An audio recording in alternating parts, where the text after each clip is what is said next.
Hello, everybody. Actually, hang on. This game audio, this music might be too loud, as much of it is a bop. If you're in the chat room right now, tell me if this music is overpowering my voice. Otherwise, I'm going to keep yapping away. Hello, Wingtho and Default Dunkle. Yes, this game is a story, all right. There are things such as characters. It's not excellent. There are things such as characters and a plot, and presumably it'll be about something in the end. I'm not sure what yet. I'm getting some inklings. Like when you write a story about how the government has consolidated into basically corporate factions. I mean, it's hard to say your story isn't about something. But I haven't pinned down the specifics as of yet. What I do know is that this music is a fucking bop. I think somebody last time told me that this whole menu here for chapter selection that looks like a DJ record thing that I forget the name of, a DJ mixer, I guess. That's like new for the re-released version of the game. It wasn't in the PS1 original, which it does look rather high res, so I believe it. They also told me that this music might be new because, damn, this music's actually crazy good. All the music in this game has been good, but this song has been a hell of a bop. Ba-ba-da-bum. Actually, I can totally believe this menu is new because I can see the modern Grasshopper manufacturer logo at the bottom. What was I saying? Anyways, what's happened in this game so far? Last time we beat the first two chapters. We read through them, which were what was it? Lunatic? What was the name of the first chapter? Was it? Hang on, let me take a look. Decoy Man, that was it. Right. Decoy Man was the name of chapter 1. Chapter 0 was Lunatics because of the moon. So like our protagonist Decoy Man is an extremely suit-ass name. It's right up there with Destroy Man. He's made similar names.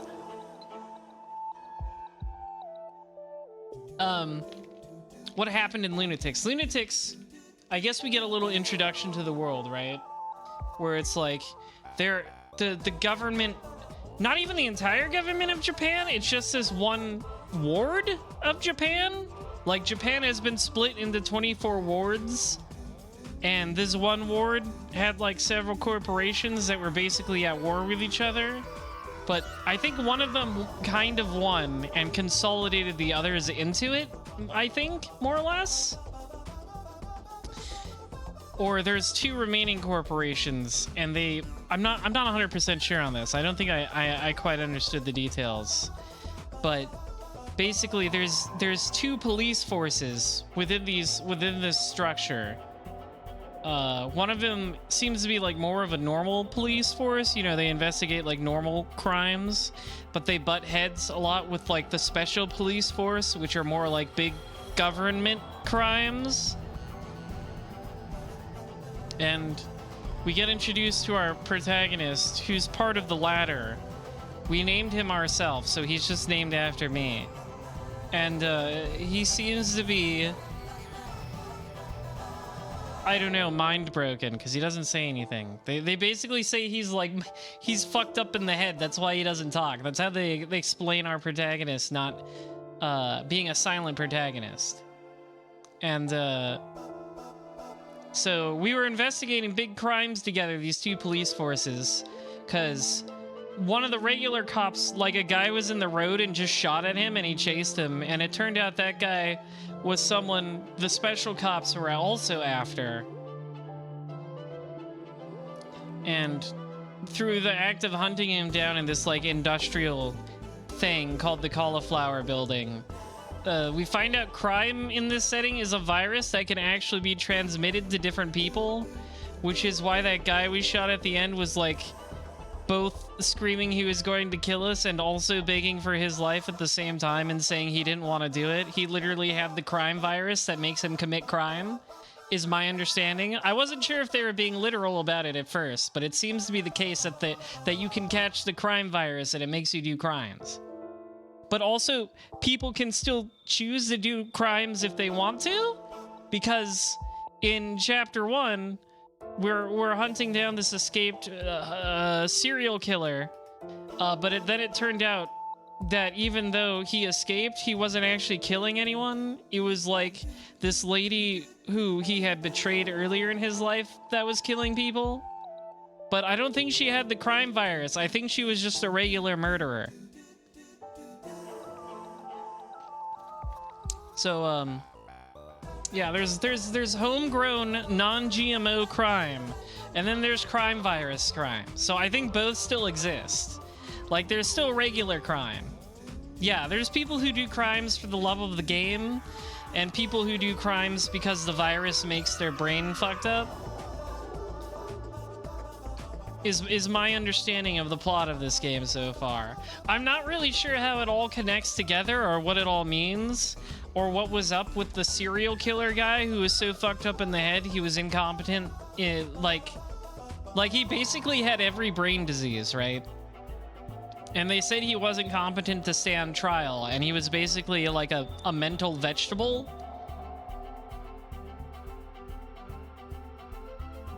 Which was the twist, right? Like, he couldn't actually do anything. He couldn't have committed the murders in current time. But at the same time, there was like a whole scene where we were like, the special ops dudes were hunting him in a forest, and they were getting taken out one by one. So I don't... Was the lady also secretly there and killing them? I don't know. Maybe Placebo will explain it to us, because my understanding of this is Transmitter is the half of the story that has its own list of chapters where we're a silent protagonist coon. And Placebo is like some other half of the story that you have to read after each of Transmitter's chapters to get the full picture of what happens in the Transmitter chapters. And that has a different set of characters and not our named protagonist coon, is my understanding when I did basic research on this game. So that's why chapter 1 is named Decoy Man, I guess, because the guy you thought was the criminal was being used as a decoy. That's why it's named Decoy Man. He was a decoy man, quite literally.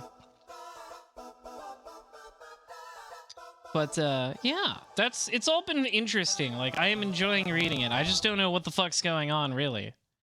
Also, before we begin, I should give a shout out to Swell Time G-Pool. I was in their Magical Drop 3 VTuber tournament earlier today, and that was super duper fun. I had never played Magical Drop before having to prepare for the tournament, and it was a great time.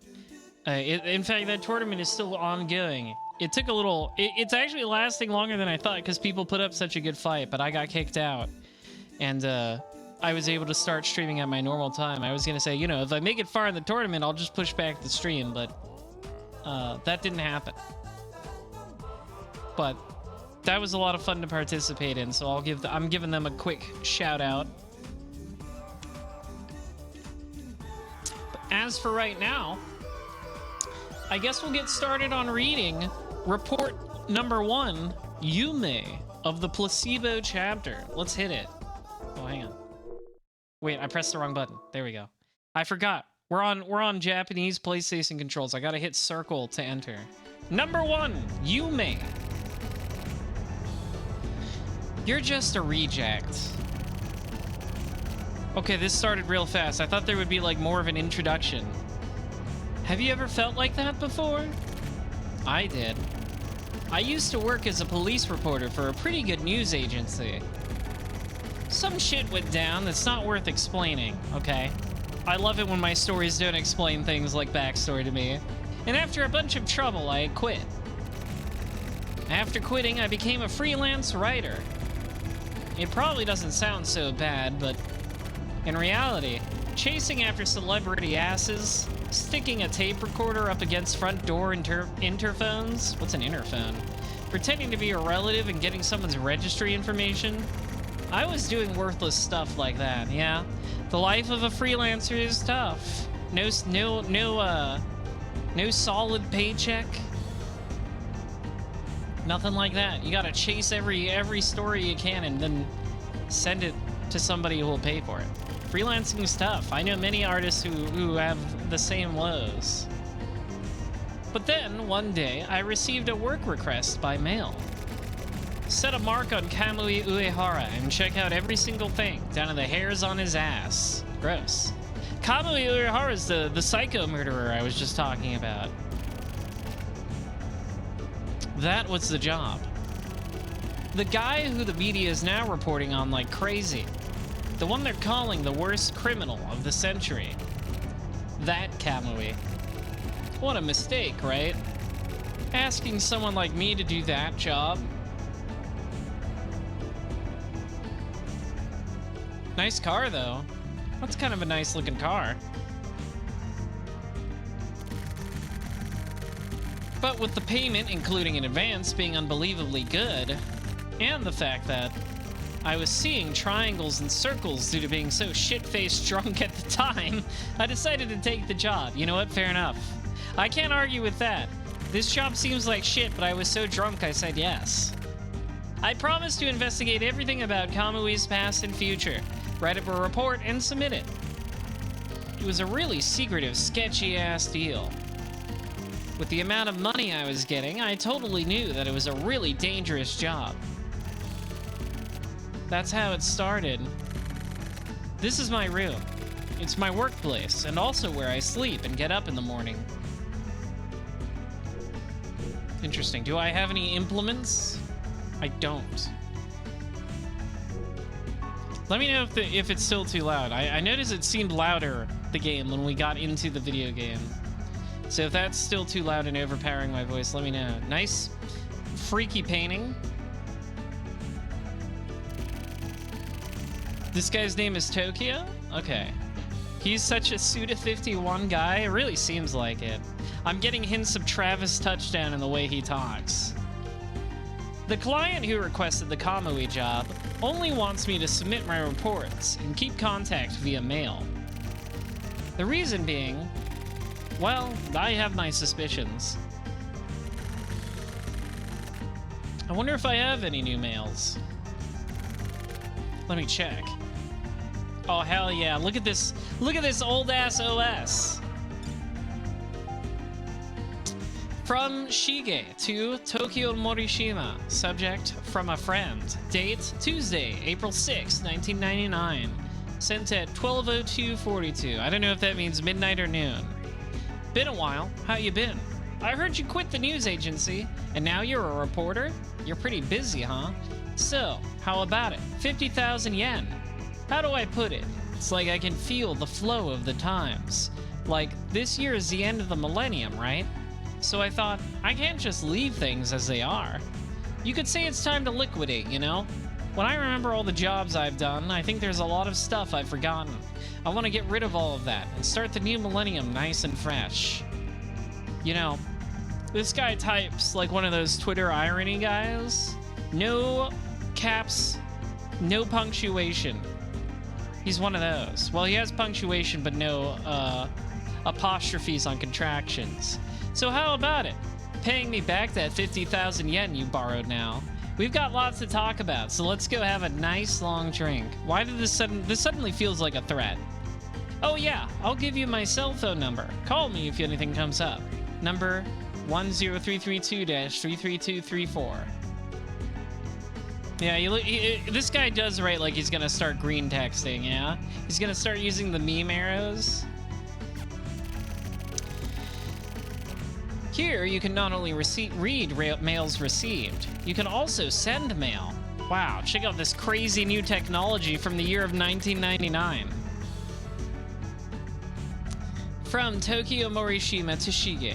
Subject to read from a friend. The end of the millennium. That's not this year. It's next year. So that means I'll pay you back that 50,000 yen and clean things up nice and tidily next year. It doesn't count. Actually, 2000 is technically the end of the millennium. Sorry, don't mean to put you out. You're the same Shige as always. Glad to know you're my friend. Talk to you later. Looking forward to seeing you next year. Owned.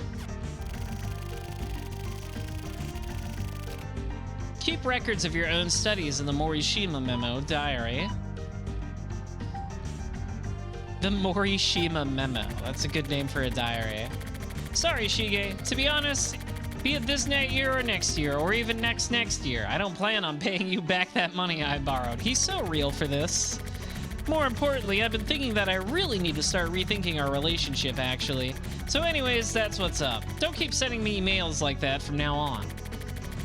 I like how they call them mails. Not emails, just mails. Don't send me mails, right? It's 1999. We didn't call them that yet. We didn't have words like email. We just had mails that are electronic. I don't care how cool and friendly you are. I'm gonna get pissed. Of course I am. But the truth is, even if I wanted to pay you back, I just don't have the money. I mean, with this Kamui stuff, if all goes well, I'll be coming into a good amount of money, so just keep patient until then. I mean, only if all goes well, but still. And if it doesn't go well, well, I can think about that when it happens. Live in the now, you know? Whatever the fuck that means. And sometimes you can even join chats. Oh boy, chat rooms. Basically, it's where I keep my true feelings and thoughts collected. Normally, once you read an important mail, you act immediately. For mail, you can always read it again later. It's sometimes good to take your time going over old mails and mails you haven't read yet. My partner is a turtle. That's a good turtle. His name is Red. He keeps silent, like an old fossil. I bet, so is it like Aki in Japanese? That's Red, right? Pet of all time in video games here, Mr. Red. He keeps silent, like an old fossil. But he's also delicate, like a clock with its minute mechanisms. We've been living together for just over 2 years. Ah, going steady, I see. Even though I had no money, I couldn't help myself and bought this Italian furniture. Why? Why Italian? Here. There's all sorts of shit lying around. The only thing I really even use is the phone, but whatever. What else? Oh yeah! The world you can see from this window actually looks pretty nice. There's nothing really special to look at or anything. This park, but that's about it. Okay, this is that is to say, the guy called Tokyo Morishima's version of events in the Kamui case and related happenings in these scenarios. I think it's funny that Tokyo's narration seems to be a little more self-aware, like it's a little more fourth wall breaky. It's funny. Basically, just think of it as a sample. The 24 wards has lots of guys just like me living here. I'm just one of a plethora of humans here. And by chance, I happen to get involved with Kamui Uehara. But like, in a really weird way. How was it weird, you ask? Keep your pants on. We've got all the time we need, right? First, let me have a quick smoke, then we'll begin. Yep, there's him taking a smoke. He's got kind of this slightly more hard-boiled detective narration going on. It's pretty entertaining to read. 3:37 p.m. in Tokyo's room.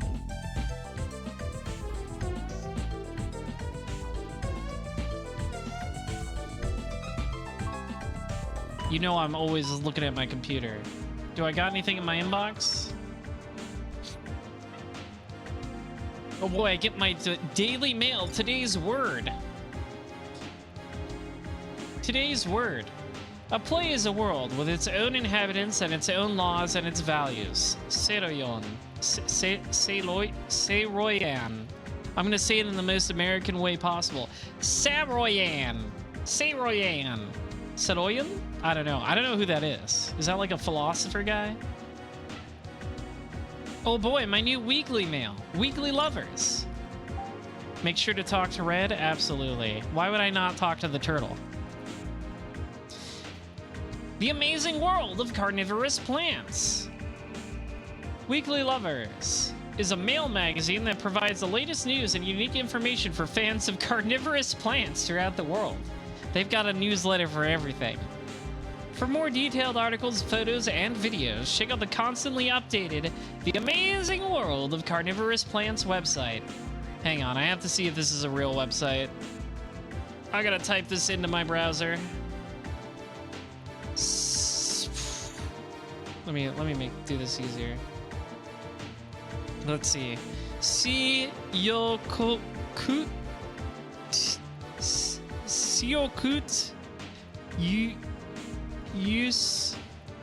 yokubutu.com. Did I type this in right? It's kind of a long URL.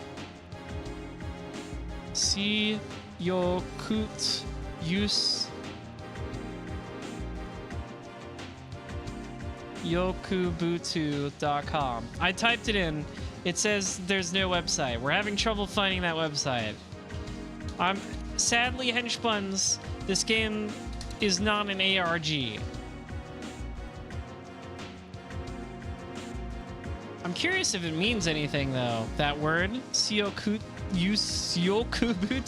That's really long. I don't know how to pronounce it very well.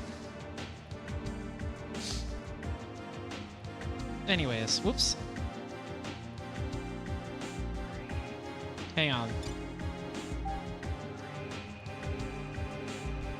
Fascinating wildlife. The winged nepenthes up close. Nepenthes alata blanco nepenthicae. A vine-like perennial herb. The tip of its leaves have tendrils which it uses to climb and capture its prey. Its, quote, insect sac is about 12 centimeters long, comes in varied shapes and colors. And there are two distinct shapes, one that it grows on the bottom when the stem is low, and one that grows on the top when the stem has stretched out. The lower insect sac has a cylindrical top, and the bottom part puffs up like an egg. The top part is somewhat thin. Its intraspecific variation is spectacular. Huh. There are approximately 70 species spread throughout mainly Borneo and Sumatra in Southeast Asia, as well as Malaysia, New Guinea, Eastern India, Sri Lanka, and the Seychelles Islands, and Madagascar. Interesting. Topics. We used a special camera to capture images of this extremely rare wild nepenthes. Videos have been uploaded to the website for a limited time only. Damn. You gotta hop on their Patreon if you want to see their weird plants. The winged nepenthes captures insects such as bees and flies and dissolves them inside its stomach with peptic juices, which can be viewed from a variety of angles. The act of the winged nepenthes dissolving insects is the epitome of the wonder of nature. Yeah, only plants, that's right. We are confident that all sorts of nature fans will love this video. Additionally, there is a secret, quote, bonus movie hidden on the website. If you can find it, you'll be able to get an even more amazing look at the winged nepenthes up close. See, the fact that they say that makes me think there was definitely some sort of real website component, right? You can tell me if I'm wrong or not, because it's like they're describing these photos of plants that you can't actually see in the game. Could you, in 1999, go to this website made by Grasshopper and check it out? I don't know. Reader opinions. I spent 3 hours downloading the winged nepenthes video. Oh yeah, that's that 1999 dial-up, baby. But it was definitely worth the wait, and I'm extremely satisfied. I never thought I would be able to get this close of a look at the winged nepenthes. I will treasure this video. Yeah, you got the modem sounds as it loads up a video of this plant dissolving a bug in its stomach. Good stuff.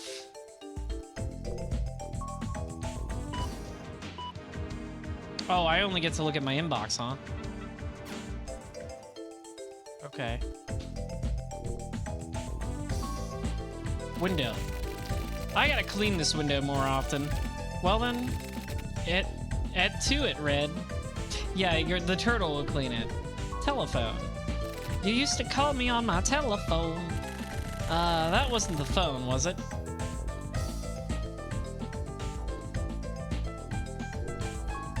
Yeah, I gotta talk to Red. Kamui. Yeah. It's definitely a fucked up job, right? The client is in Ohana. Yeah, request from my asshole old boss in Ohana. So of course the job is fucked up. But I'm dirt poor. So, you know. Sorry, but I took the job. Fair enough. Can't argue with that logic.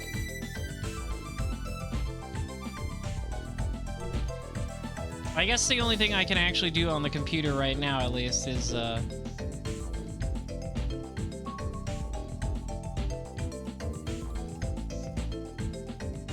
read email.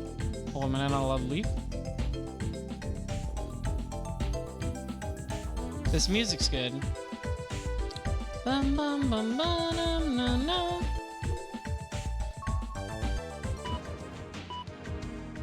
Oh, there we go. I don't know why it opened the memo this time. I skimmed over some info on Kamui online.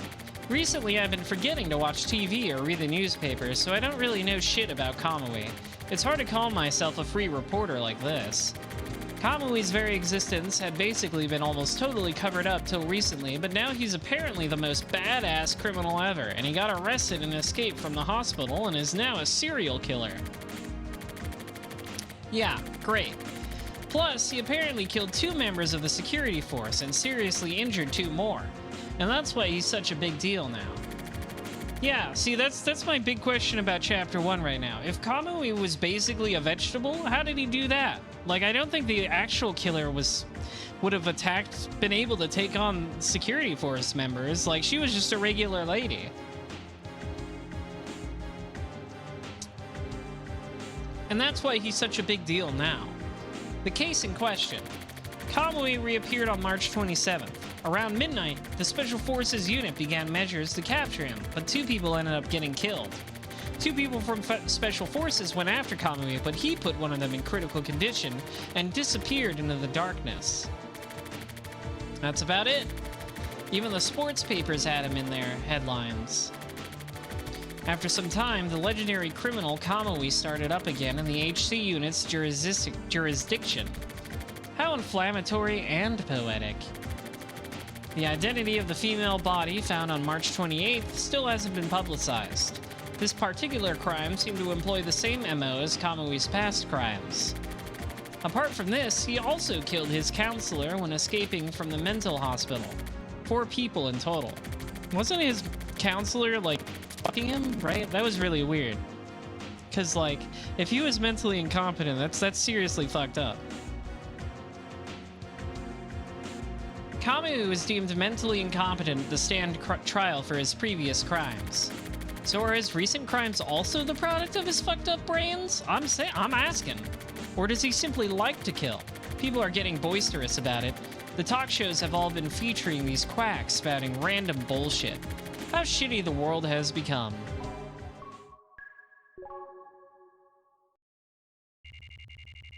Early morning. Tokyo's room. 5:39 a.m. Continued. I searched for info till morning, but I found almost nothing. Kamui's, quote, first crime. For some reason, none of the details are available. Black boxed. Someone's using a lot of power to push this down. Who was the first person he ever killed? And how did he kill them? Interesting. Also, about Kamui even further back in the day. All a mystery. What was he like as a kid? Who are his parents? Where is he from? It looks like no trustworthy info ever made it into the media.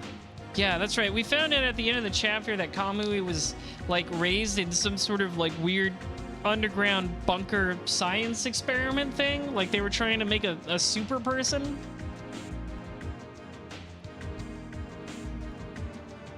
Very strange. There are plenty of records pertaining to Kamui while he was in the hospital, but it's all a bunch of bullshit about how he was a model patient. The only thing I've found is that when he was in the hospital, Kamui was totally broken down and was basically just an anemic bastard. I found this out from a tabloid last week. If I was going to cover the story, then first I should talk to someone who has gone up against Kamui and survived, like a soldier from the security force. But how can I get in touch with someone like that?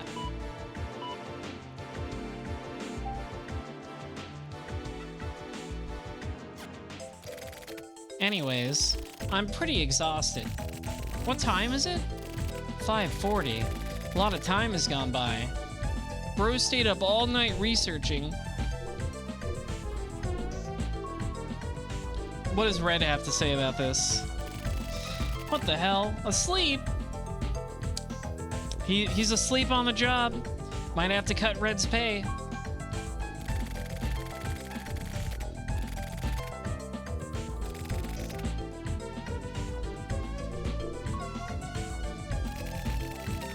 If it'll work out, Erica, I guess. If I use her, then if I need be, I can always use her as a shield, too. What does that mean?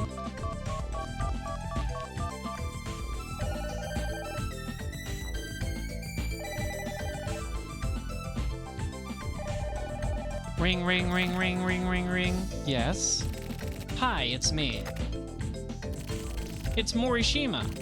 I got a favor to ask. I'm looking into the Kamui case, like, personally. And I was hoping you might have something interesting. Anything is fine. I just need something to help bulk up my report. Hey, are you even listening? Hey! Girl hung up on him. Fuck, the bitch hung up on me. He probably deserves it, right? This Morishima does not seem like a respectable personality.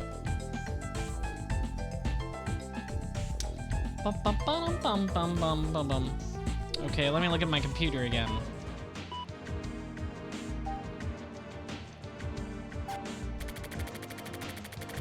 I should ask Erica for help. That was a great idea for me. I mean, it's actually a shitty idea, but it's the only choice I have for now. I need to keep in mind that's how fucked up this situation is. She still works at the news agency. It'd be nice if I could use some of their info. I just need to put the moves on Erica. Oh yeah, the moves. Put the moves on her? She'd cry if she heard me. Just nothing. Seems to lead anywhere. The hell am I gonna do? Bro has accomplished nothing.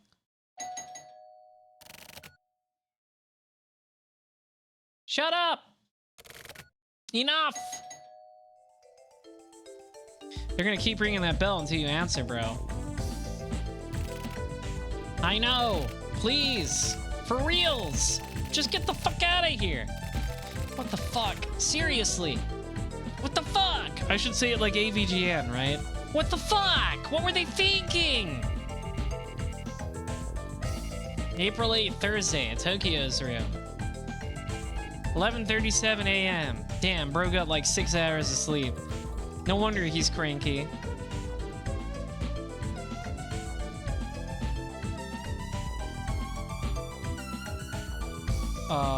Oh, I thought I would have to answer the door or something? Okay.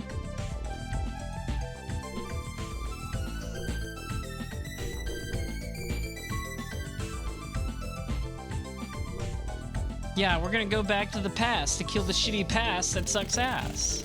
What the hell? Asleep? Oh, he's still asleep? Sleepy ass turtle.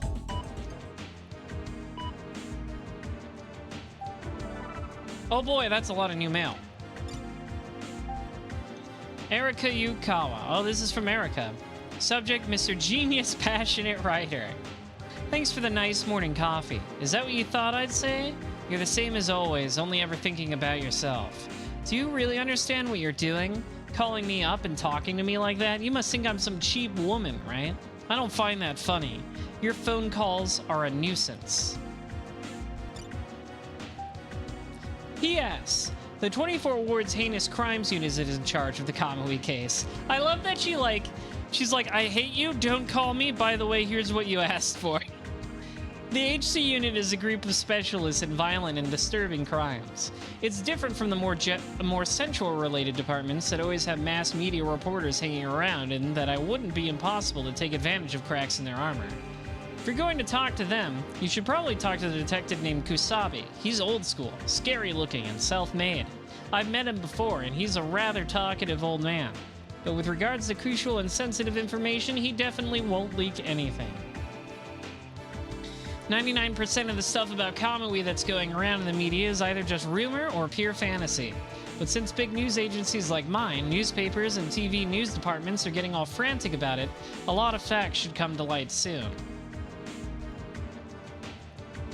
So if you're planning on just writing up a fabricated story, you're just going to end up screwing yourself over in the end.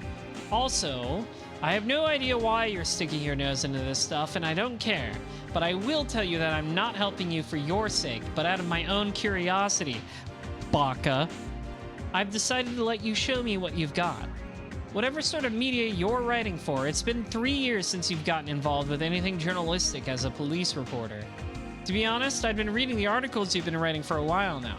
I mean, I've just been reading them because that's what I was handed at the hair salon, but still, Baka.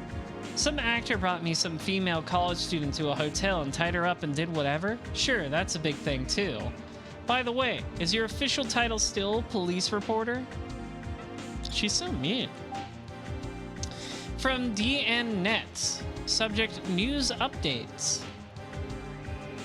5027999 plan almost enacted. Emergency preparations undertake for missing Kamui.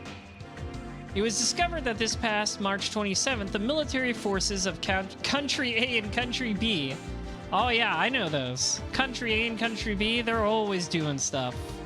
Almost enacted joint military operations. The 5027-999 plan is a scenario created for the purpose of working out what to do in case of an actual or threatened invasion by Country C. The decision to enact the plan was rescinded upon the publication of comments by Country C admitting to crossing over international borders. You got, you know, always important to read about world events. Countries A, B, and C, they got a lot going on.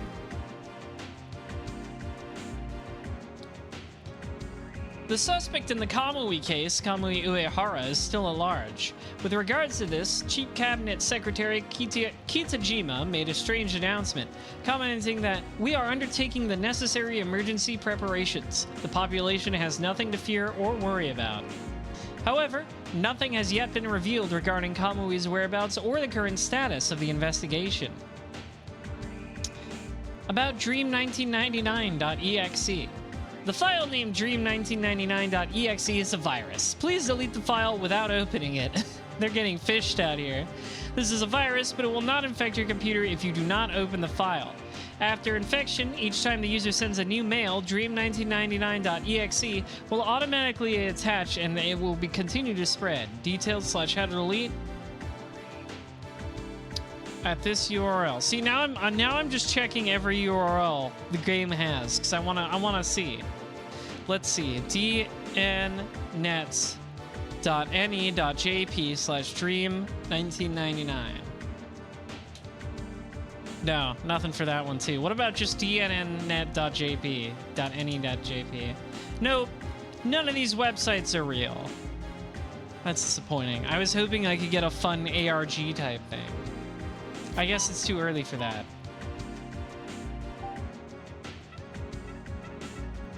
Oh, now it'll let me choose. It like forced me to read these three, but I guess this one's optional. Someone should buy that name. Yeah. Hello, Swiner Pig and Blank9. I forgot to say hello to Blank9 earlier. Today's Daily Mail. Today's word. The wolf knows that the ill beast thinks. A bad person can easily find and identify another bad person. If you say so.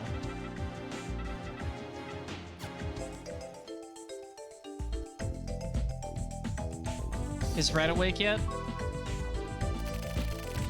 Yeah, he is. Kusabi, huh? Weird-ass name. You hungry? You want some shrimp? Some of that whittle leg shrimp you like? Sorry, but wait just a little longer. The HC unit, huh? I'll need my old business cards.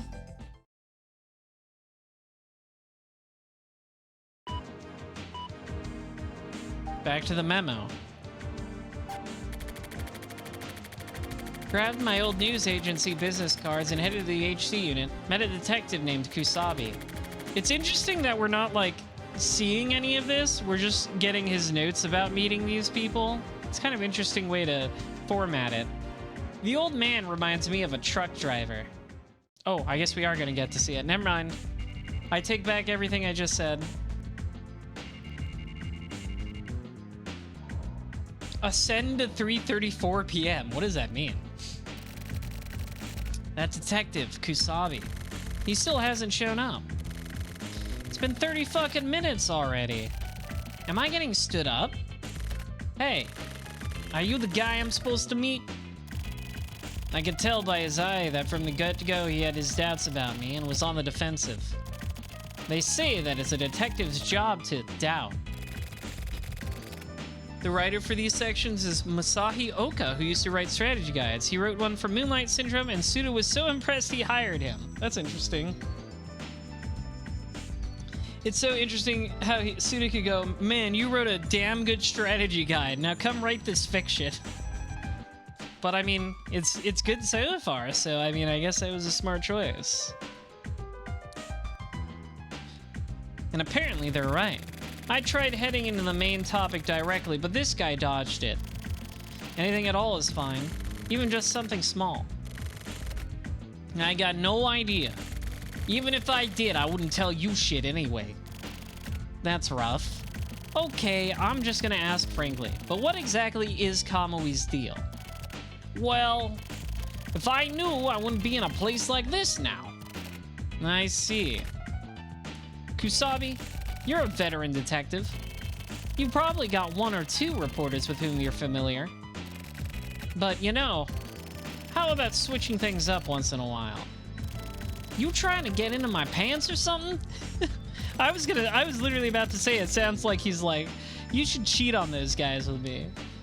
Nice, I can tell how passionate you are. Okay then, so what the fuck is your deal then? That stuff about the news agency, that was bullshit, right? Why do you think so? Because you look pretty fucked up. Look in the goddamn mirror. You're close enough. I'm just a freelance writer. To be honest, I'm a pretty down on my luck. Which is why I'm after info on Kamui. I wonder. You know, I don't dislike old school type detectives like yourself. Bullshit. Well, anyway. If you think of anything, please call me anytime. Don't hesitate. That's a good business card. Like, what is this, man? Is this like a phone sex service, or are you a reporter? It's like... He's like trying to sell himself as like a noir detective with that business card where it's like a femme fatale lady smoking a cigarette. Don't bother leaving your card, buddy. This is part of sales, you know. I'll be back. So I ended up being made to sit around wasting time with Kusabi. But this old guy should prove useful. It's more of a premonition than a hunch. But he'll be worth hanging on to. Yeah, I can tell the artists per chapter have been different. Or maybe just for Placebo and Transmitter are different. Because, yeah, I know who that guy was because I remembered his name, but I'm like, that doesn't look like the same guy. You drew him differently. Like, Kusabi looked a lot more like an older guy in the Transmitter chapters art. Like, he had a lot more lines on his face and a little bit different of a hairstyle. But he'll be worth hanging on to. Next time, I'll bring him some donuts or something as a gift. Oh yeah, cops love those. Cops love a good donut. A nice little present for the hardworking dicks in the HC unit. Man, they're loving that one, right? Suda heard that, like, an English term for a detective was a dick.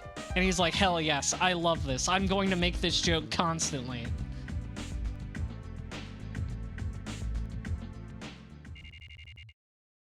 Same day. 8:27 p.m.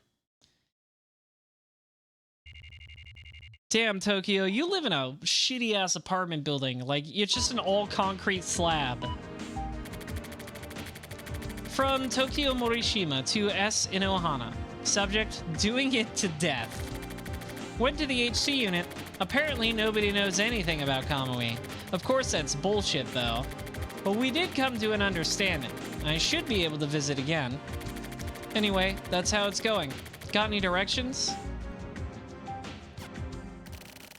Anyway, this should be enough for today.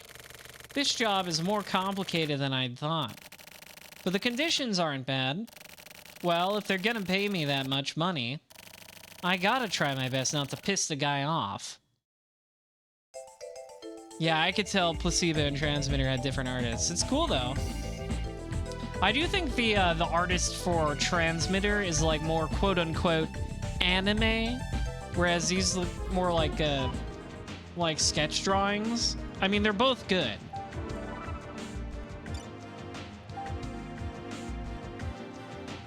Don't get me wrong, they're both good. But this one's a little more, it's definitely a very different style between the two. Okay, we got a reply from Inohana. Someone saw Kamui Uehara. Meet with them. Preparations for coverage have already been made. 4 p.m. on April 9th, 24 wards, Hachisukacho. Block 2, cafe called Prussian. Your contact's name is Kaiji Enzawa. He'll be holding a job hunting paper. Witness? Reporting? From Tokyo Morishima to S. Inohana. This is Daedalus. Understood. We'll follow directions. The client is as impatient as always, I see. Aw, he can't help himself from making a shitty little comment after he just said he was trying not to piss the guy off. Let's read today's word.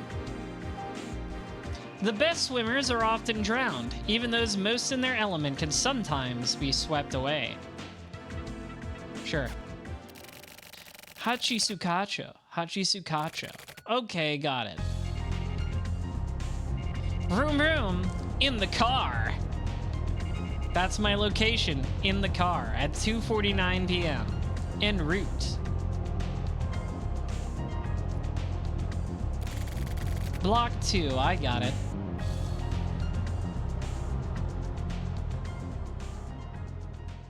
Vroom vroom.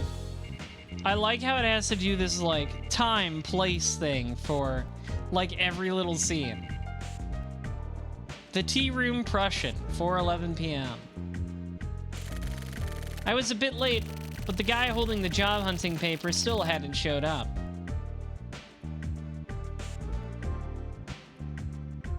Let's just slide right on in to this booth.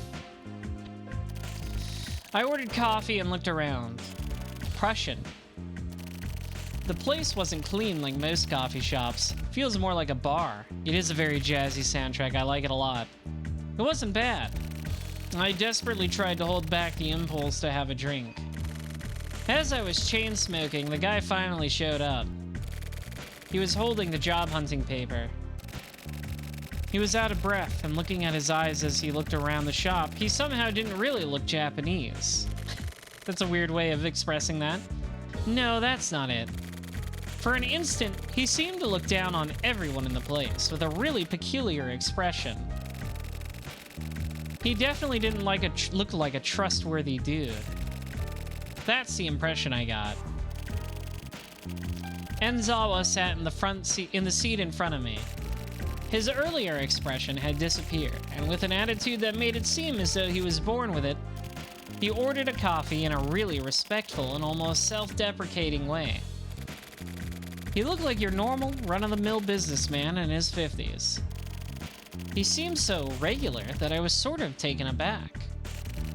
I totally thought he was unemployed, but he said something about still being on the clock, and so he only had about 20 minutes to spare for me.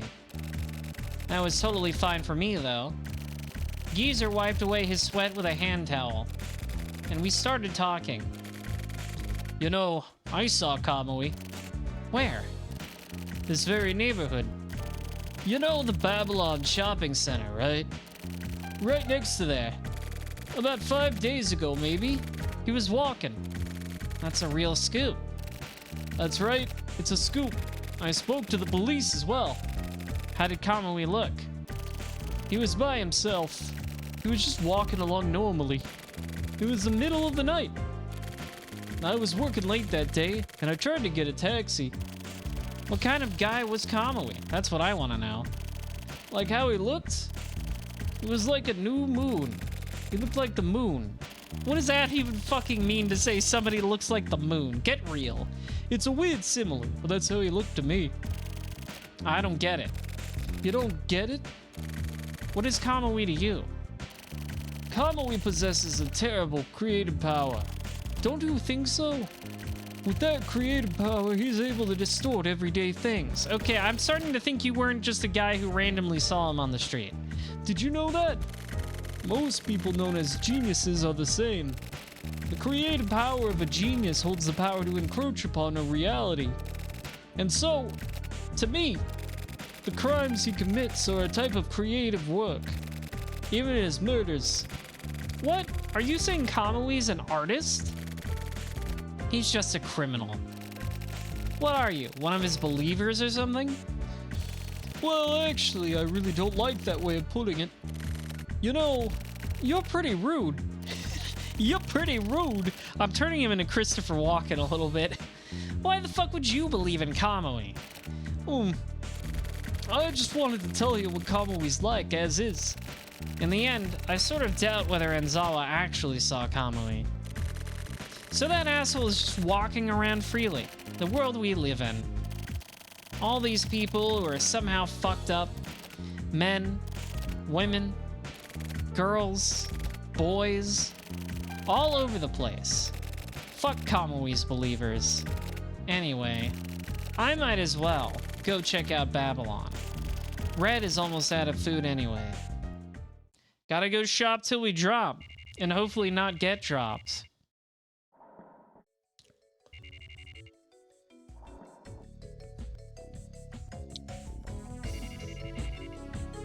Back in Tokyo's apartment.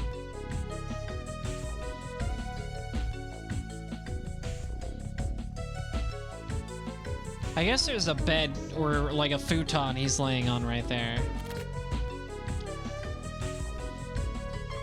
Maybe if I look down. Yeah, there's like a couch.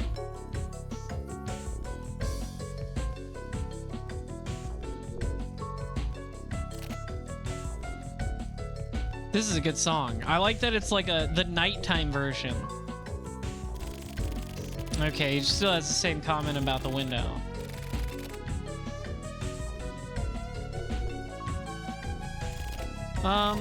That wasn't the phone, was it?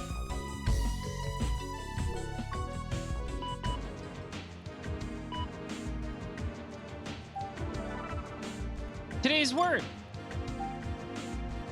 Death is the great leveler. One station in life doesn't matter. All people are simply dead when they die. Did you know that people die when they are killed?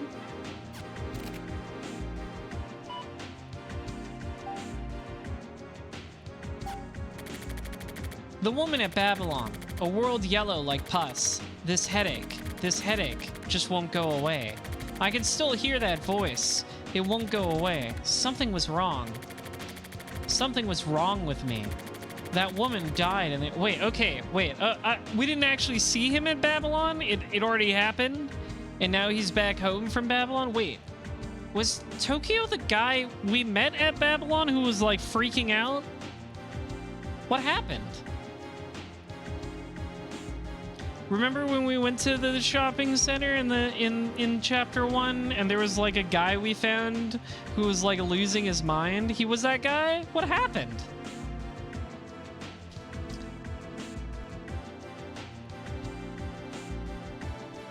He looked really different. I actually thought he was like a teenager or something in Transmitter's art style. I thought he had like glasses on or something. He looked like a kid. He looked way younger than this art makes him look. That woman died, and then Kamui? I don't know. Go away! Huh. Okay, he seems really disturbed by whatever happened to him at Babylon. So it seems like he saw Kamui. And like something made him freak out? Gotta go to the bar. I gotta drink this off. Hello, Mass 1997. Yeah, he was the guy at Babylon. I don't know what happened to him. We're not allowed to see it, I guess. That would spoil the surprise. Sir, you don't look like you got dumped by a girlfriend or something, huh? If in fact, okay, I can't do a posh voice. He doesn't talk like that. If in fact that is the case, there is a bit of advice that we always give at times like this. I don't want to hear it. Oh, come now. What? First, you buy a knife. A cheap one will do. One that fits well into the palm of your hand is best. Then you buy some wood. Wood? Yes. You can just get a random piece from a lumber dealer. The size doesn't really matter. About the size of a brick probably works best. Then you whittle away at the wood with the knife. With what? It'll calm you down. This will calm you down more than anything. This is something that people around the world have been doing for a long time. The Indians did it, same as when monks would carve statues of Buddha. You know, those carved wood anteaters on people's mantles? The ones the Eskimos made, that's the same thing. Humans may have begun using tools because of this. In order to calm themselves down, whittling something, or making something out of a clay were likely the first ways in which humans utilized their creative power. Okay, I don't know what this guy's yapping about. Yeah, I don't know, if you get dumped, just go do a wood sculpture and you'll feel better, I guess is what he's saying. And so, of course, you can make some clay into a doll or bowl or a pot or something too. A little golem or whatever. And so, when God was feeling a bit down, maybe he decided to cheer himself up and got some clay and created people. Oh, okay, that's where this was going. That's my theory, at least. Anyway, just go ahead and try making some sort of tool, anything at all. With your own two hands. So I should try making something with my own hands, huh? That's some laughable shit, man. It's a good line. That's some laughable shit, man. I gotta remember that one. That one's useful.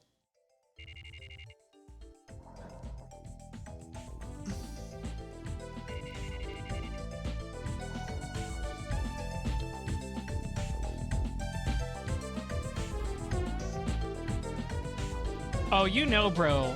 You know Tokyo got so fucking wasted. That's why he's just getting up at 2 p.m.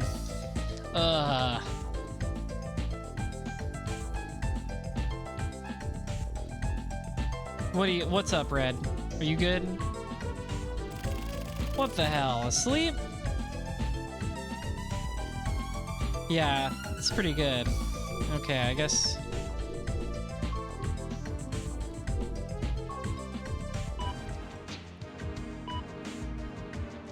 Guess we'll look at my computer. Okay, what do we got?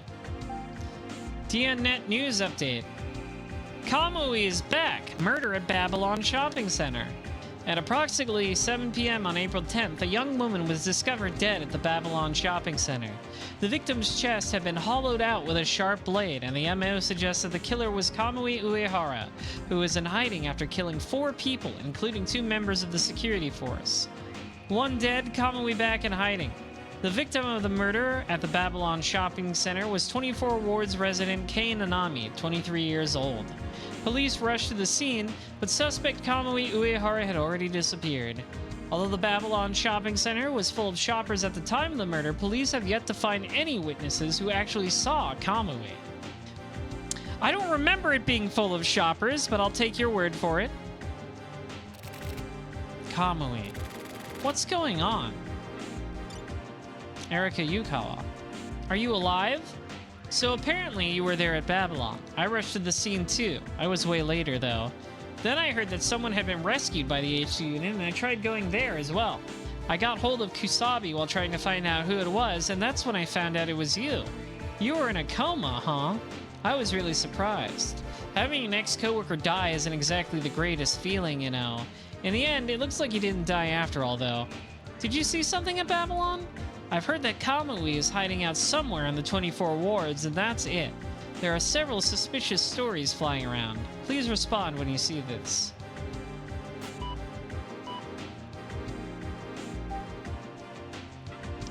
Today's word. Even if you lean on a cane, don't lean on people. Don't depend on others too easily. So true. Kusabi? At Babylon, something happened to me. I fell into a coma. And then, Kusabi. And then... Ah! Fuck! I don't know. Okay. We're having some sort of mental lapse about what happened. I guess that's why we didn't get to see it.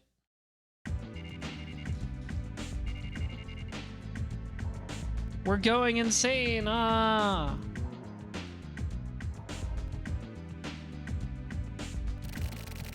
That old man might know something, but still, he's making me wait again. Hey, sorry for the wait. Hello. How's it going? Okay, good. Yeah, that's a conversation, all right. I want to thank you. It seems you took care of me. Is that your thanks? Well, it's my job, you know. What happened with Kamui? I got nothing to talk about. I just came to thank you. I didn't mean to try to grill you. So, you found Kamui? So you do know what's up. I like how he's like, this is good. This is good. This guy's got the method down. Where Kusabi was like, I don't want to talk to you, and he's like, hey, I'm just wanted to thank you for rescuing me. And he's like, anyways, I'm gonna repeat the question. That's very good. That's how you grill a guy. So you do know what's up. Whatever, I'll tell you. We secured Kamui. Huh? Really? Yeah, really. We got him in custody right now. But he won't say shit. He's like a fucking mannequin. He doesn't say a goddamn thing. Where did you... This broad named Ayame was the key. Ayame? She was in a relationship with Kamui. He was in that broad's... What's it called again? Oh yeah, he was in her atelier. I love that RPG series. Actually, I can't say I love it because I haven't played any yet, but I want to play some. It was so simple. And I can't believe it. Why not? Are you one of those dickheads who thought Kamui would never be caught? Well, maybe. But why are you telling me this? You said it was you. You said it yourself, remember? That thing about having a few reporters I'm familiar with. Actually, it's because I have a bunch of stuff I want to ask you about, too. Big Dick met with you at Babylon, right? I forgot they call this Big Dick. You were all fucked up, so you may not remember. Big Dick? It's a nickname I gave him. It's a pretty nice name, huh? Maybe you don't get it. Anyways, whatever. I'm going to a hot spring with my woman tomorrow. Yo, he's got a woman? Don't be sniffing around like a fucking dog too much, okay? And don't go writing a bunch of bullshit about Kamui like it was leaked. Don't screw me over. Seriously? What a surprise. Ah! Jump scare. Jump scare by man, who I play as in the other side. What was that? Just now.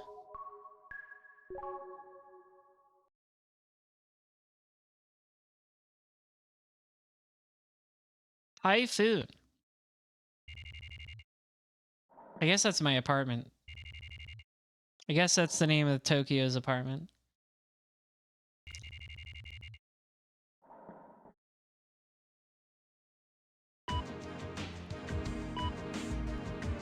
Let's write some notes.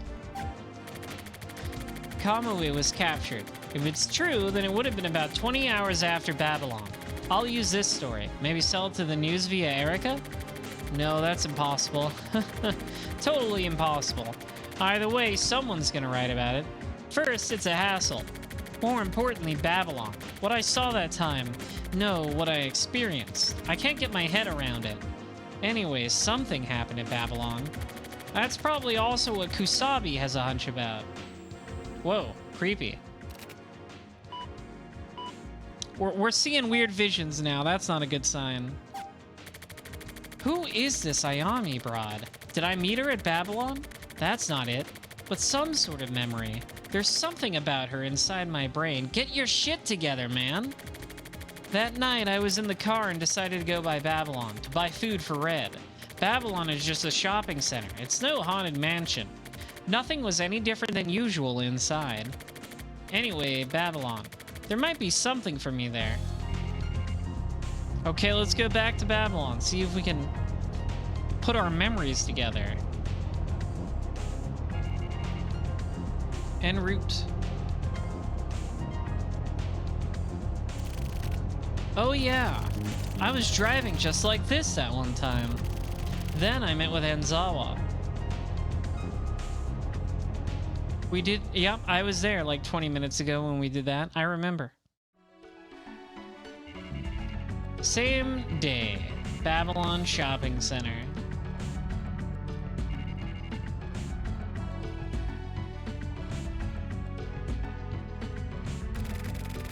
Yeah, and then I came here.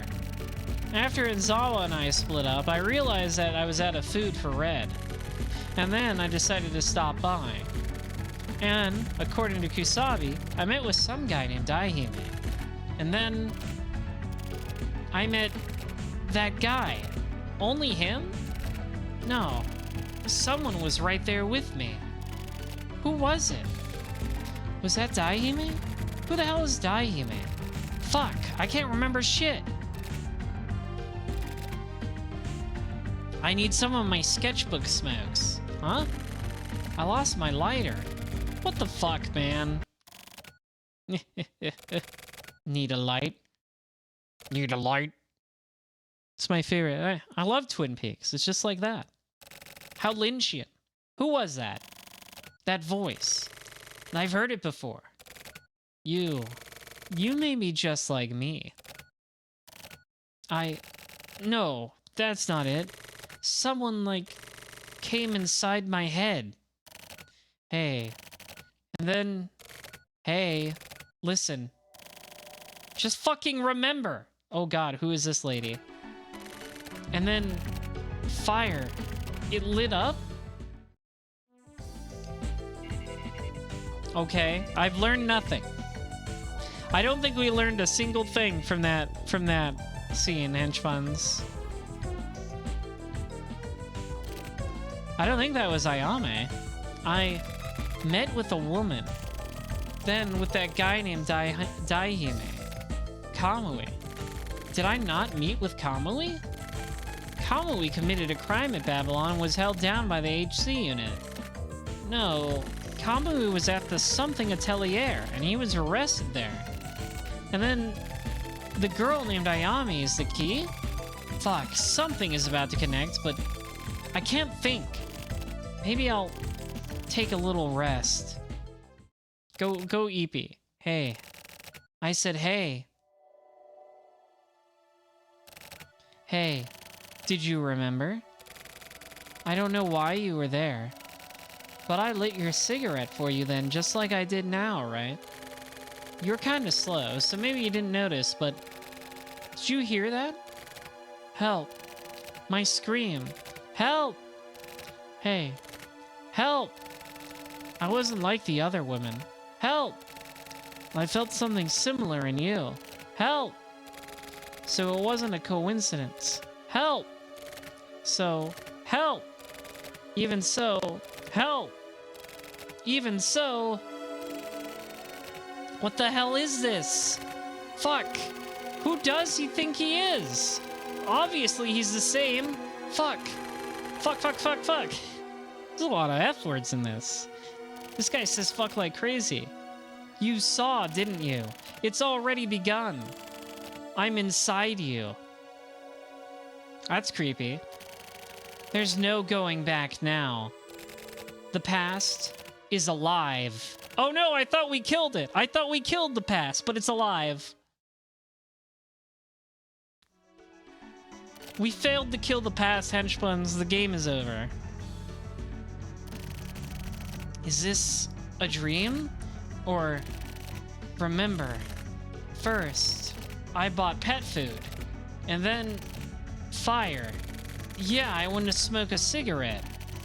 And then a woman appeared in front of me and lit my smoke. Is she the woman who died, maybe? Then the woman was asking for help. No, it wasn't just one person asking for help. Then that woman showed up again. Help. That's what she was saying. To me? She said she wasn't like the other women. And that's why she was asking me for help. Well, they're women. Yeah, I met with another woman too. And then... no. At that point, I no longer had any idea what was going on. When I came to, a man was standing there. Is this Daihime? Why does it make that horrible sound every time it shows protagonist? At that moment, someone entered. Inside me. Guys are always trying to enter inside me. Inside me. Residual thoughts started talking to me. The woman with the cigarette. No, this was a different woman's voice. Yeah, the spooky ghost lady. We've seen her. Help. That's what she was saying. Over and over and over and over. When I heard that, I wasn't me anymore. And I realized something.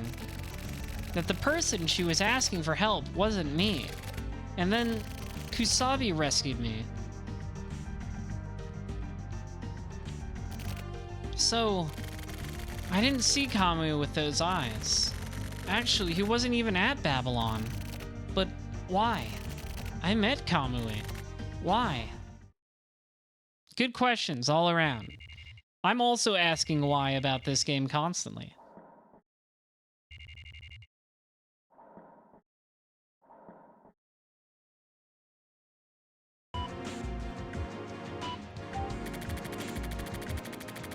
To Inohana. Subject, licking stick. Looks like Kamui was captured. Got info from the HC unit. I still don't know what exactly happened, but it's pretty much certain. I guarantee it. But for now, Kamui is yet to say anything at all. Maybe he can't talk.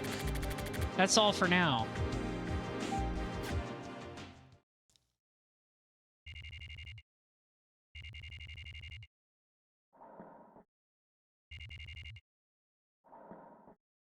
Good old, oh boy, 1 a.m. This guy's sleeping schedule is fucked up. However I think about it, I just can't work out what happened at Babylon. But I know what happened. Instinctively, I do. Enzawa said Kamui was like a new moon. I saw Kamui, but in my head, as a vision, in a hallucination. But he looked like the swelling sun, not the moon.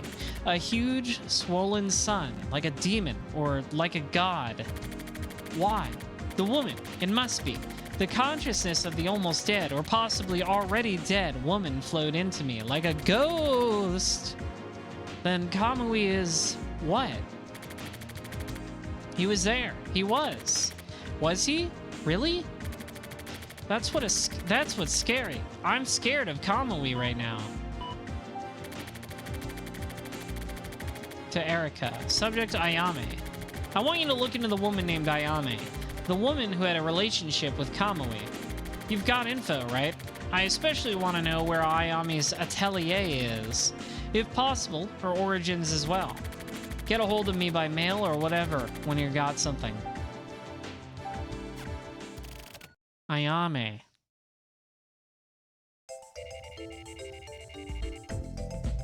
Took a little nap. What time is it now? 10:45 a.m. Okay, at least he got a full 8 hours and he's up in the morning. More or less.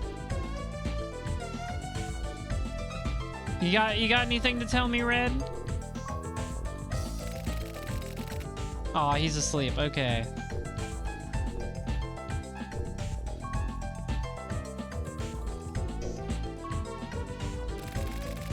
He still says the same thing about the window, too.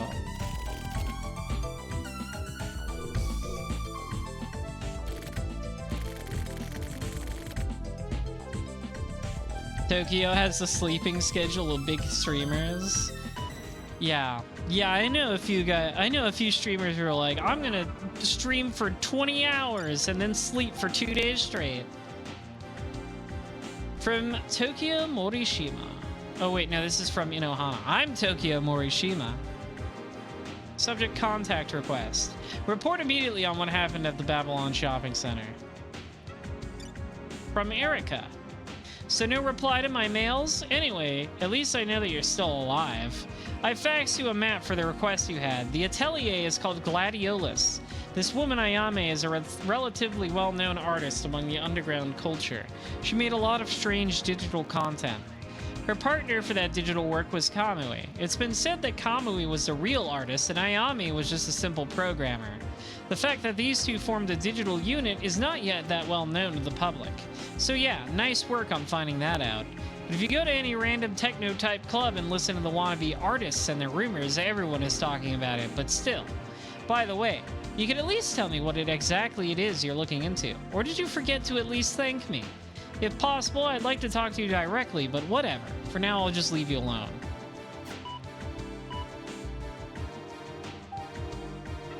The Daily Mail. I gotta read today's word. Bad news travels fast. Wanting to divulge others' misfortunes is the way of the world. News of people's misfortunes reaches the farthest corners of the world quickly. So it does. Gladiolus. What a weird-ass name.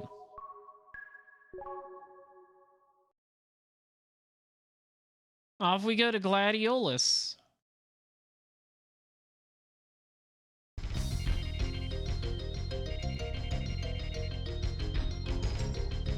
Yeah, that's her studio.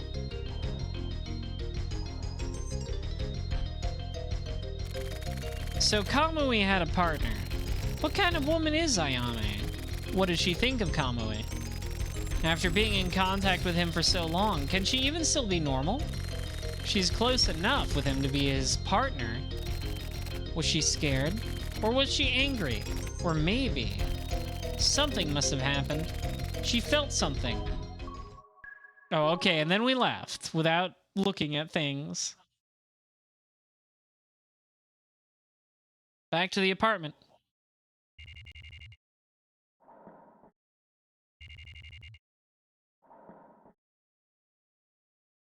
I figured he would, like, look around her studio more, but I guess not.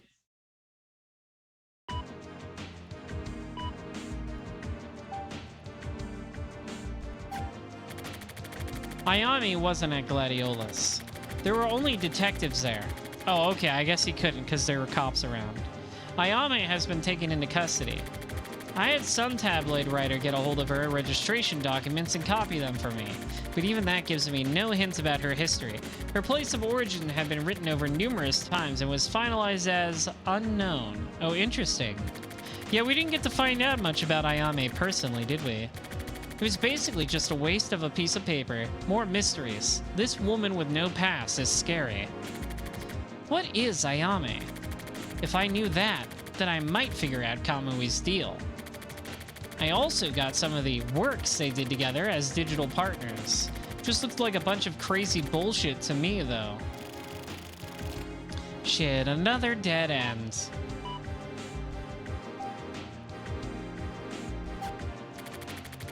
Thinking about Ayame, I remembered the woman at Babylon. Why were the women afraid of Kamui? No. Why were they filled with such emotion? No, wait. Was that really even fear? Were they not actually asking for help? From who? Me? Or Kamui? Or maybe that guy I apparently met at Babylon. Daihime, was it?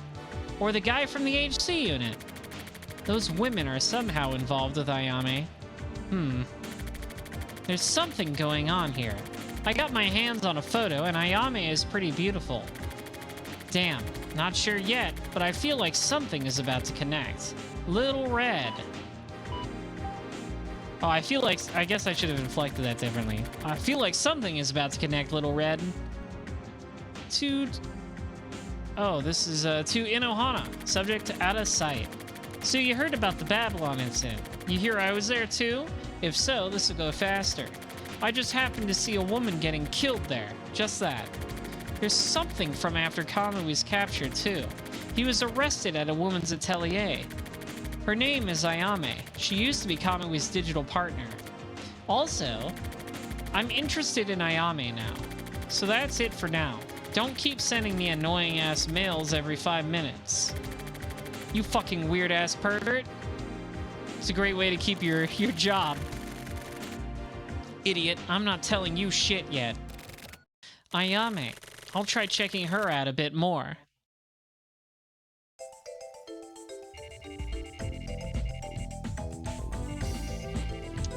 Still in Tokyo's room. This guy doesn't get out much. 10:47 a.m.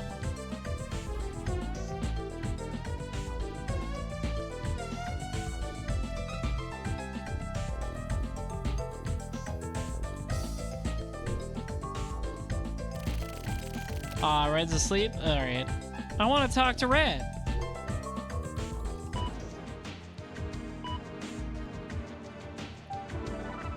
Got a couple new mails. News update. Kamui has been arrested. It was discovered that Kamui Uehara, who had been in hiding after killing 5 people, including 2 members of the security force, has already been arrested by the 24 Ward's Heinous Crime Unit. Nothing is known about the time, date, or place he was arrested. Kamui is currently reported to be in an extreme comatose state and has not spoken a single time during interrogation.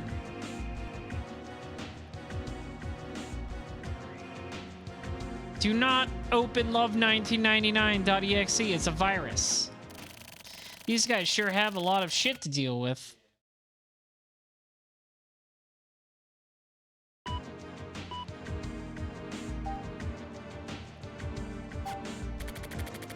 I went to the HC unit. With the big news, the media was pushing themselves in there like crazy, so I wasn't able to meet with Kusabi, but I spoke a bit with another detective named Nakatagawa. Thinking of Kusabi's position, I didn't use the name Ayame. Instead, I asked about the guy named Daihime I supposedly met at the Babylon, but this guy is apparently totally useless. I thought I might be able to ask this Daihime guy about what happened to me at Babylon, but Nakatagawa looked at me funny. Like, he looked really sketchy. Apparently, I'm considered to be a reporter Kusabi knows. That's helpful. I mean, I still use a fake news agency business card to get by reception, but still. So anyway, I have nothing special to report today. I need a lead on Ayame. It's gonna be hard to get info from the HC unit. The world has finally found out that Kamui had been arrested. The media is in a panic. I guess for today, I'll just boil up some spaghetti and watch TV or some delicious spaghetti. I want some spaghetti. We gotta read today's word first, though. Think in the bathroom. The best place for contemplation is the restroom. That's so true. How many thoughts have you had while on the shitter, henchbuns? A lot, I bet. I bet you've had a lot of thoughts, epiphanies, realizations whilst on the shitter, right? You learn a lot about yourself while pooping.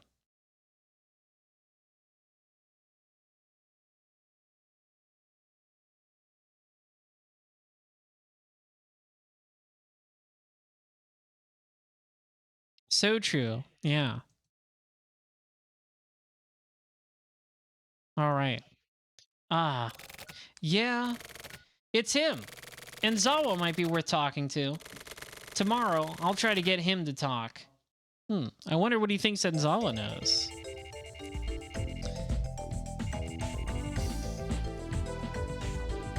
Sounds like a shitty way to do it. Laugh track. Hello, Tampranks. Flop it on in. Is Red awake yet? I want to talk to my boy. It's going well. I'm still not sure what's going on, but I guess I shouldn't expect the game to show its hand so soon. What the hell? Asleep? Red's always sleeping on me. Our turtle friend, always so eepy. Oh, we got some mail. Today's word. All theory, dear friend, is gray, but the golden tree of life springs evergreen. Goth. I'm not sure if that's how you pronounce that. The amazing world of carnivorous plants.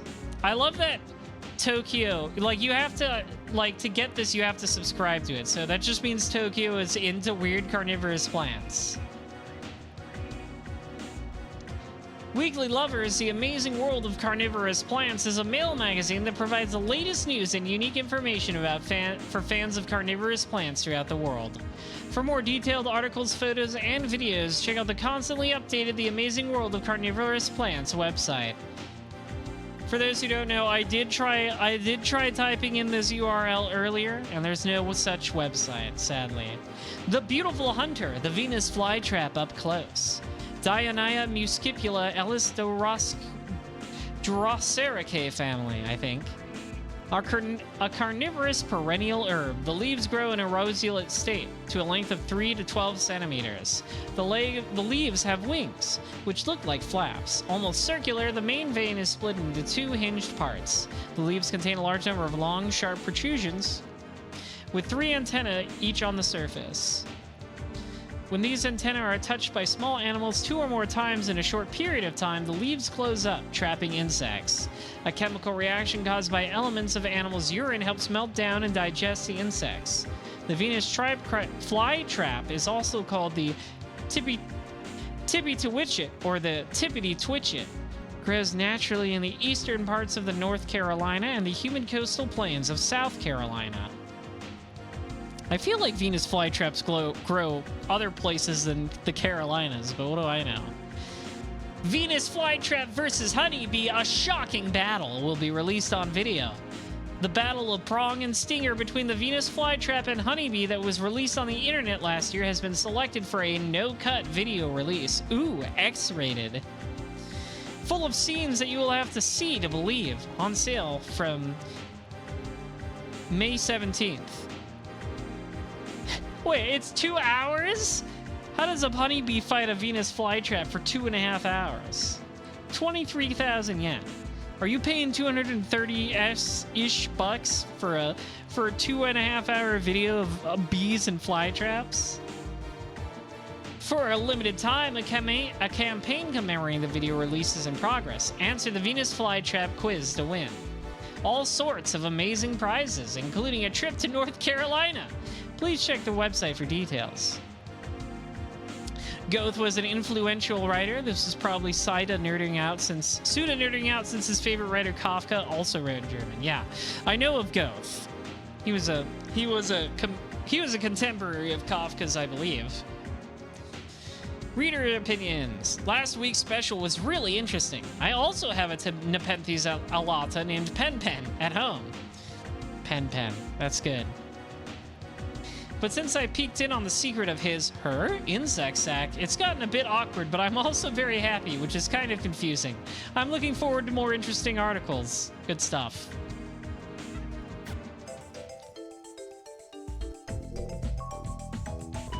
Anything new on the computer? No, it doesn't look like it. All right. What about you, Red? Nope, he's still eepy.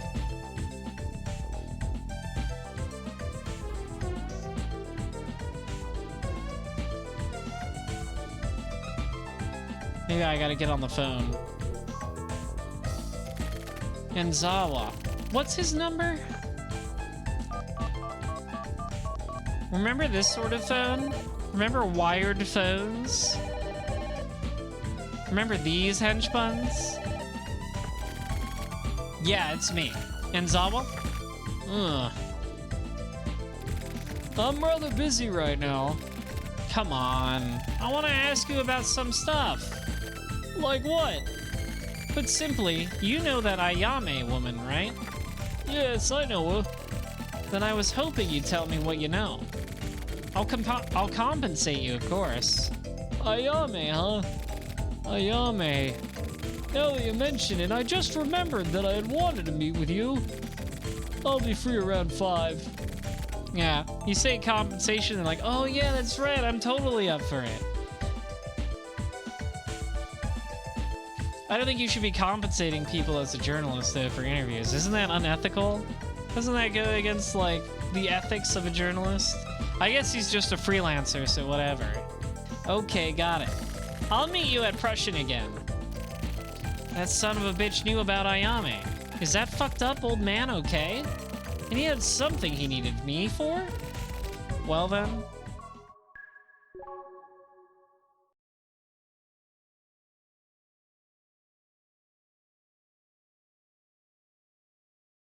Off we go. Tea room Prussian. 5:13 p.m. Enzawa showed up wearing the same exact clothes as before. Tokyo does not strike me as particularly ethical, no. I don't think he gives a single fuck about ethics. Even the habit of wiping a sweat with the hand towel, nothing had changed at all. So, you know Ayame, huh? Yeah, that's what do they call it when you, I mean, I guess checkbook journalism would be the term, but there's like, I thought there was a specific term when like you, like a journalist like says, hey, do this interview, I'll pay you. Like, isn't there a term for it that is besides checkbook journalism, or is that the only term? I don't know. It's not a conflict of interest. A conflict of interest is a different thing. I mean, I guess it's a different kind of a conflict of interest, but you know. Yeah, it's not like illegal or anything, but it's a very, like, you know, disreputable tabloid thing to do. Like, you're not gonna go to jail as a journalist for paying somebody for an interview, but it's considered not, you know, proper noun, capital N, not capital C, cool. It hurts that good old credibility that journalists say they care about so much. Allegedly. Allegedly, this is something journalists value. Of course. She's Kamui's ex-partner, after all. So for Kamui maniacs, I guess that's common knowledge, huh? You're funny, Morishima. Huh? You even know that? Man, what kind of connections do you have anyways? Oh, what a master of sarcasm Morishima is. Among us maniacs, you're pretty famous, you know. No fucking way. Not really. So, he got your ass on that one, Tokyo. So how did it go? Did you see Kamui? How did he look? What did you think? I didn't see Kamui, and nothing happened. Sorry, but it was just some woman on the ground. That's unfortunate. What kind of woman is Ayame? Don't think that Ayame is just some normal woman. Oh, goddammit, he did say Among Us, didn't he? Sus. I didn't even pick it up. Usually I'm the first guy to go Among Us when I see Among Us. But I was so entranced by the storytelling that I dropped it. Yeah, Among Us has also been ruined for me. I just giggle every time I see it now. What? Why? She's a special woman. You mean to Kamui? No, Ayame herself is special. I don't get it. So how exactly is she special? Well, in a way, she may be above even Kamui. Her stage, that is. And the fact that she's a woman is important. A man can only spread his seed, but a woman is able to choose a seed and raise it, right? Okay, that's weird. Hey man, I'm not asking to hear your weird-ass theories. Then maybe you'll understand if I put it this way. Ayame's very existence is bigger than Kamui. At the very least, that's what I believe. Because she's a clever and cool and noble human being. She's not as savage as Kamui, not as sharp-edged, not transitory. But from the time that Ayame started having special feelings for Kamui, something started changing. These special feelings aren't love or whatever. Ayame wanted Kamui. She simply desired him. And because of that, Kamui's actions were, to Ayame, something to be hated. What Ayame desired was Kamui's child. What the hell? That's right. Ayame was trying to give birth to Kamui's child. Alright, how do you know all this, by the way? You don't, like, know them personally. But the self-preservation instincts of Kamui's seed wouldn't settle for Ayame alone in its garden. Yes, I do know. We did find out at the end of last chapter that he had children with multiple women.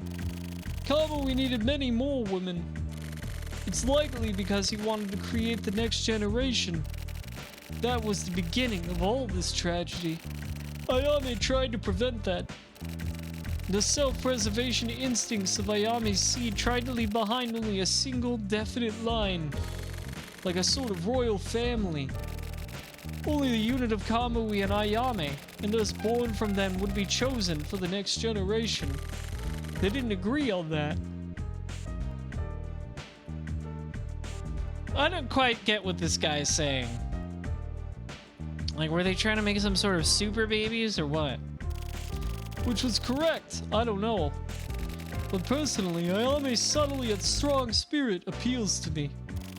The blood flowing through her body is the most virtuous blood in this world.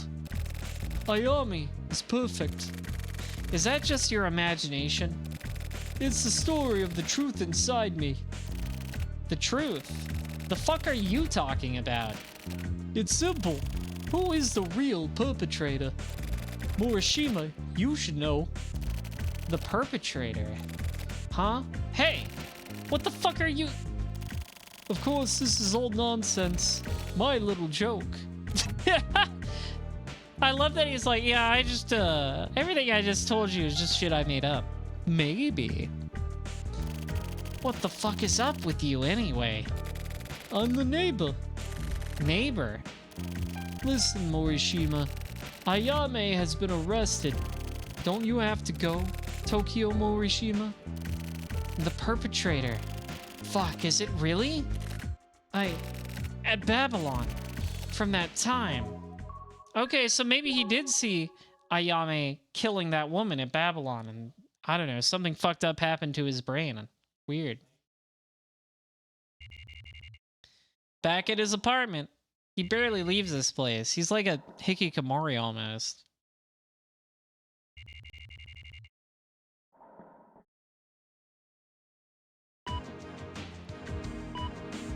Memo. Gotta write this shit down. Ayame was arrested. Just as Enzawa said, it was actually Ayame who killed 5 people in this Kamui case. When I went to the HC unit again, it was even more hectic than when Kamui was arrested. I could barely even get inside. Cameras, lights, strobes, mics, and reporters. I stood back and just watched from afar for a while. After that, I was able to get Kusabi on the phone and spoke with him for a bit. Simple confirmations. He sounded fed up, but he also sounded relaxed. That guy is somehow able to calm people down. I also called Nakatagawa. He sounded pissed off. Maybe he just always sounds like that over the phone. Turns out I never saw Ayame with my own eyes. Well, Kamui neither, I guess. I'm just a bystander, but thanks to the incident at Babylon, I feel like I've gotten caught up in another bit of trouble, to the point where there's no turning back. Ayame was pregnant, that's one fact. But what does that tell me? I can't understand the truth. Enzawa is wrong, whatever he is, and whether or not it was really Ayame who killed all those people, and even if Ayame was really pregnant with Kamui's kid, nobody understands the truth about Ayame. Maybe Ayame was just a little lonely. Gonna send this to Inohano. Subject, try me. The Kamui case was actually the Ayame case. Ayame's motive was jealousy. I'm holding off on Babylon for now. I don't feel like writing about it. I'm sure you understand how now isn't really the time for that. Facts are facts. The truth is the truth. What Ayame needed was just a little bit of security. In my opinion, at least. Security from what?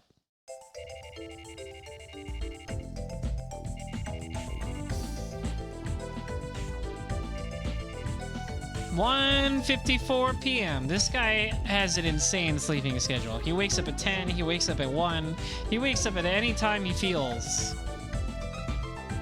Got any comments, Red? Nope, still sleepy.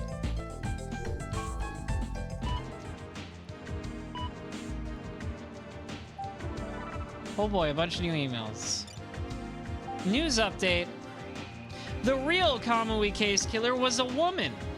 Regarding the Kamui case in which 5 people were murdered, suspect Kamui Uehara was under questioning, but it was later discovered that the real killer was a woman named Ayame Shimohira, according to an emergency announcement from the department leading the investigation. According to the announcement, she has already confessed, and her motive for the murders is to be revealed shortly. Ayame Shimohira was Kamui's ex-partner. Ayame Shimohira, the newly discovered perpetrator of the Kamui case, was found to be Kamui's ex-partner in creating digital art. Ayame Shimohira is still listed as a digital creator, working at an atelier called Gladiolus. However, her relationship with Kamui is thought to have ended several years ago.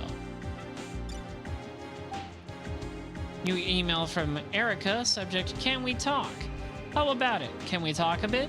You seem to know quite a lot about Kamui and Ayame. I see you in a new light now. At around 2 p.m. today, can you come to the Skolba chat room? Let's talk there. I'll be waiting for your reply. We gotta go to the chat room. Okay, I'll go into the Skolba chat room at 2 p.m.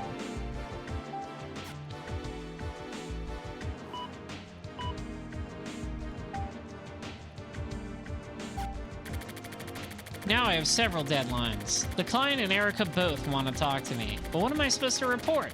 I don't have anything worth reporting. Maybe I'll go on a trip once this Kamui case shit is over with. I should just skip work. That would be the smartest thing to do. I'll take Red with me, too. Okay. Time to report to the client. It's a man's world. Here's my breakdown of the Ayame case. I'll make it brief.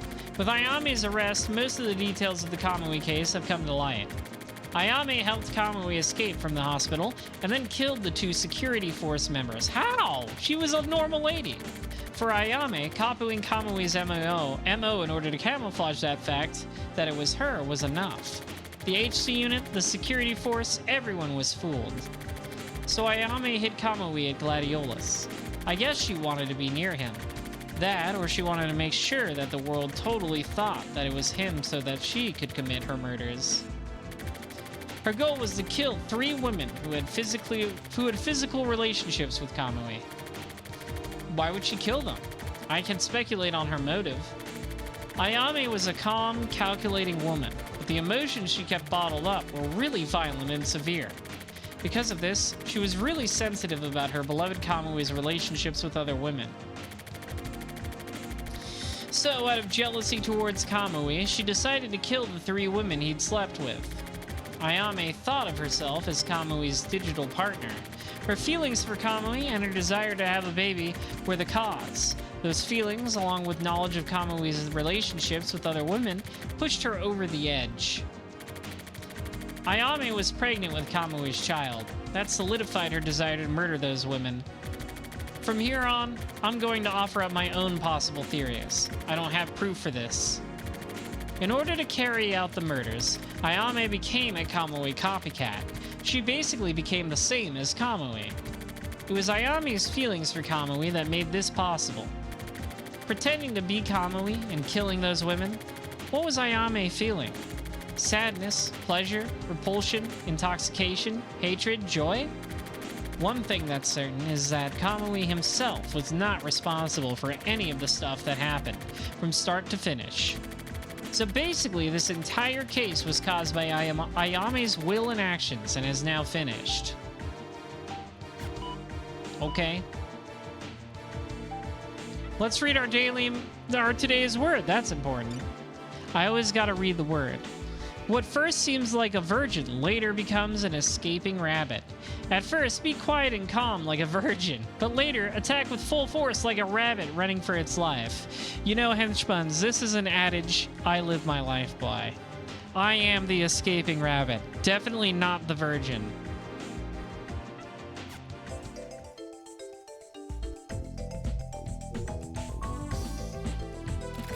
I looked into it and turtles apparently eat an amount similar to the size of their head. But it's pretty clear that you've been eating more than that. You're calling this turtle fat. You're gonna get big. You're getting too fat. Huh? It's almost chat time. Oh god, we gotta get to our chat room date, henchbuns. We gotta get on AIM.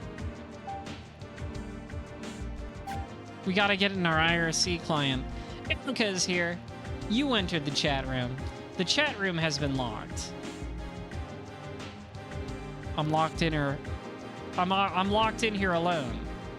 Ah! His handle is Turtle Guy. That's great. Hey, you finally came. Yeah, sorry. I'm a slow walker. I don't have time for your retarded jokes. There's more slurs in this game than I was expecting. But did you know that turtles aren't actually that slow? My pet Red can run pretty fast. Can we get to the point? Yeah, whatever. I want to ask you about Ayame. What? Did you look up her past? Yeah. It's weird, right? Her past has been erased. Or else maybe what's left is just made up. Maybe, yeah. What do you think? Well, about what? Just like Kamui, Ayame has a lot of mysteries. Yeah, it's pretty fitting for a 90s chat room, yeah. Late 90s chat room, people were throwing around the word retarded all the time. Some people still do. I don't like to use it myself. I feel like we can come up with better insults.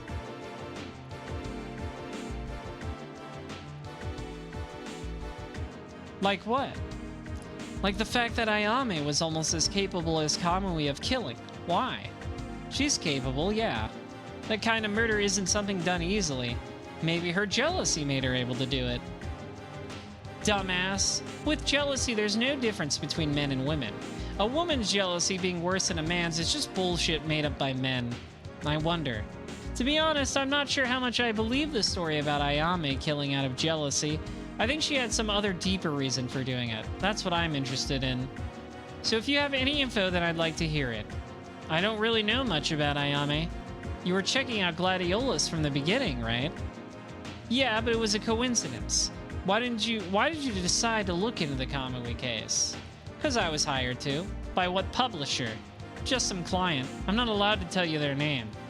I want to hear more about the info you've got. Pretty frank, aren't we? Yeah. I think we could work better together. I'm surprised to hear you say that. Yeah, but I mean in a business capacity. So you want to do business with me then? To be honest, I do still sort of hate you. Oh, something broke. But looks like the chat room broke. Question mark has entered the chat room. Uh-oh. That's scary. Have you ever had a mysterious person enter your private chat room, your private IRC chat? Huh? Oh shit, we got ominous music too. Erica? You there? Hey. The chat room has been locked. I thought for a second she leaked his IP address. That would be pretty funny. By the way, I still kind of hate you, IP address. You should stop. What? What the fuck? Are the lines crossed? Why? Why are you trying to get involved? Are you interested in Kamui? I wonder what those kanji mean. Maybe it's just nonsense. You saw, didn't you? You shouldn't forget. You saw Kamui, amplified Kamui, and you were filled with fear. The Kamui amplified inside people's hearts is the true Kamui. Kamui was sleeping inside you too, and you were to be killed. What the fuck? Well, who the fuck are you? Kill. Question mark has left the chat room. The chat room has been unlocked. User now offline. The bat? That was the same person who emailed our protagonist on the other side of the story. Interesting. Yume. That's the end of Yume. Hana is coming soon. Yeah, I think all the way. What I'm thinking right now, my running theory is, because we've already known about the crime virus, I think Kamui might be the origin of it, or something like that. Yeah, a little more context, but more questions. The answers just beget more questions, right? Typical mystery stuff. Alright, so if I remember right, you're supposed to do one placebo, then one transmitter. So, we're gonna move on to transmitter case number 2, Spectrum. But before we do that, I'm gonna go take a piss and get some more water. I have to drink a lot of water during visual novel reading streams, as you might imagine. So, Hench Bunnies, I will be right back. Please wait patiently and listen to this ethereal jam.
That is most certainly an ethereal gem. Wouldn't you agree, henchbuns? I have returned. I am empty of piss, and I am full of water. So, that sounds like a great opportunity to continue the silver case. I'm interested. I'm excited to see where this goes. I'm intrigued. I guess that's the best way to describe my feelings on the game so far, right? I am intrigued. I wanna know what you're cooking here, Suda. The answers are not easily given, and it's drawn me in. I'm intrigued by this setting. I'm intrigued by its cast of goofy-ass characters. Right? I want to know what's up. I want to know what's going on. I want to know what's happening in the world. I want to know what's up with this silver case. And I think it's interesting that the placebo chapters are a different kind of perspective, because in the transmitter chapters, we have a silent protagonist named after me. And in the placebo chapters, we have a named protagonist with an internal narration the silent protagonist doesn't have. So it's like on one side, you've got the world just presented as it is, and then on the other side, you've got a guy trying to make sense of that world. And I think that's really interesting. I don't know what it's all about so far, but I'm curious to dig deeper into it. Is my perspective so far. I don't even really have any theories about what's all going on.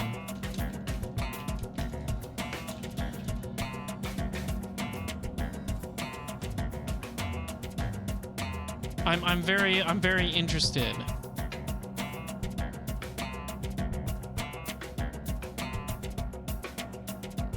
I'm very interested in all of this. Anyways, let's dig into, after I take off this text, let's dig into transmitter case number 2, Spectrum.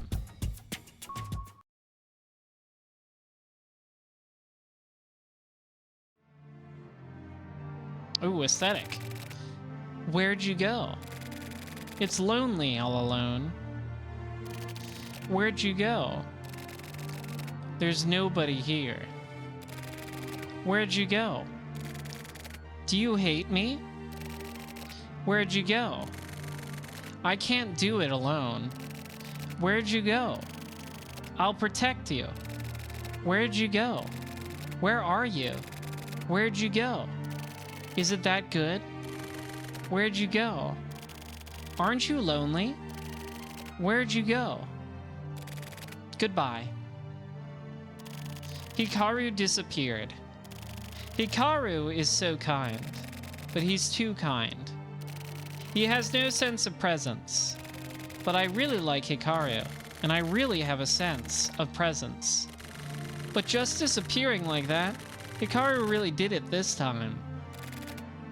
Maybe. He's trying to surprise me and is hiding somewhere. The old lady won't tell me anything. Hikaru must really mean it this time. Not really. Maybe the kids in class have Hikaru all locked up somewhere. That would be bad. I have to help him. Things have gotten pretty bad now. Hikaru is quiet in front of people, but he talks a lot to me. He doesn't look it, but he's really cheerful. I've seen Hikaru laugh lots of times. I know Hikaru's true personality. He laughs a lot and sounds like a frog. Like his voice is croaky? Or he really says ribbit, kettle, kettle. He really does. And so, to play with Hikaru again, I have to help him. Moon! Hey, wait, isn't this Tokyo's apartment?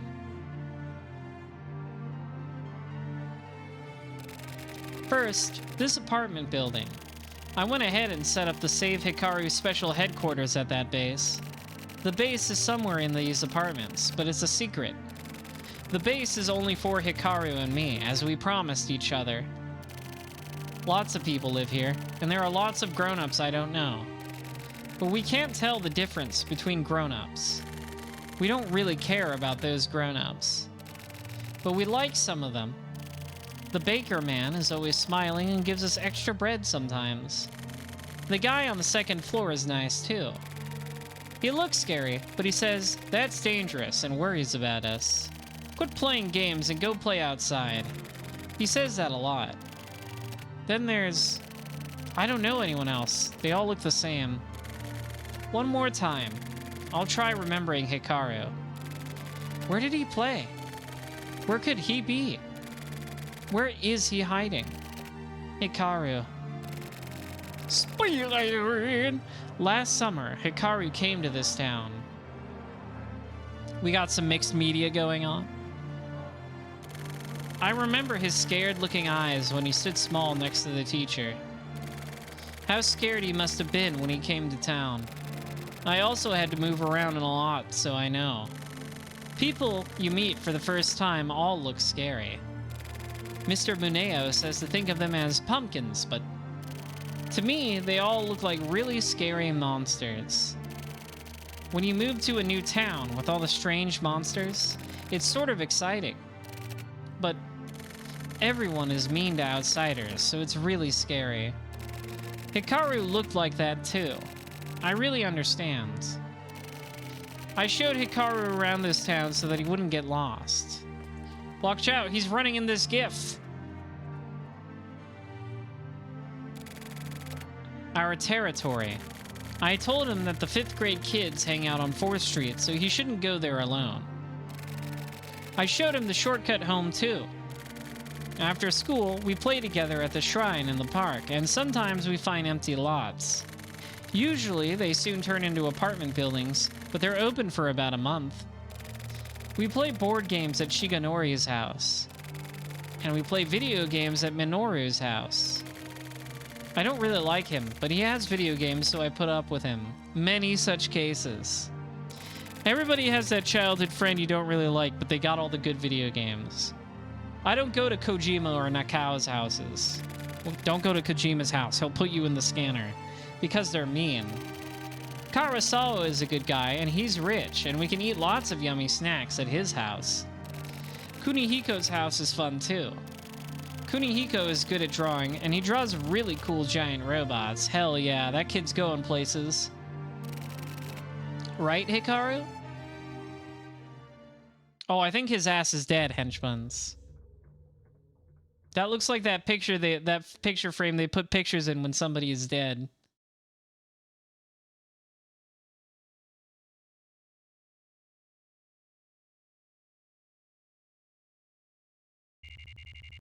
June 30th, 1999. Expensive housing area. Ooh, pricey. 12:06 p.m. Stakeout. You gotta love a good stakeout. I love a good detective stakeout. Always fun. What a nice girl. What? Ayame. Ayame? The fuck is that? The Kamui case perp. Are you shitting me? You falling in love with a serial killer? What are you, a fucking stupid? Well, yeah, but she's hot, right? Many such cases as well. It's fine that she murdered a bunch of people. She's hot. Dumbass. You're a real idiot. She destroyed special forces and murdered those 3 broads. That's not the kind of broad a pussy like you should be fucking with. I like that that implies like it's okay to fuck her, just not for him, cause he's a pussy. Fuck off, old man. She's really not so bad. Stop trying to break down a person's love like that. Forget about it. I can't. I'll wait for her. However many years it takes, I'll wait for her so we can start our second life. Do whatever then. What a bunch of bullshit. Fucking kids. Whatever, Tetsu. I know I felt something. And you call yourself a fucking detective. Listen, don't you ever say shit like this to anyone else. Of course. I can't talk about this with anyone else. What a fucking honor. I want to see her. Christ. Just go for Hachisuka or someone instead. You two look good together. No way. That'd never work. Well, whatever.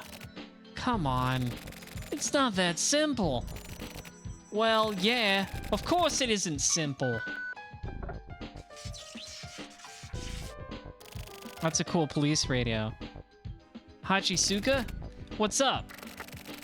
Something's up in District D4. Please provide backup. I can't. We're on a stakeout. What? What about Morikawa? Aren't you two partners? Go handle it as a team. He's not here. I can't get hold of him. Same as usual then, huh? Yeah, this is a good Sumio and Kusabi scene. They've got kind of like a straight man funny guy vibe going on, but they like trade who's the straight man every now and then. It's a good bit. I like them. They've got a good buddy cop dynamic going on. It's pretty funny. I like Kusabi a lot because he's just like the dickhead hard-boiled cop. That's always a good archetype. Okay, fine. I'll go by myself. No, don't move alone. He's right. Don't do anything rash. What else am I supposed to do? There's nobody else. I've seen plenty die thanks to that kind of carelessness. I mean, do whatever you want, but you're exaggerating. Oh yeah, Hachisuka. Go get Daihime. You can use him. It's better than nothing, right? That would be better. Live in the now. I don't really get it, but whatever. Can you get a hold of him? You can get him online. Search for part-time. He's registered. His home address should be listed there too. Okay, I'll do that. You okay? I'm okay, thanks. You'd better hurry. Got it. What was that? She seemed weird just now. I have no idea. Everything is so messed up. Yeah, what's going up? I'm being roped into another investigation, I guess. I guess since that whole special forces, thing, my whole unit being wiped out thing didn't, kind of left me out of a job, right? I guess I'm a part-time cop detective now. My room. Do I live in the same apartment complex as Tokyo? That's funny.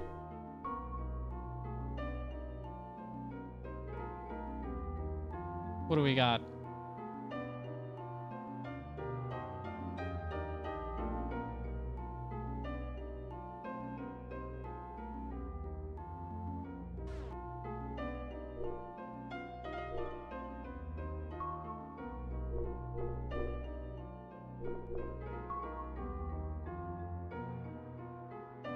Oh, right. My computer. I'm gonna sit down at the computer. Me hopping on the computer?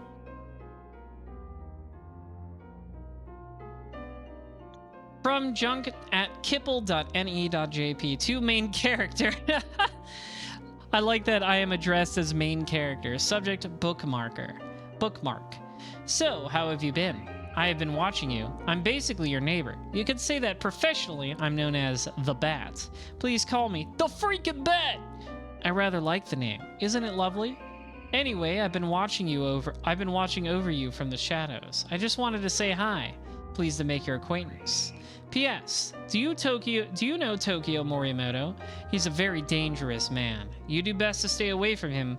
It may be an unnecessary warning, but... Alright, cool, man.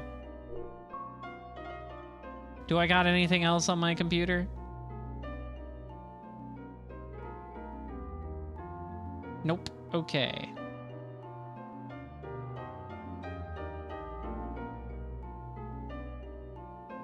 The OST of this track's title is His Room. That makes sense.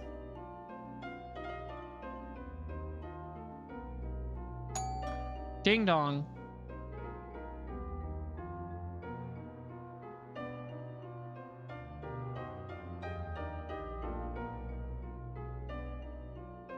Oh, she's here. You seem well, huh? You have a second? Put frankly, I want your help with an investigation. We get to hang out with Hachisuka this time, I guess. She seems neat. Technically, I just want you to come down to the site. How about it?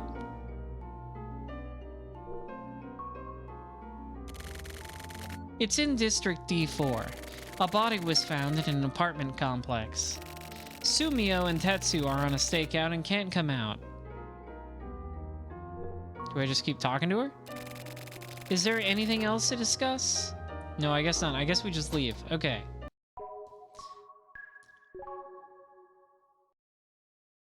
A body has been discovered.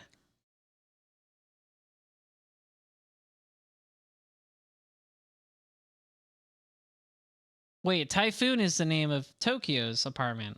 So yeah, it was the same apartment complex that they were talking about with Hikaru. Here it is.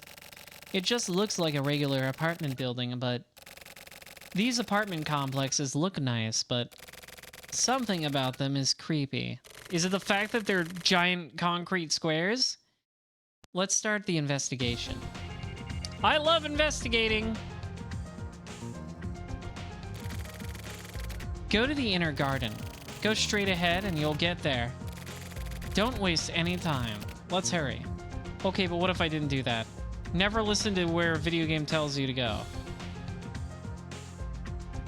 See, I can see an interaction point up here.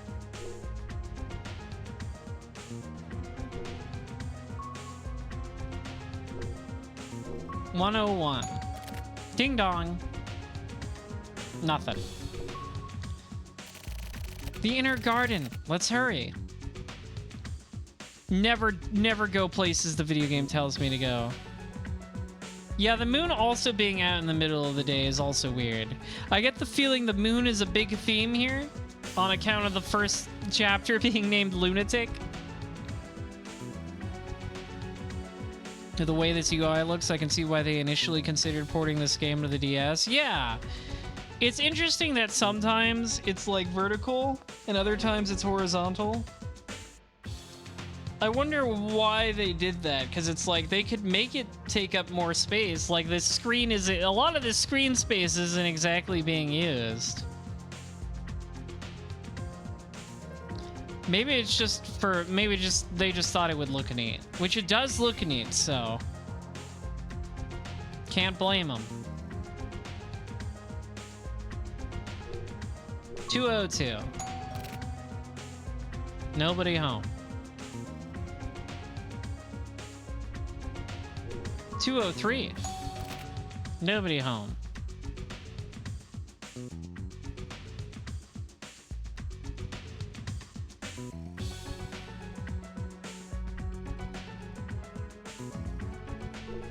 "201. Nobody home.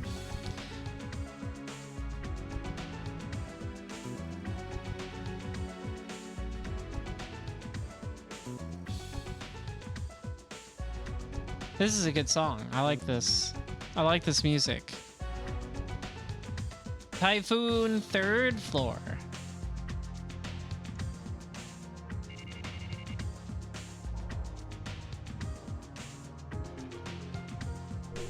Rio 2. Nobody home. It's cost saving apparently, so they could use smaller scale artworks. I guess that makes sense. Like, they don't have to render a ton of stuff, right? They barely have to render anything, in fact. Nobody home.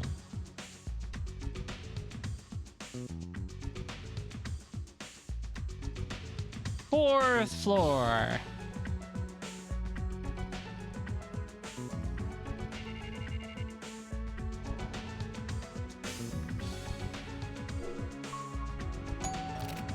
Nobody home.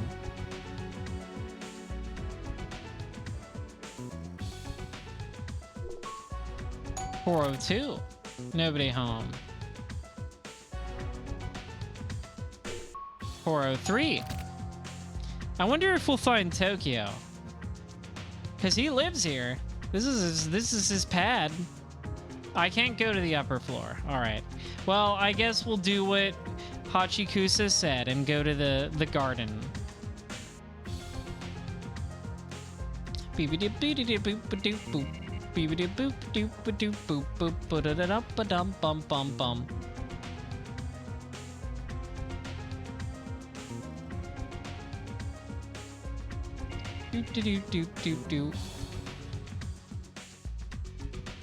This game has incredible music. Like, every track has been a banger. It's pretty crazy. Alright, to the garden. Yeah, see, now it's more horizontal. Excuse me, could you move? Who goes there? How did it go? Aren't you a detective? Isn't this your guys' job? We got the request. All the detectives are out on bigger jobs. I see. Well, sometimes it's nice to do more low-key work like this. So what's the situation? What was the cause of death? Look, up there. Suicide? I wonder. We can't be sure, but if there was a motive from up above... Cervical fractures, complex fractures all over the body, and bruising. I guess this is the coroner? They'd have died instantly. The ground is dirt, so the cranium is intact, but the way the bones broke, damn. Any leads on a possible murder? Any signs of a struggle? Nothing in particular. Not at this point. We're waiting on the autopsy. I see. Hey, Chizuru, what's up with Morikawa? Skipping work. Yeah. If you see him, tell him to show up once in a while. Mahjong? Yeah, he hasn't been coming out around. He used to like it more than work. He goes to the Mahjong nights, but now, since he has a hot partner, apparently he's really into his job now. Kawabata, that's... Well, the rest is your job. The investigation depends on whether or not we find a proper motive. Got it. I'll contact you once we get the results. A rookie, basically. I see. Hello, Bearsona 11. I am doing quite well. We're reading the Silver Case. It's been interesting so far. I'm very intrigued by it. I see. Well, good luck then. You too, rookie. Thanks.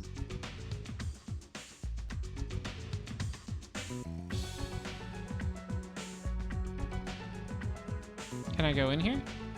Doesn't seem like it. Let's talk to Kawabata again. Have we met somewhere before? Or is it just me? Well, try your best.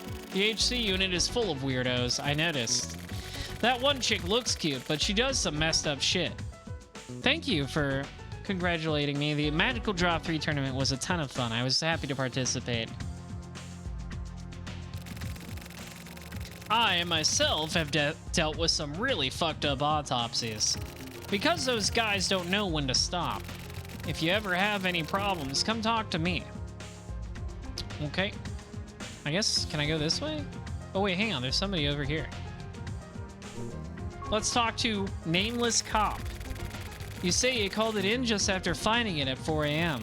Did you see anyone in that time? No, nobody. After that, did you see anyone suspicious? I pretty much know everyone. So nobody's suspicious. Okay. Thank you for your cooperation. No problem. Now let's talk to this guy. Are you a detective? Yes. Can't go in there. Yeah, I just told the other cop too, but I went outside to clean up at 4 a.m. I cleaned up the front and went out to the back garden. Do I just keep talking to him? I was shocked. I mean, even at my age, I'd never seen a dead body before. Oh, I'm just gonna keep talking to this guy, I guess. I didn't know who it was at first. Even after calling it in, I was scared. I couldn't go near the body, but I had seen those clothes before. Of course, I realized right away that he was dead. His face was purple and blackened, so... It is neat. It is a pretty interesting story so far. I didn't think it was Hiruma from the 3rd floor. He was a good, studious kid. He always greeted me politely. Okay, so Hiruma is dead as hell. I still can't believe it. I didn't think it was Hiruma. Okay, alright, I guess that's our hint. We gotta go talk to someone on the 3rd floor, probably. He doesn't have any new dialogue. What about the cop? It was probably a suicide. It happens a lot with younger guys around that age. He came out from the countryside and the big city is pretty lonely. Or maybe his girlfriend dumped him or something. We must exhaust the dialogue, henchmans. You're gonna get confirmation, right? Do it properly. I couldn't even do it if I wanted to. Our work here is done. I'm gonna guess he probably has nothing else to say. Yeah, alright. Alright, what about Kawabata? Does he have anything else? No, okay, I already read this one.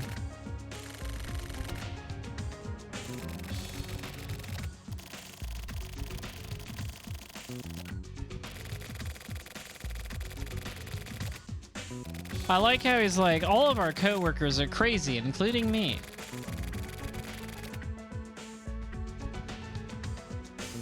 What about this cop? Is this the same cop? No. Nothing out of the ordinary. Oh, okay, I guess we had to talk to everybody to activate new scenes. It's that one detective who looks like John Lennon for some reason. What, it's already over? I came as fast as I could. Daihime, right? Are you taking over for me? Chizuru basically pulled you out and forced you out here, yeah? I guess women like the younger ones, huh? That broad's a real piece of work. Kidding, just kidding. It's okay. You don't have to go along with this sexual harassment. Just ignore it. Just ignore it. You worried about me? Should I be? Doing some sort of underground job, I assume. Not even. Working part-time at a convenience store. Hard for detectives to make ends meet in this economy, I guess. Whatever you say. Just get on with the investigation. I know, I know. Where's the body? They just took it. What's the word? It's looking like a suicide. We can't be sure till we get the autopsy results. So we need to finish checking the area then. What floor did he live on? The building manager says his name was Hiruma, lived on the 3rd floor. Which room? We haven't got in yet. Get the key from the manager. We need to check it out right away. Don't we need intermission? Don't we need intermission? Don't we need permission? I'm sure he wouldn't mind. Got it. Hey! Hey! Who's saying hey?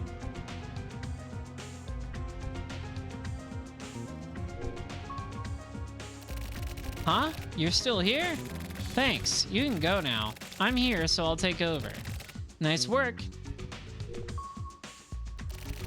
It's okay, you can go. The rest is my job. It's too dangerous for amateurs. I'm gonna keep talking to him to see if he gets more frustrated. You're persistent. I'm not like Tetsu and them. This world isn't so simple. So you can go ahead and go. Okay? What? Amateurs need to stay the fuck back. Get the fuck out of here. Got it? I could kill your ass with no consequences. That's the kind of place this is. Go play with the fucking kid. The kid up above. Look up, dumbass. Press page up. I think he was getting tired of me. Help me! Help me! That's the 4th floor. Hurry to the 4th floor. All right. I think Morikawa was getting tired of me. The 4th floor it is. Gotta go all the way up.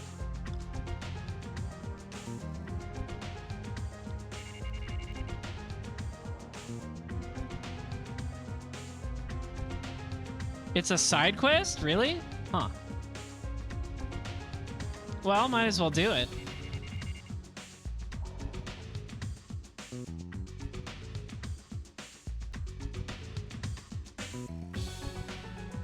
Alright, where's this kid? Where is this child? I don't like interacting with children when I can help it, but I will. Oh, you just said it as a joke. Be careful with your words, dummy. Nope. There's the child. Help! Help him! Help Hikaru! Please help Hikaru! Alright.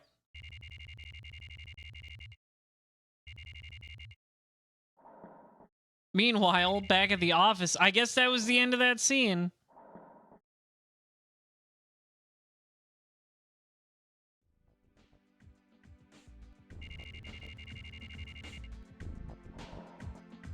Back at the heinous crime unit office. Huh? Where are Tetsu and Sumio? On a stakeout. A stakeout? This whole time? Didn't they start like 3 days ago? Technically, it was 4.5 days ago. It's not just our unit. The whole department is on this investigation. Is it that big of a job? What the hell? You know what's going on, right? Of course. So what is it? Morikawa, you've got a big mouth, don't you? I can't tell someone like that. You Department of Intelligence guys are real dicks, huh? Same as the multi-regional agents. It's the same deal. Everyone hates us both. Don't equate us with you guys. You career types are just jealous. With the key to this silver case. Hey, Naka, you trying to pick a fight? No, pissing people off is my job. Whatever. I just need to ask the boss. And I don't think the boss knows anything. Why not? It's under Central's command. Technically, it falls under our jurisdiction, so... I slurred that so bad. Central. Moving the pieces in the background. Naka, you gathering info? Well, I am helping, yeah. Give us some info, then. Well, it depends on the situation. Come on. Don't forget that we're all friends here. Friends? Morikawa, you're the last person I want to hear that from. Yeah, I guess you're right. You gave up. Like, you're right, I am a moron, asshole. That wouldn't work. So anyways, why is that guy here? Daihime. Looks like the boss called him out. Apparently he's getting this case. That had better be all.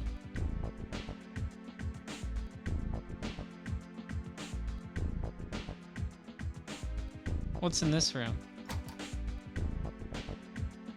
This is a good beat. I'm liking it. This music is very good. This game has pretty fantastic music, I must say.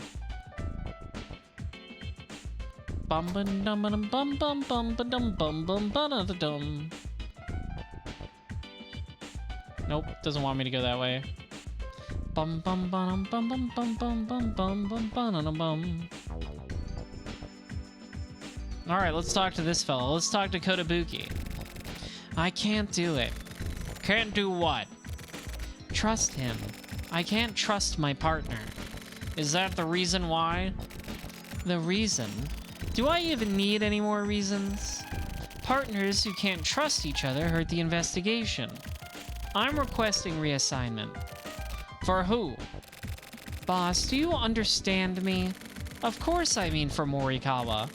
Please reassign Morikawa. And I've got Morikawa on another investigation.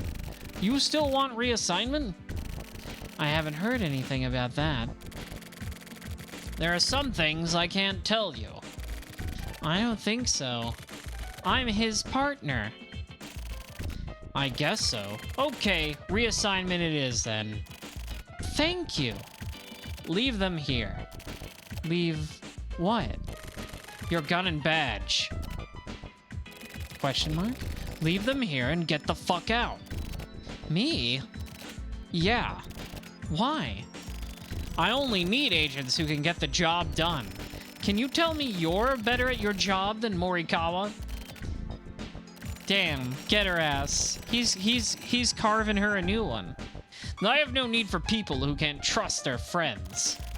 Whatever his background might be, is this not the time to trust him? Boss, your words and your actions, the way you think, it's about time you rethought all of it. What do you mean?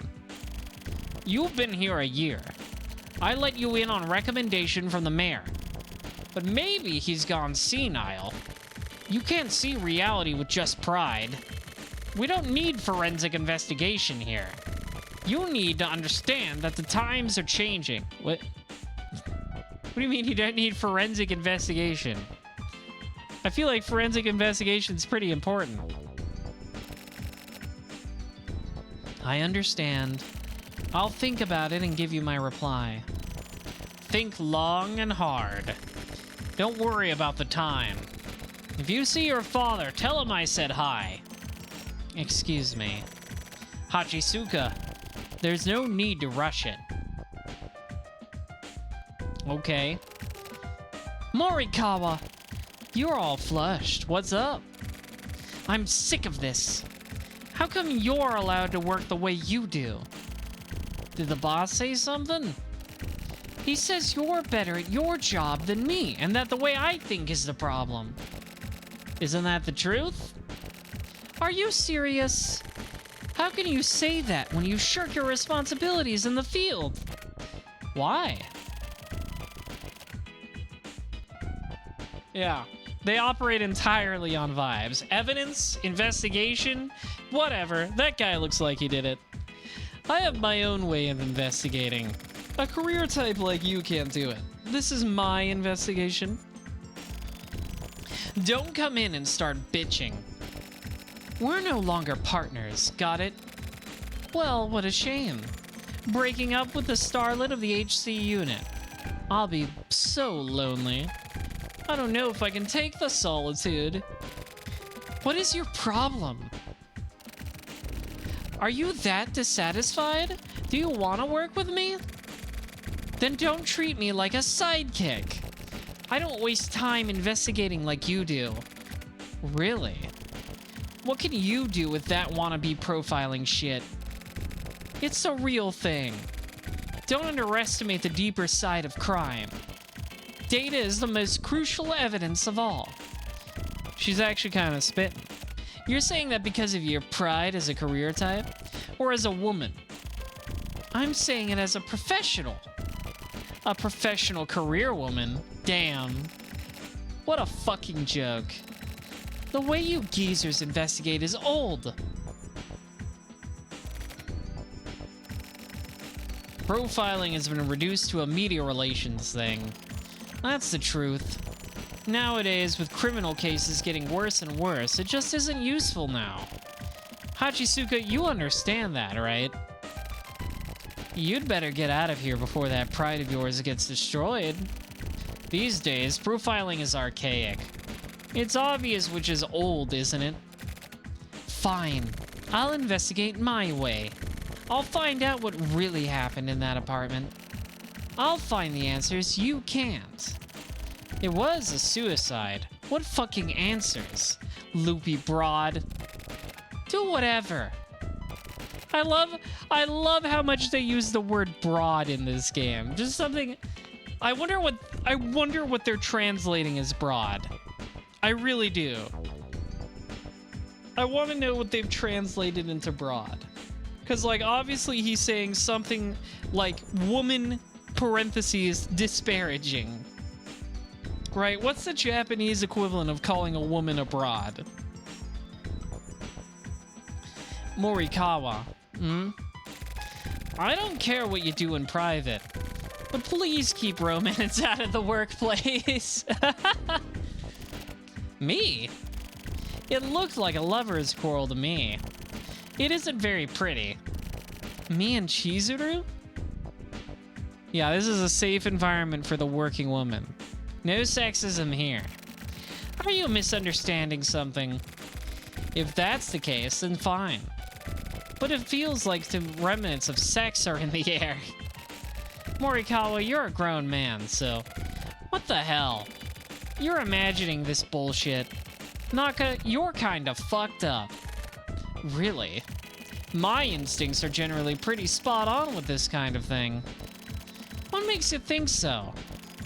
I was an undercover specialist in the Department of Intelligence, so I've broken up plenty of love affairs. So you're actually a hard worker, huh? Yeah, I'm kind of a social outcast, so I could start up my own private detective agency anytime. That's scary. I'll be careful. Naka, you're actually in love with Chizuru, aren't you? No, I'm only into younger girls. Oh, okay then. I can imagine. What did any of that mean? What did anyone mean by any of that? Daihime, the boss is calling. Like, Chizuru doesn't seem old. She called you geezers. We got a lolicon in the office? Get out of here. Gross. Help me. Good work on the Kamui case. Looks like your cooperation was key to cracking it.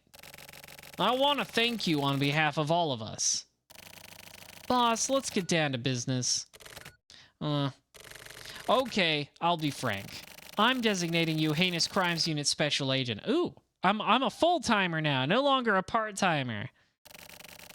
But whether or not to accept it is up to you. Do you want the position? Decide now. You've been scouted. That happens a lot here. Everyone here was scouted by the boss. From what I've seen, I don't think you'll be able to live outside of this world. You're all fucked up in the head. We might as well give you a job. You could say you're built almost like a criminal. That's definitely not foreshadowing. Tell me if you have any reason to turn this down. That means you'll be living in this world now. That get your stomach all upset? There's one way to turn it down. Right here and now. The Firebird Splash. Do it. What the fuck is the Firebird Splash? What do you say?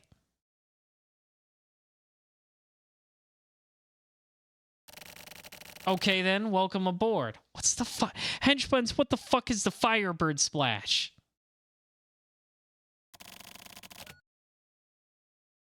Is that a reference to something I'm missing? I'm gonna Google it right now. Firebird Splash. Oh, it's a wrestling move, apparently.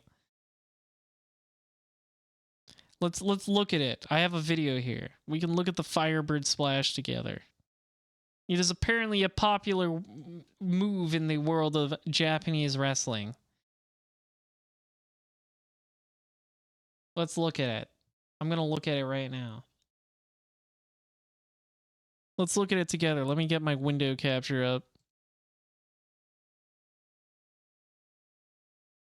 All right. Here we go. That's true. I do know Suda is a wrestling nerd. Let's see this move.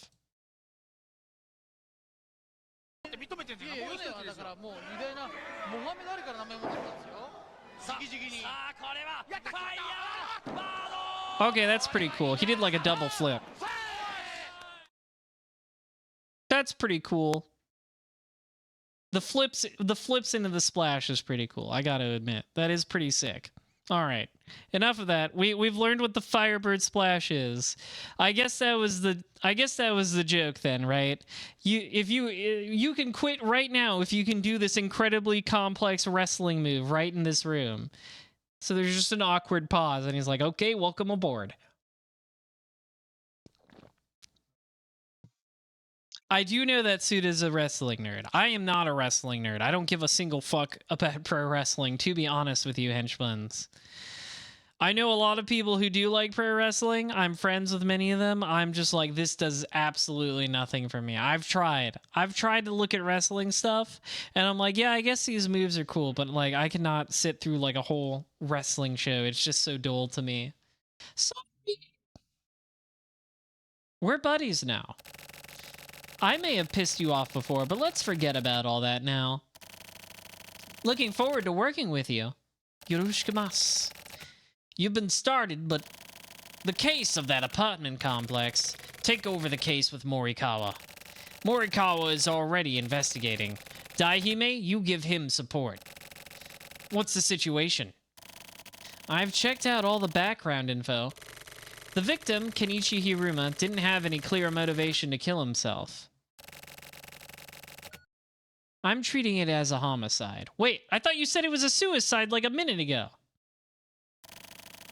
Are you just saying, did you just say that to fuck with Shizuka? Is that what happened? You just wanted to mess with her? Don't let anything get by you. What about Hachisuka's report? Still the same. Go easy on her. How was the crime scene? It didn't look like a suicide after all. Why not? Just my gut feeling. That's good. But don't rely on that too much. I'll be careful. Oh, look at this paper. What about this? Boss, have a look. The kid living in those apartments? He was peeking from his balcony. That kid, huh? Daihime, keep in contact with him. He may prove to be a crucial witness. What about this Hikaru? Help, huh? Morikawa, look into this too. Got it. What about the silver case investigation? Nothing new to report. Even something small is fine. Make sure to keep delivering your reports. I'm counting on you. Okay, so they're working on silver case stuff at the same time, huh? I thought that would be the end of it, but I guess there's more to uncover about Kamui's bullshit. Naturalmente. Alright. Well, I'm a part of the team now. I'm officially a cool detective guy. Let's go solve some mysteries. What's Nakagawa got to say? Well, I don't like being obstructed. I don't like how the chief director thinks.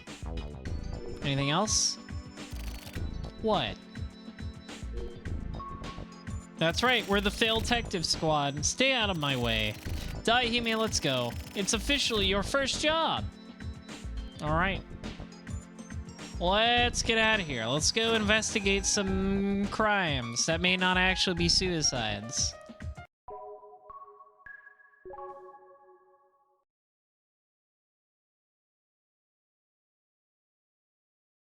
It's interesting that this is at Tokyo's apartment complex, so I'm very curious to see what his side of this looks like when we get to it. At Typhoon Apartments. 9:40 a.m. There's the moon, still up in the late morning, which is weird. Sorry, Daihime, but I'll leave this to you. Go deal with the boy. Chase down any leads you may get. I've got some minor business to attend to. Oh, okay, he's just fucking off. I'm taking the car. Sorry, but get a cab or something. I do also wonder if we can visit him. I knocked on all the doors I could last time I was here and there was nothing. So maybe we can at some point, but not right now. I guess I could knock on all the doors again while I'm here. Why not? Nope.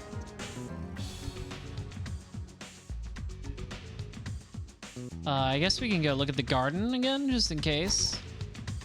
Might as well look at everything, right? Typhoon Courtyard.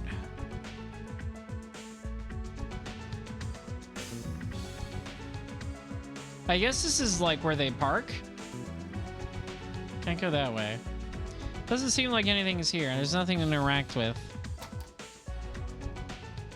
And we did get that email from the bat warning us about Tokyo. So I wonder if our paths will cross again in this chapter.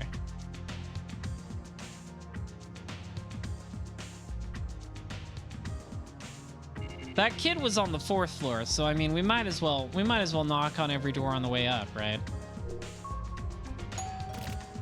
Nope.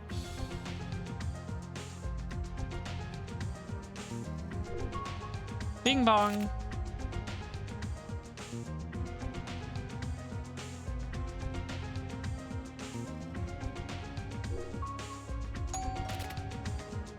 Nope.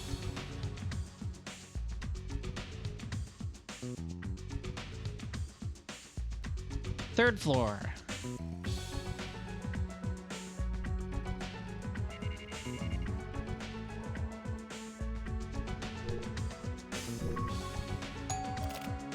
Nope. Knowing Tokyo, he's still asleep. His ass does not wake up before 10 a.m. Nope.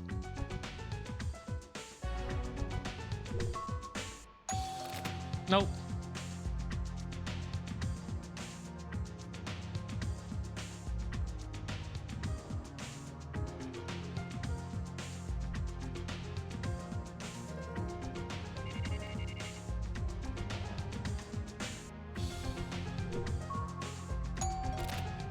Nope.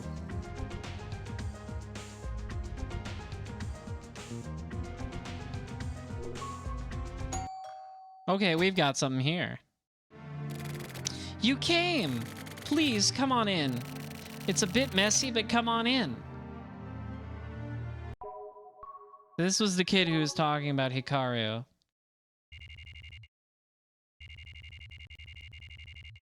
Meanwhile, at the stakeout, I guess. These guys have been staking out this place for like a fucking week. What's going on? What's this about?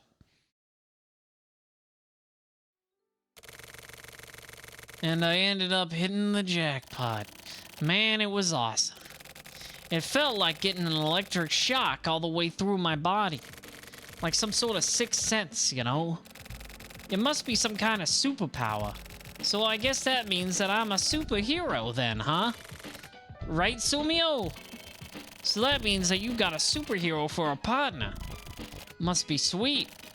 Even in the face of a certain death, I can use my cinema kinesis, you know? I know many people would claim to have cinema kinesis. That's telekinesis. Yawn. I'm so sleepy. Hey, concentrate on your job. You've been slacking a bit recently, huh? What, you pick up a bit of know-how and think you're a veteran now? Ha! Don't make me laugh. That's why you kids these days are shit. I'm 26. I'm not exactly a kid. Horse shit. Is that the only excuse you got? The only real shit you've seen is a bunch of kids play. And I'd say it's 6 cups of sugary coffee. 1 cup for adjustment, 2 cups for a slight tweak, 3 cups for your youth, 4 cups for diabetes, 5 cups to get back to reality, and 6 cups to get defiant. I don't know what any of that fucking means. Basically, just a load of shit. Tetsu. What? You're super bored, aren't you? Yeah. These two are delightful. Okay, that was the end of our Tetsu Sumio interlude. They're stuck doing a boring ass stakeout for like an entire week.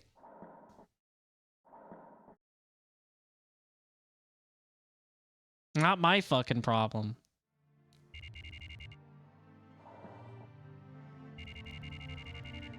Young geeky guy.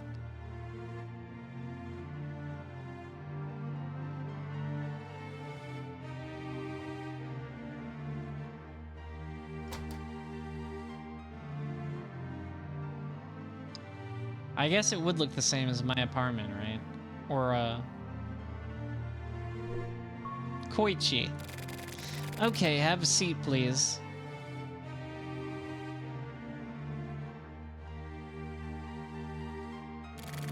I hope you don't mind. This is all I have. That's a good coffee, FMV. Or tea, perhaps? You're a detective, right? I actually have a favor to ask you. I want you to find him, Hikaru. He disappeared. We always used to play together, but all of a sudden, he just disappeared. I'm having a hard time pinning down how old these guys are supposed to be. Like, they call him a young geeky guy, but he talked about 5th grade earlier, so are they like elementary schoolers or something?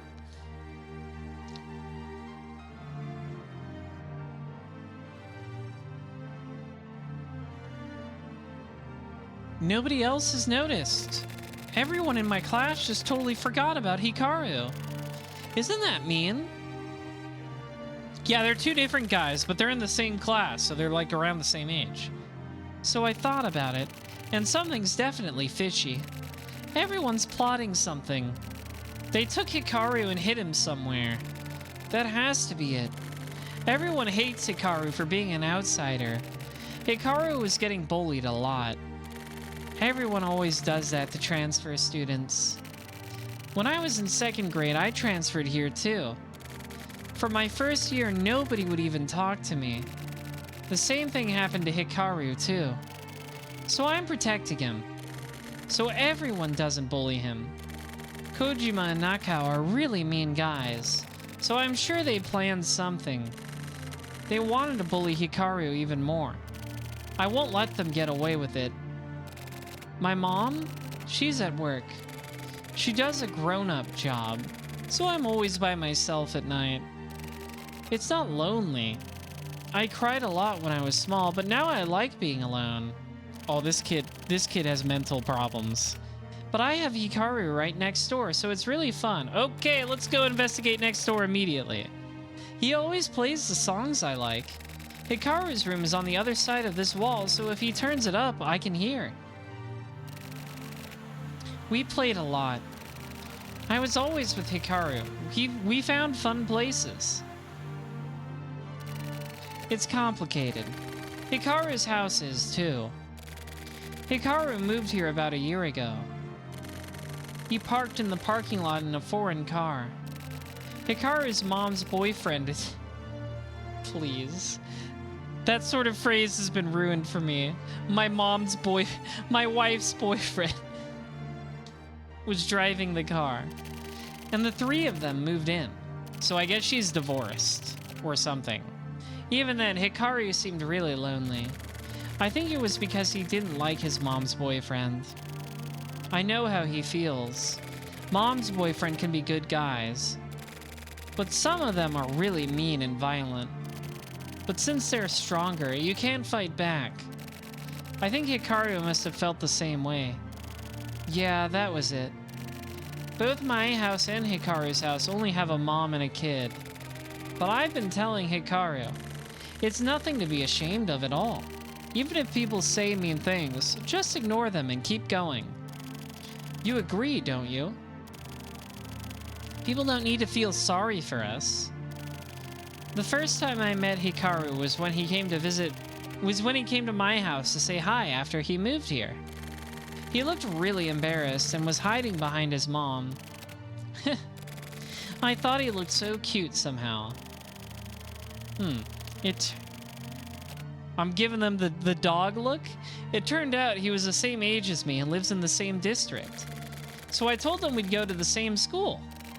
I said, I hope we're in the same class. The guy who died and the missing kid were different people. Oh, yeah, I might have accidentally misremembered his name and said they were the same person, but now I remember they're not the same. You're right.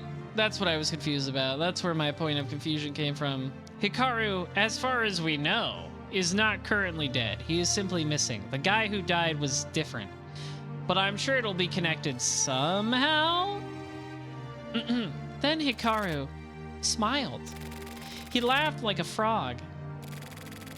I don't remember much after that, but we played together. I taught him all about these apartments. I liked the baker, and I introduced him to the guy on the 2nd floor. We ran around the building together.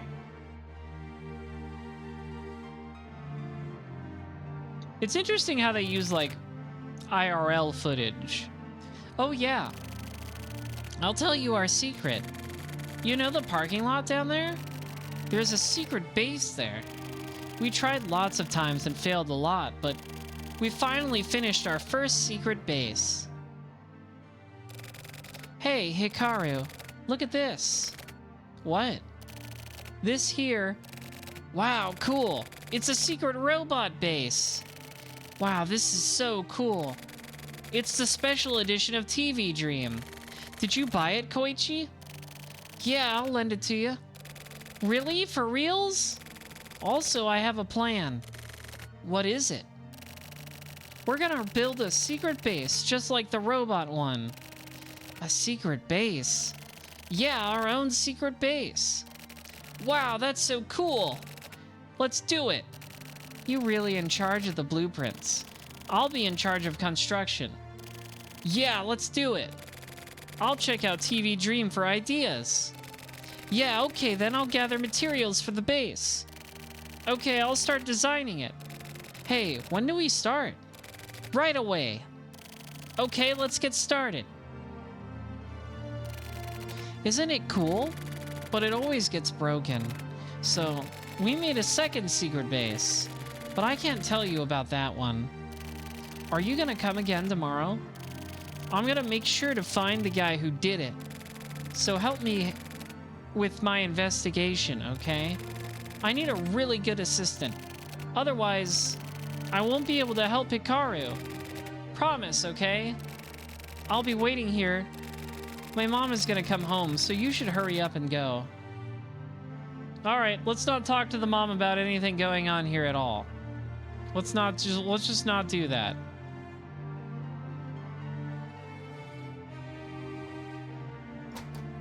I'm gonna look around your house though, if that's okay.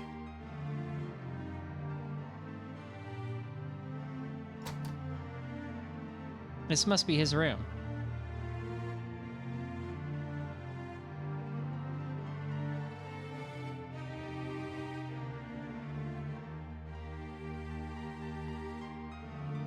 Nice kaiju figures. Are those SH statue arts? Pretty pricey.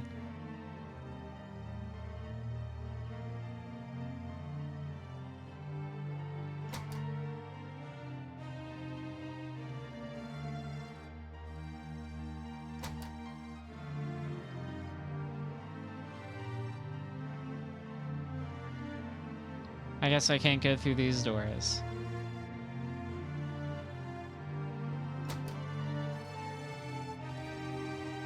Okay, well, he said his friend lived next door, so maybe I can check this place out?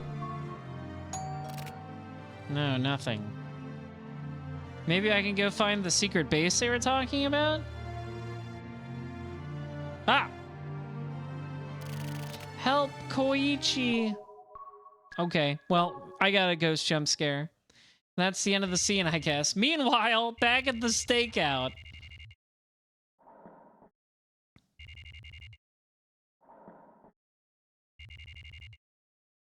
Gotta love the stakeout.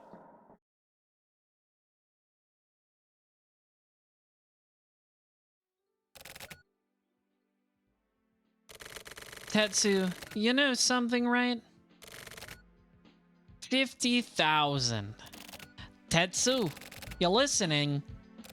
50,000. Shut the fuck up. 50,000 what?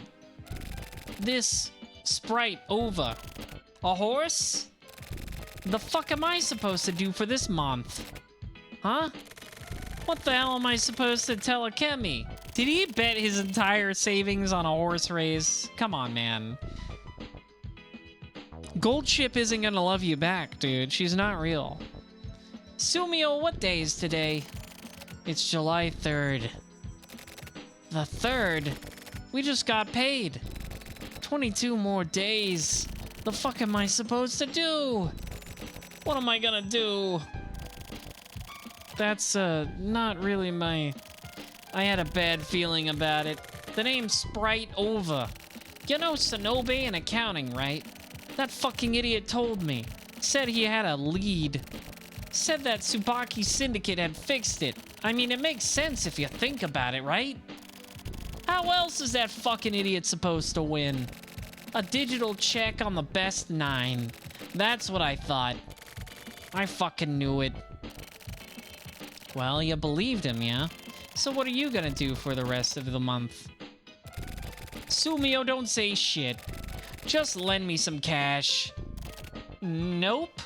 Not a fucking chance, man. Come on, buddy. Please, I said the magic word. Please, try asking someone else. Check with Nakatagawa over the radio or something. That guy's rolling in it. And should Naka know that, and show Naka that I'm weak? How the fuck am I supposed to ask a bitchy little queen like that to lend me money? He's so good.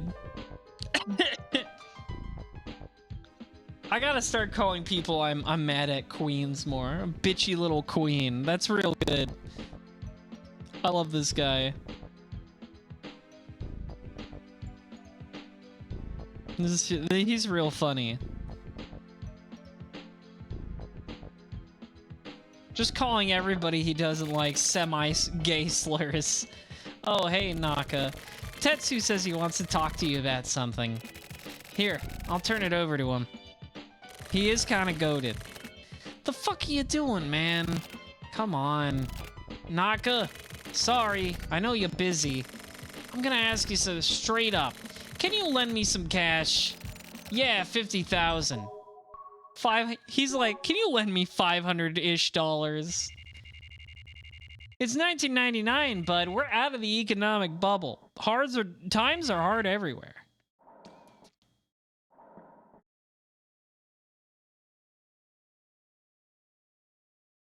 Kusabi is also like a super Suda 51 character.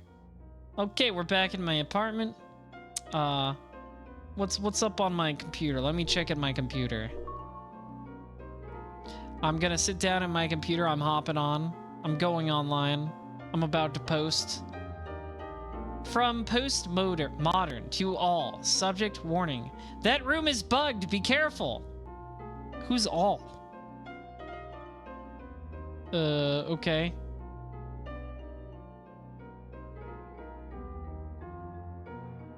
What is this explanation for? I still don't know. I am not even allowed to read it.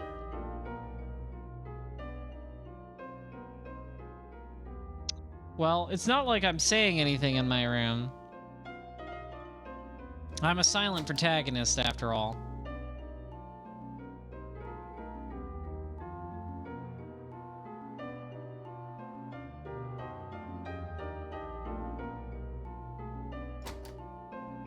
Let's get out of here.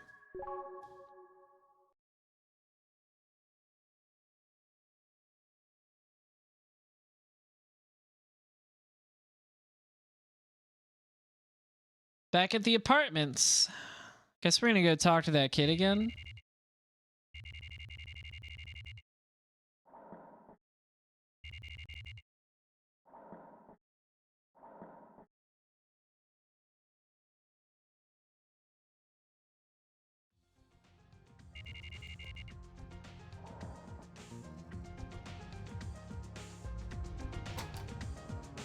I wonder if I can find their secret base. Oh, hang on, there's something here.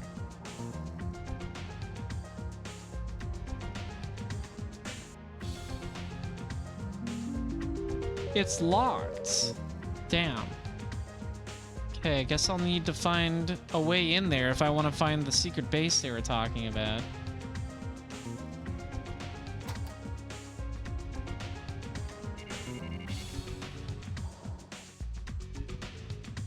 Maybe like the building manager? They mentioned a building manager before.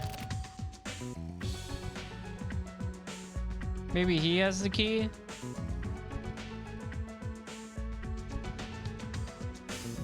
Second floor.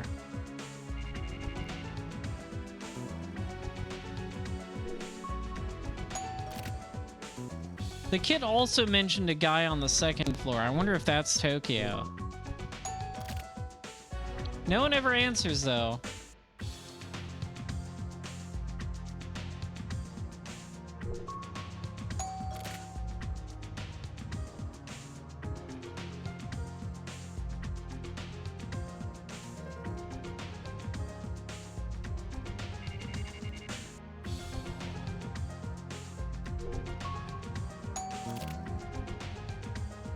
Nobody is answering their doors. Nobody wants to talk.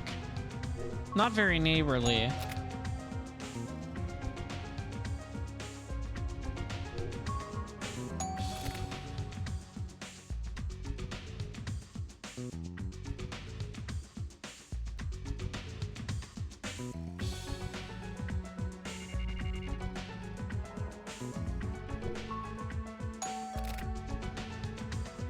Yeah, seems like my only option is to go talk to that kid again. What?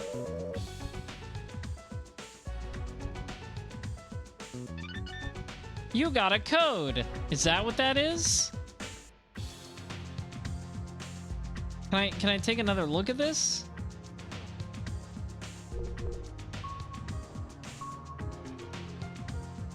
A map?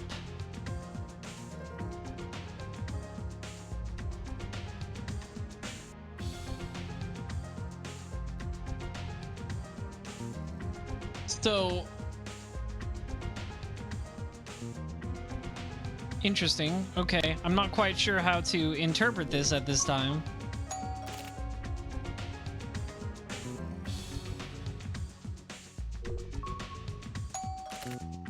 But I'm gonna go guess that maybe I should go look down by the can't go to the upper floor yet. The courtyard. I'm gonna guess that is where I should go check out. Cause there was like a guy with glasses we talked about who was like cleaning and stuff, so maybe it's indicating that he has the key.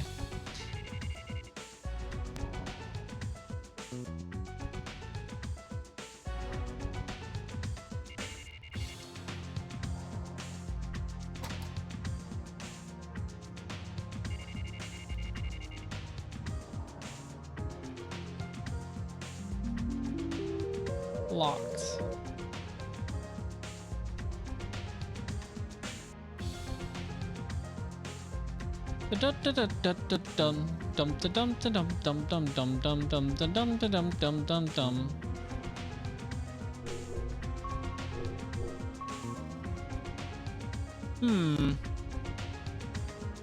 I can't read that writing.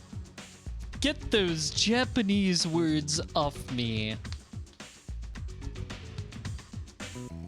So we got flour, water, some sort of needle, a trash bin, that guy's face, and a key.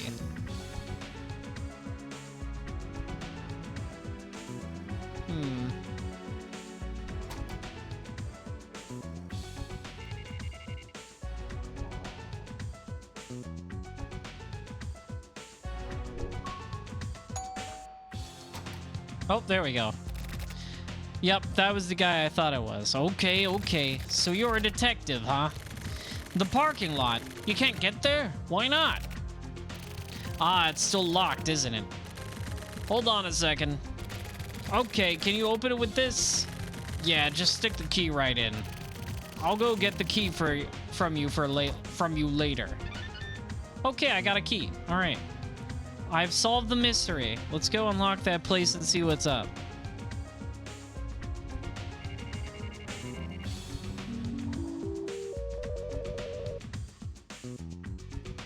I guess I should use the key. The lock opened. So maybe we could see that secret base they were talking about now.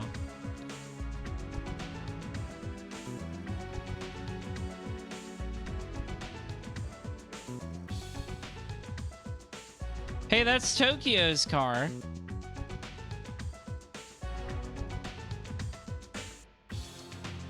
Okay, something about a trash can.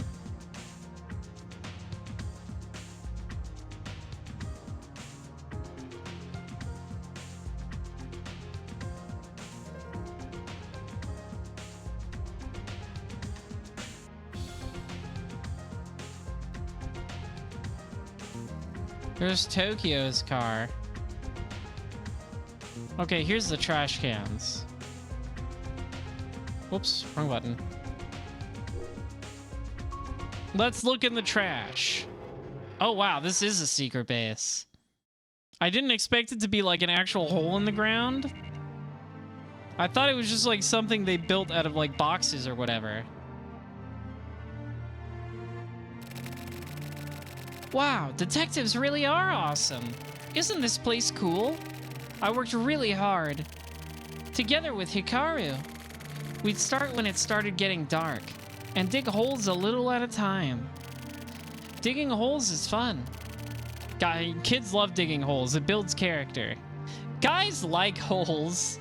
So true. I'm a guy and I love holes.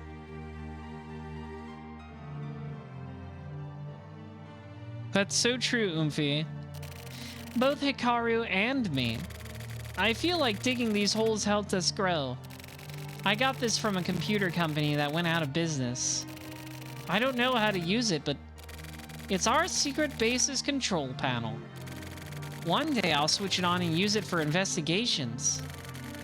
For this case, the perpetrator was really dumb. The hint was in the gum. The solution is coming up after the commercial break.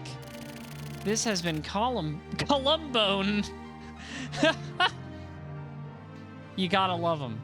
Even all the way back in 1999. Don't I sound like him? I'm good at impersonation. Okay, so this is what I think about the perpetrator. Just, one more thing. I gathered some witnesses. By my reasoning, I narrowed it down to 5 people. I'm like a bookie at the races, huh? This is Kojima. It looks like him, right? No, you forgot the glasses. He's big and he's really mean. He lives in front of Midori Park, but he always brags about it. Because he has a big house. And since Hikaru and me only live with our moms, he makes fun of us. This guy, I thought about killing him. Fair enough. You should kill all of your enemies. I don't even know how many times. I played with him before, but it wasn't fun at all. Hikaru must have felt the same. So we always ignored him. He was crap, so he never played baseball, and everyone stayed away from him. Hikaru was crap too, so he always got picked on. I always call Hikaru to play right away and bring him back. This guy's the biggest suspect. This is Nakao. We take the same route to school, and we're in the same age group. We're in the same group, sorry. And he's the group leader, but he always acts really big. He treats me and Hikaru and Shigenori like we're his lackeys. He says lots of mean stuff. But one time I couldn't take it anymore and we got in a fight. I always knew it, that this guy wasn't so tough. But he acts so bossy, so it got me really mad.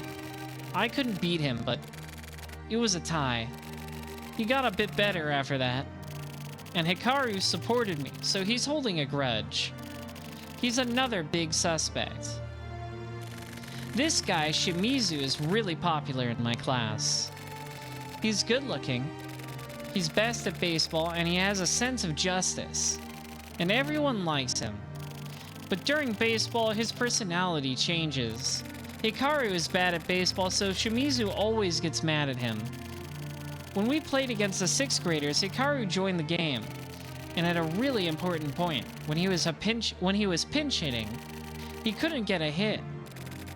It was Shimizu's decision to have Hikaru pinch hit, but he couldn't get a hit. So he blamed Hikaru for us losing the game. Also he's really stuck up. He's really arrogant. Since he's really confident, he forces people into stuff. When I go up to bat, I'm a southpaw, but he won't let me bat lefty. He makes me bat right-handed. Shimizu just decides stuff like this. I can't bat right-handed.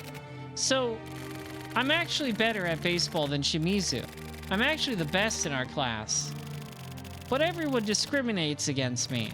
I can't pitch, but I'm a better fielder than anyone else.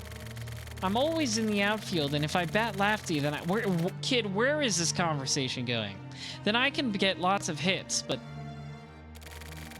So Shimizu is another possibility. I don't really understand how after that weird rant, but okay. As for Motonobu, he's kinda stupid. He's big.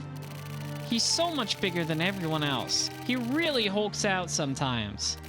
Seriously, he gets all violent like a monster and his face gets super red and he gets angry. He's really strong. Unless we all hold him back, he won't calm down. Yeah, average child rambling. Yeah. Motonobu has it hard himself. The guys in the East District always make fun of him. We live in the West District, and so does Motonobu, but we play around places close to home. So we're actually kind of friends. I feel sort of sorry for him sometimes. Kids act like they're fighting a monster and come after him like that. Motonobu is really stubborn and he won't give up. So we get done in even more. Koike and Takapin always make fun of him. And Takapin got Motonobu really angry. He kept calling him a stupid idiot. And then he'd run away and Shimizu and Koike would beat on him. Motonobu has a short temper, so it's his fault too, but when Motonobu gets really excited, he gets really weird. So he's even bullied Hikaru before. I hope it wasn't Motonobu. These are the girls' bullying group. They're really mean. There's Aonuma and Sukada and Satomi, and Aonuma is like their boss. They're really powerful now because they're friends with the Mitsuhashi group in the sports center and area. The Aonuma group lives close by, and they're always grouped together and talking badly behind other people's backs. These girls really discriminate against people too, and their parents tell them not to play with the single mother kids. The girls in the East District are much nicer. Sakurai and Osawa and Yasuda live really far away, but they're invited us over to play. And their moms are really nice. I was really happy. Maybe they feel sorry for us? But I don't care. Even though it was New Year's, they came to my birthday party and were super nice to me and Hikaru. Oh man, it's gotta be the roughest shit in the world as a kid to have like a birthday that is coincidentally on a major holiday. Imagine being like a born on Christmas kid, right? That shit sucks. That's no good. But the girls in the West and East wards don't get along at all, and they face off in groups. Sometimes we get mixed up in their power struggles, and Aonuma tells us to join them. When I take Sakurai's side, Aonuma bullies Hikaru. Aonuma is really good at dodgeball, and she could beat Hikaru in a fight. So Aonuma is always making Hikaru cry. So I stand up for Hikaru and make Aonuma cry to get revenge. But she still bullies Hikaru behind his back. Girls can be really dirty, but I still think that Sakurai and them are way better. The Aonuma group might be keeping Hikaru locked up somewhere. These girls are also top suspects. Okay, I feel like I've learned absolutely nothing about who could have committed this crime. Assuming Hikaru might even exist. I feel like that's the twist that's coming. That this kid isn't even real. Who knows? Hey, now it's time to decide on our mark. We're gonna find the perpetrator. You be sure to investigate too, okay? We might be able to help Hikaru. Promise, okay? I'll get hold of you again later. All right, goodbye. I feel like I'm no closer to solving the crime of the guy who died, by the way. Like, I haven't been doing shit about that. Meanwhile, back at the stakeout, I'm enjoying the stakeout bits.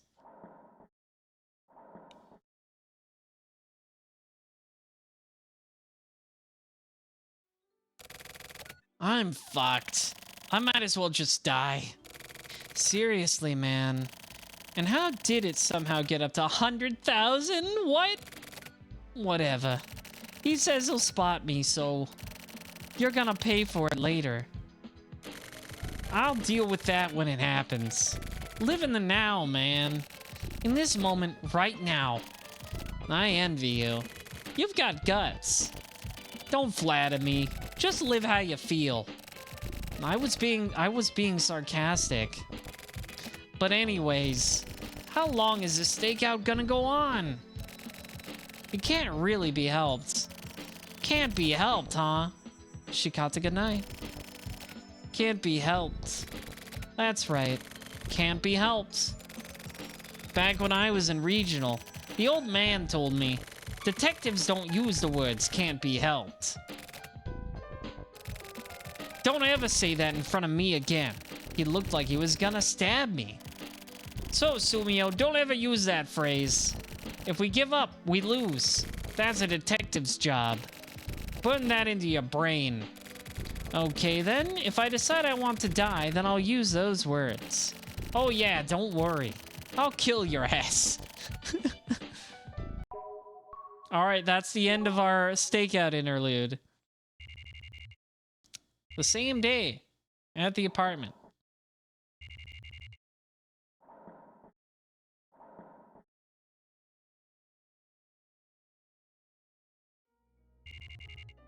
All right, is there anything on my computer? I love hopping on my computer. I love going posting. Let's see what's up.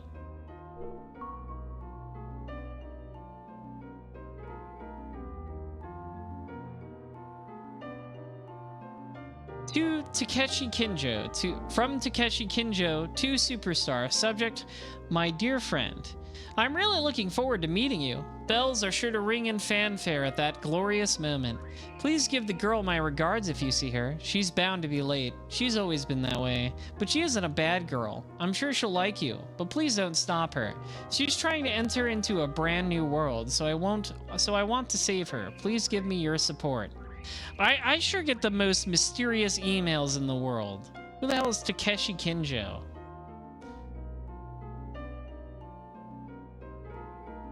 I don't know what's going on. I get the weirdest emails. Is this like a chainmail thing?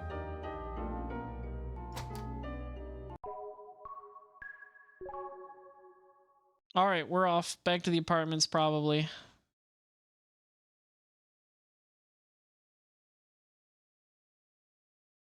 No, we're going to the precinct. Okay.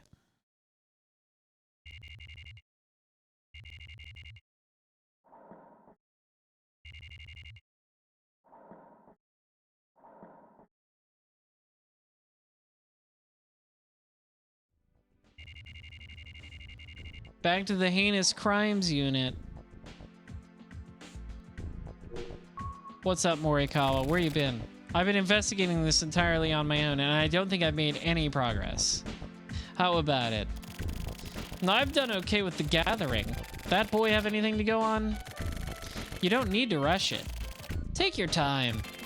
Something will pop up eventually. Chizuru? Well, women are complicated. Us men can't really understand them. There's a program. A really specific, original one. Chizuru is especially complicated. She's half-assedly sticking her nose into forensic investigations, so she's being pressured by all these unspecific personalities. Protecting her own self-consciousness is all she can do. Her job is to take in other people's consciousnesses, you know? No, I don't. So basically, she's like the fortune tellers on Mount Osore. It's a really tough job. It'll get better once the storm blows over. She just needs to be left alone for a bit. She's not a little kid anymore.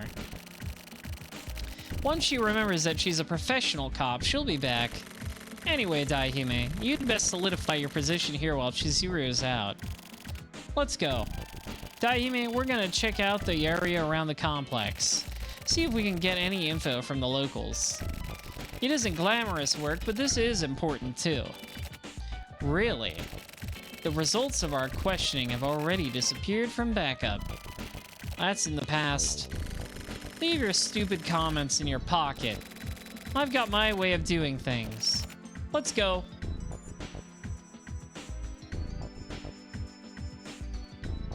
Okay, but I want to look around first. Do.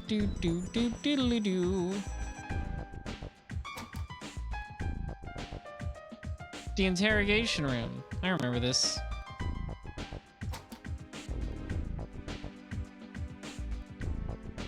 Yeah, okay, I guess there's nothing else to do here.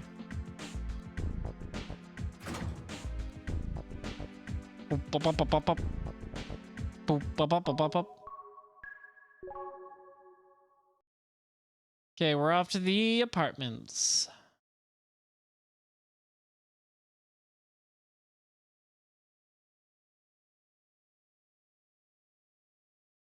Or at least the area just outside of the apartments. Sorry, Daihime. Gotta take a quick piss. Dude, you're like never around when I need you. Bah! Woman spotted.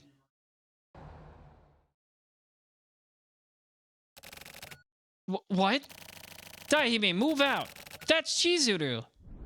Oh, it is. She looked different. She wasn't wearing her glasses or her hair up.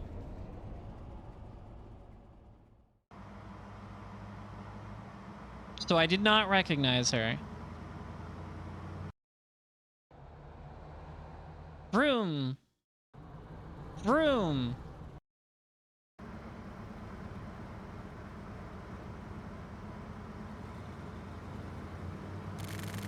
You there, stop the vehicle.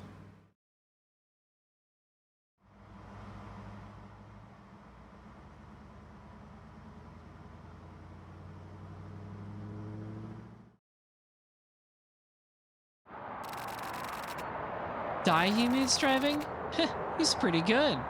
Wow, Chizuru, you look a lot different without your glasses or your hair pinned up. So what do you want? I'm off duty right now. I'm just a civilian. What is this, desperate driving? And you are such a good girl. Want me to make you feel better? Whatever. I told you, I have my own way of doing things. So, is this your new partner? Good timing.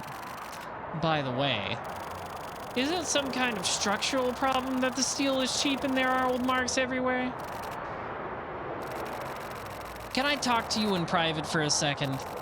I'm fine. Why are you turning me down? I'm not. In that case, do you understand? I don't care. This shouldn't be the time for thinking. Well, more than anyone, you should... Your father, huh? Stop it. Don't even bring that name up. I don't know what they're talking about. I'm just a doll. I can't change anything. Daihime, can you head off to the scene on your own? Sorry, don't ask. Start questioning people thoroughly. Check every apartment. The inner garden, too. Try going back again. The mystery is there. Don't forget to talk to people. Now get on it. Okay? I love talking to people. Yeah, it's bad vibes. I get the feeling they might actually be lovers. But, like, they have to hide it for some reason, so they act super bitchy around each other. I can't imagine what else that private meeting would be about. The vibes certainly are bad, though. Bloomin', thank you for the raid. The notification has broken again, but I'm going to shout you out anyways. And also, Frost, see, that time the notification worked. I don't know why. All right, I don't know who to shout out first. I'll go with Bloomin'. Okay, Bloomin' shouted out Frost. Whatever. Shout yourself out when you're ready, then. Hello, everybody. I'm Daihime-sama. You did got the boy. Frost is your boy now. I can no longer claim any ownership over Frost when you got him. He's your boy now. Enjoy him. It is always a bad vibe when women refer to themselves as dolls.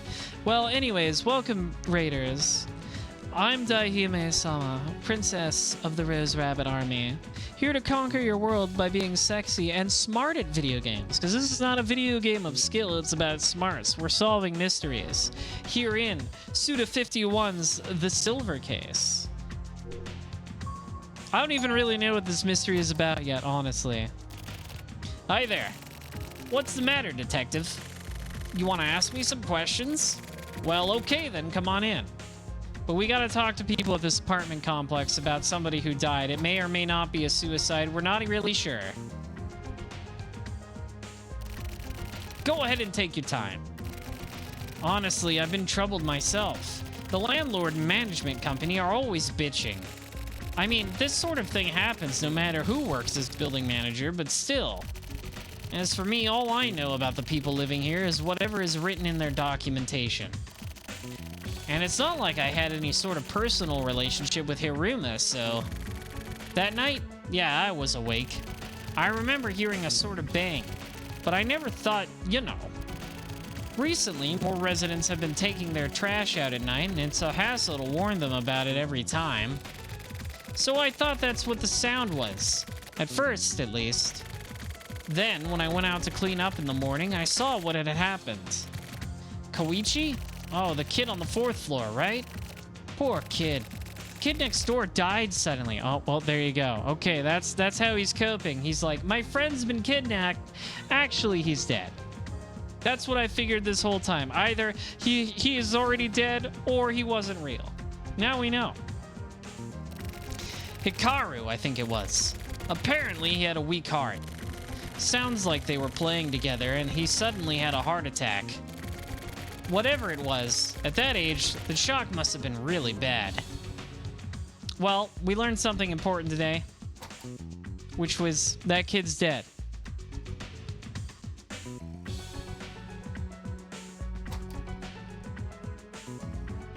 Figures, right?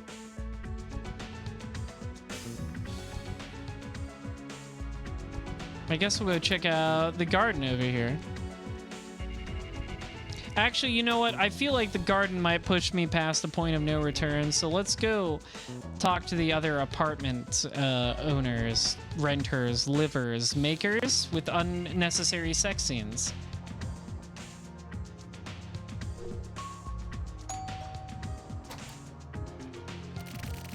What is it? A detective. The guy on the 3rd floor, that was a suicide, right? I don't play with those kids, but I've talked to them a lot. Kids do stupid things, so I'd tell them to be careful. When I'm working on my bike, they'd come right over. I told them about how the engine is built, stuff like that. I doubt they understand, but anyway. They seemed really happy. My mom works nights. My little brother was studying for exams. There you go. Now you can shut yourself out, Bloomin'. And I was on my bike. Those are basically our alibis. Hiruma on the 3rd floor. I don't really know him. He didn't seem like a very nice guy, though. What a shock. The other kid has been really depressed, you know? I don't even know what to say to console him. Oh, by the way, that night I saw Hiruma on the street in front of the complex. I ride a motorcycle, you know? I didn't talk to him or anything. And the parking lot's in the back, so that's it, but... Alright. So that's the guy the kids are talking about that they were friends with and talked to. It's a cool biker guy.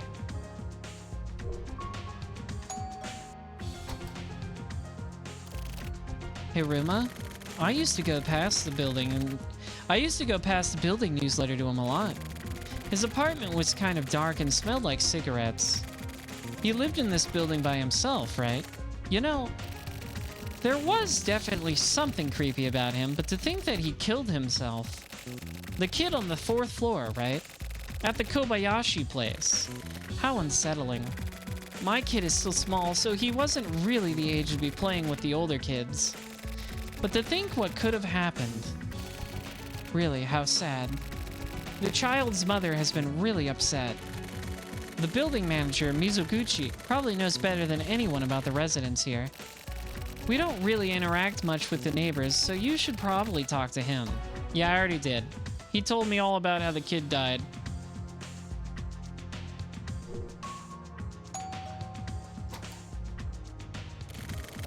Who are you? The police? About the other day? I don't know anything. But more importantly, do something about all the illegal parking out front.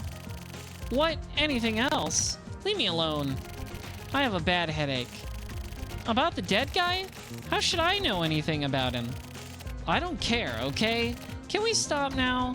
Okay, that lady had nothing good to say. What a bitch. So rude. Some people are so rude, and it makes me want to do the fire somersault we learned about today.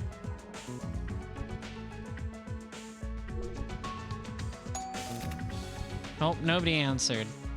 Nobody answered that one.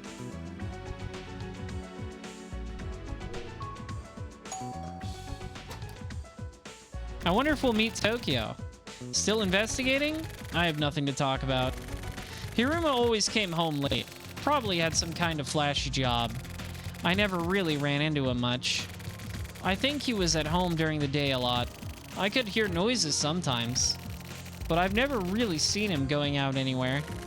It's so creepy. That stuff that happened next door and the kid upstairs dying.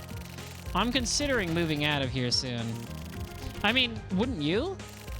Kids around that age, they play around a lot, and yeah, it can be troublesome, but if they get yelled at every time, then they'll have nowhere to play, right? They were building something out of cardboard in my space in the parking lot. You know, like you do when you're a kid. You played like that too, right? Remembering that old days makes me feel really nostalgic. I didn't want to break their thing down, so for the time being, I just parked on the street. Ended up getting a ticket. Oh, by the way, detective, could you maybe say something to the traffic unit or someone? Tell them about my situation. It's a good enough excuse, right? He wants his ticket disappeared. At that time, I have to answer again. Both of us work, so we eat out every day. I took the car to pick up my wife, and we ate at a family restaurant, maybe around 10:30. Then we went by Blockbuster. Oh, I mean the video shop, you know? Yo, Blockbuster mention? Did Blockbuster exist in Japan in 1999?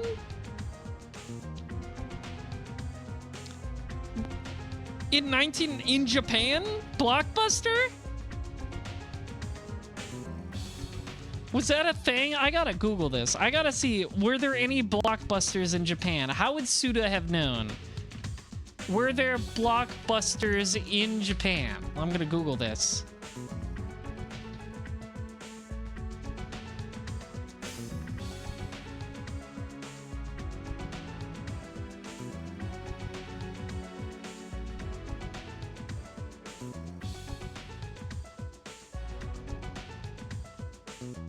I gotta look this up. Let's see. Wikipedia page for Blockbuster. Japan. In March... Oh, they have a whole section on Japan. In March 1991, Fujita Den Trading, which was the master franchise owner of McDonald's in Japan, and Blockbuster Inc. entered into a joint venture to establish Japan's first Blockbuster video stores. By October 1992, Fujita and Blockbuster opened 15 stores in the country, 4 of them next to McDonald's outlets, and mostly being located in the greater Tokyo area. Unlike Blockbuster's US stores, each Japanese outlet only occupied about half the floor space at 5,000 square feet due to the country's more limited available real estate. By June 96, 32 stores were in operation with a public aim for 150 by 98. Blockbuster Japan faced heavy competition from Osaka-based video rental chain Tsutaya with its 817 outlets, but the company saw opportunity in the population having high VCR ownership levels at around 75%. Low satellite TV penetration at around 27%, and well-ordered store layouts, unique for most local video stores. However, Blockbuster's business strategy of, quote, wholesome home entertainment saw it refuse to stock adult entertainment, which accounted for 35% of the Japanese video market, or the extreme horror films that were also popular, all of which meant Blockbuster was unable to fit adequately into the Japanese market, and was immediately put at a disadvantage compared to competitors that had no ethical stance. No such ethical stance. Blockbuster handed its remaining shares over to Fujita Den Trading in 1999 and exited the Japanese market. Okay. Well, that answers that question. So, I guess in 1999, there could have still been Blockbusters around in Japan. Maybe it was before they exited, right? Maybe it was before the Blockbusters in Japan closed. This game. That's really funny. I did not know Blockbuster ever went to Japan. That's pretty interesting, right?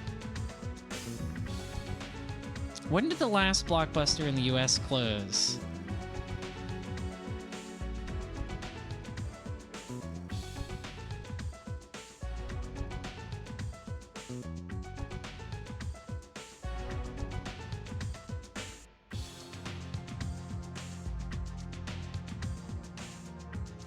In January 2020, the last remaining stores outside the United States. There's still one in Alaska? Oh, wait, hang on. I think I'm seeing that here.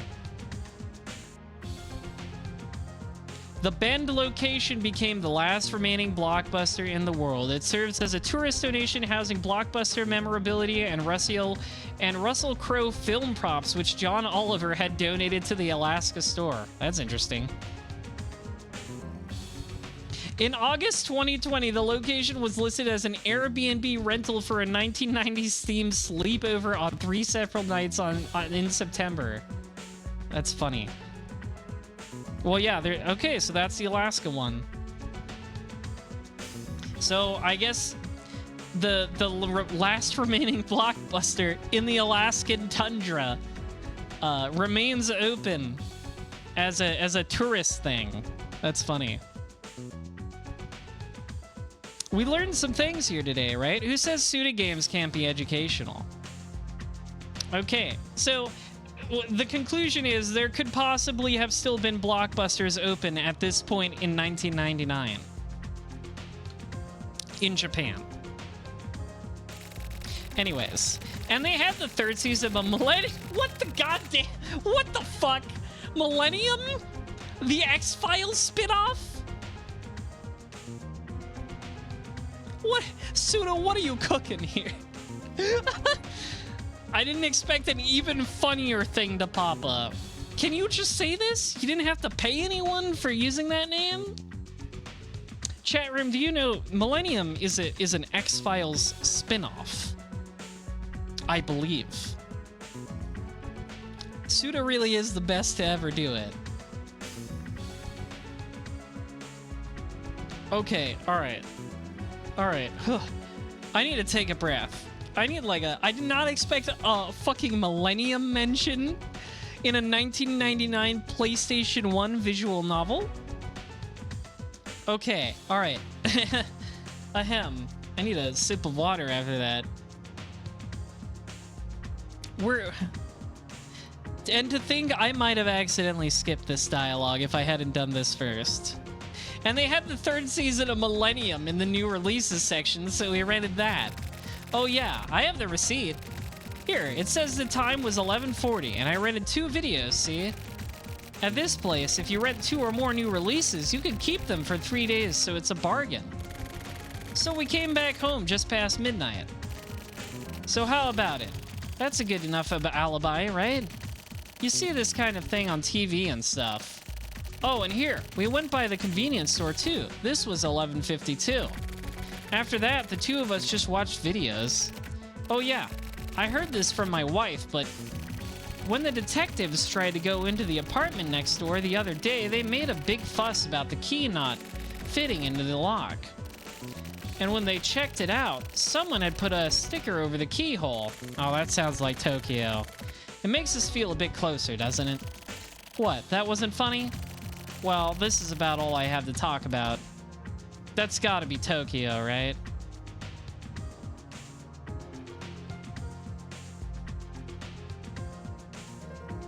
Oh. I can't enter this one. Oh, wait, never mind. I have to select it, right. I forgot. Yes, police. Ah, about the jumper from the other day, huh? Anything strange? I don't think so. Oh yeah, I did hear a sound. Maybe that was the sound from when the guy jumped? Otherwise, that's about it.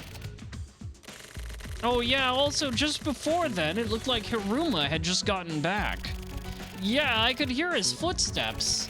It's pretty quiet here, so adult footsteps really reverberate. What else? I did hear the sound of a motorcycle. That was definitely the younger guy on the second floor's exhaust, I'm sure of it. But you know, that guy on the second floor? He looks kinda sketchy, but he's actually a good guy. Looking into him, I'm sure you'll see. But wasn't that a suicide? Yeah, the motorcycle guy is pretty nice. Did I talk to the person over here?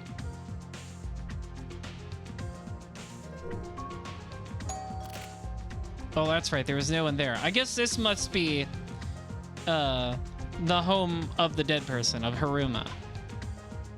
Because I think they said they lived on the 3rd floor. Okay, 4th floor.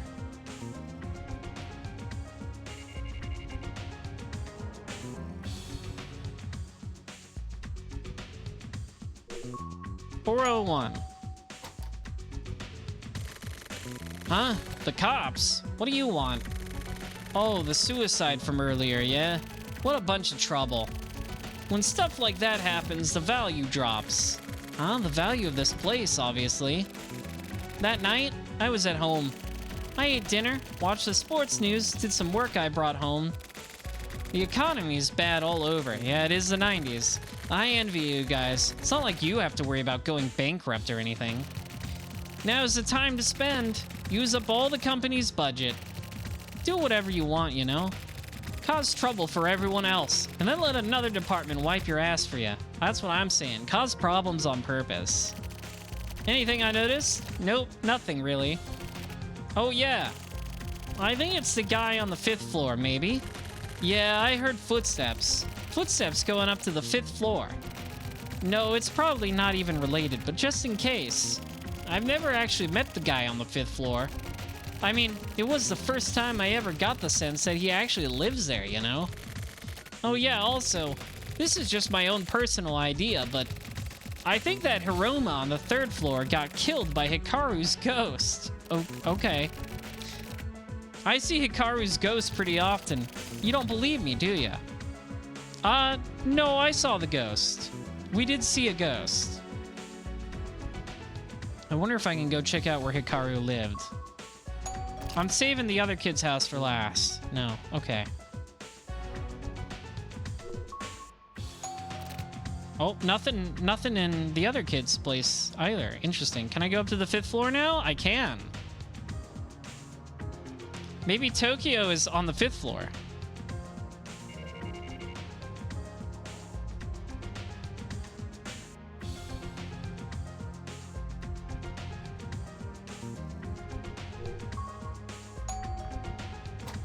Oh. Hey, I think that is Tokyo. Who the hell are you? You doing stuff like this with a face like that? Have we met somewhere? Maybe not. I know about the kid below dying. I'm not totally unrelated. But I have nothing to talk to you about. Yeah, there's Tokyo. How does he not remember me? Like, he talked a bunch about how he met me in the first placebo chapter. This guy's brain is definitely fucked up by something. I heard some noises on this floor, but I was in a bad mood. Unfortunately, what happened right near me may as well have happened in another world. If you're done, then hurry up and take off. Your face pisses me off. I wonder if he has anything else to say. Have we met before? Nope. Okay, I guess that's it. That seems like an exhausted dialogue. Can I go down here? No. I guess he's the only guy that lives on the 5th floor? Doesn't seem like there's any other apartments here. Yeah, I know. I guess it has been months, right? It's like July now, right? And this took place, and the last one took place in like April, March, April-ish. So it also did seem like Tokyo's brain was fucked up by the meeting in Babylon. So I guess I can buy it. Let's go check out the parking lot. I think that's the only place we have left to check out. So Hikaru's dead. We've confirmed that pretty hard. Of a heart attack. No. Ah! Spooky. I won't allow it. I won't let anyone bully Koichi. Hey! Hey! Who goes there?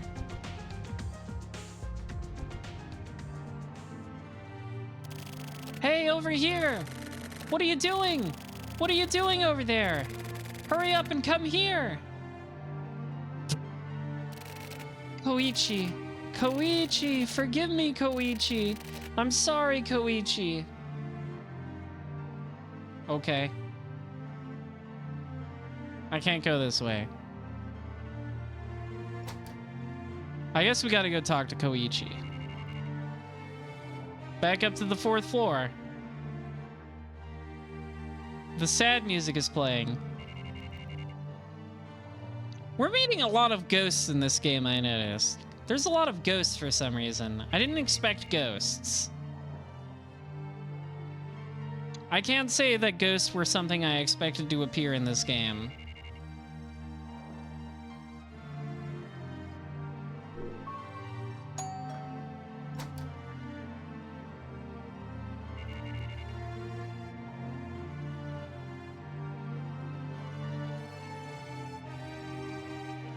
All right, what's up with Koichi?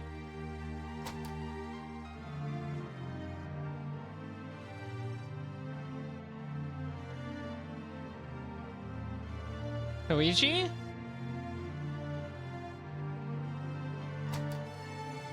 Is he in his room, maybe?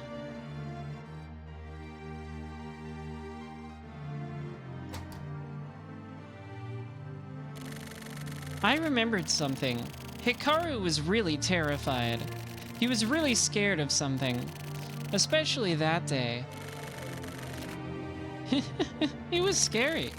I went to a haunted house with Hikaru. Hikaru got really scared. Oh, maybe he got so scared that his weak heart gave out. It was an old amusement park, and all the ghosts were real veterans. Ooh, spooky. I love a good amusement park haunted house. I went to one last month, and there were a couple good ones.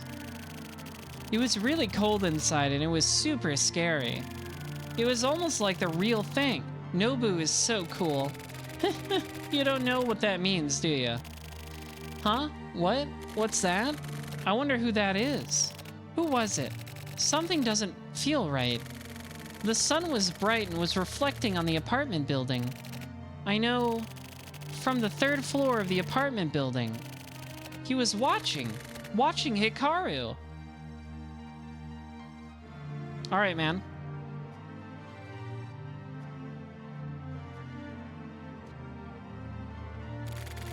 Hikaru, let's get out of here. But my foot. Hurry up. Koichi, no. He's coming. He disappeared. Huh? On the stairs. Help. Run.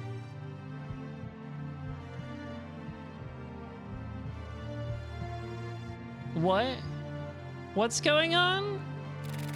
I'm sorry. I don't feel so good.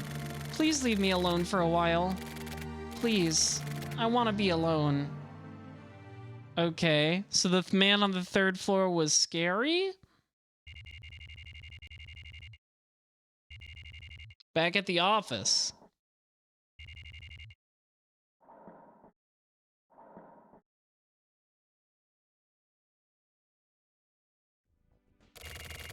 You're being called into the break room. Where's the break room? I guess we're gonna go to there. Lounge! Oh, hell yeah, they got a vending machine. I gotta check out the vending machine.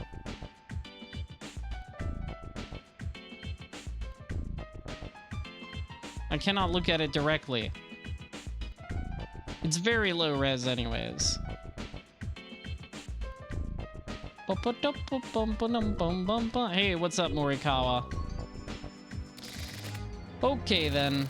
How about we take a break here? Chizuru is off the case, and I tried letting you move on your own. That made things much easier for me, seriously. It was like a refreshing vacation. The live action stuff is neat. It's very vibes. What is this song? I was getting way too burnt out. Anyway, how do you like investigating? You having fun? You don't need to answer. Everyone has their own opinions. Let's get down to business. That kid, Koichi Sugita, he's the key to this case. How could I have guessed? It's clear that the after effects of the incident are still there, but he has no subjective symptoms. That kid has shut it away deep in the back of his memory. Taking our time and getting him to bring those memories back would be best, but that'll take too much time. So what do? We need to force the truth onto him. That'll shake his memories loose. That sounds very traumatic and something we should not be doing to like a 5th grader, but whatever. Fuck them kids. It's about time we found that truth. We've been investigating for 4 days. That's more than enough time to get a good feel for this case. I feel like some investigations have taken a lot longer than that, but okay. Is this like the Ace Attorney 3 days rule? No, not really a feel for it. Whatever. Anyway, I want answers. Daihime, I kinda wanna see what you're made of too. You've been tested. What are you gonna do? How about a simple 3-choice game? Like a quiz. That's fair, right? But I won't go easy on you. The boss used to do karate. So I'll call this 100-question kumite. You'll get 100 questions in a row. No breaks. Everyone has passed this. By the way, I made it to 300-question kumite. Tetsu made it to 500-question kumite. The boss decides at the end whether or not you passed. You can only take the challenge once. If you make a mistake, you're out. The borderline is also up to the boss. Anyway, it's basically a matter of motivation. This is all I can tell you. Let me know when you're ready. I'll wait till you get focused. Then we'll begin. Okay. Ready? Okay then, here we go. I guess I have to answer 100 questions. Oh yeah, I forgot. You've got a time limit of 10 seconds per question. Okay, all right. All right then, the first question. Fuck.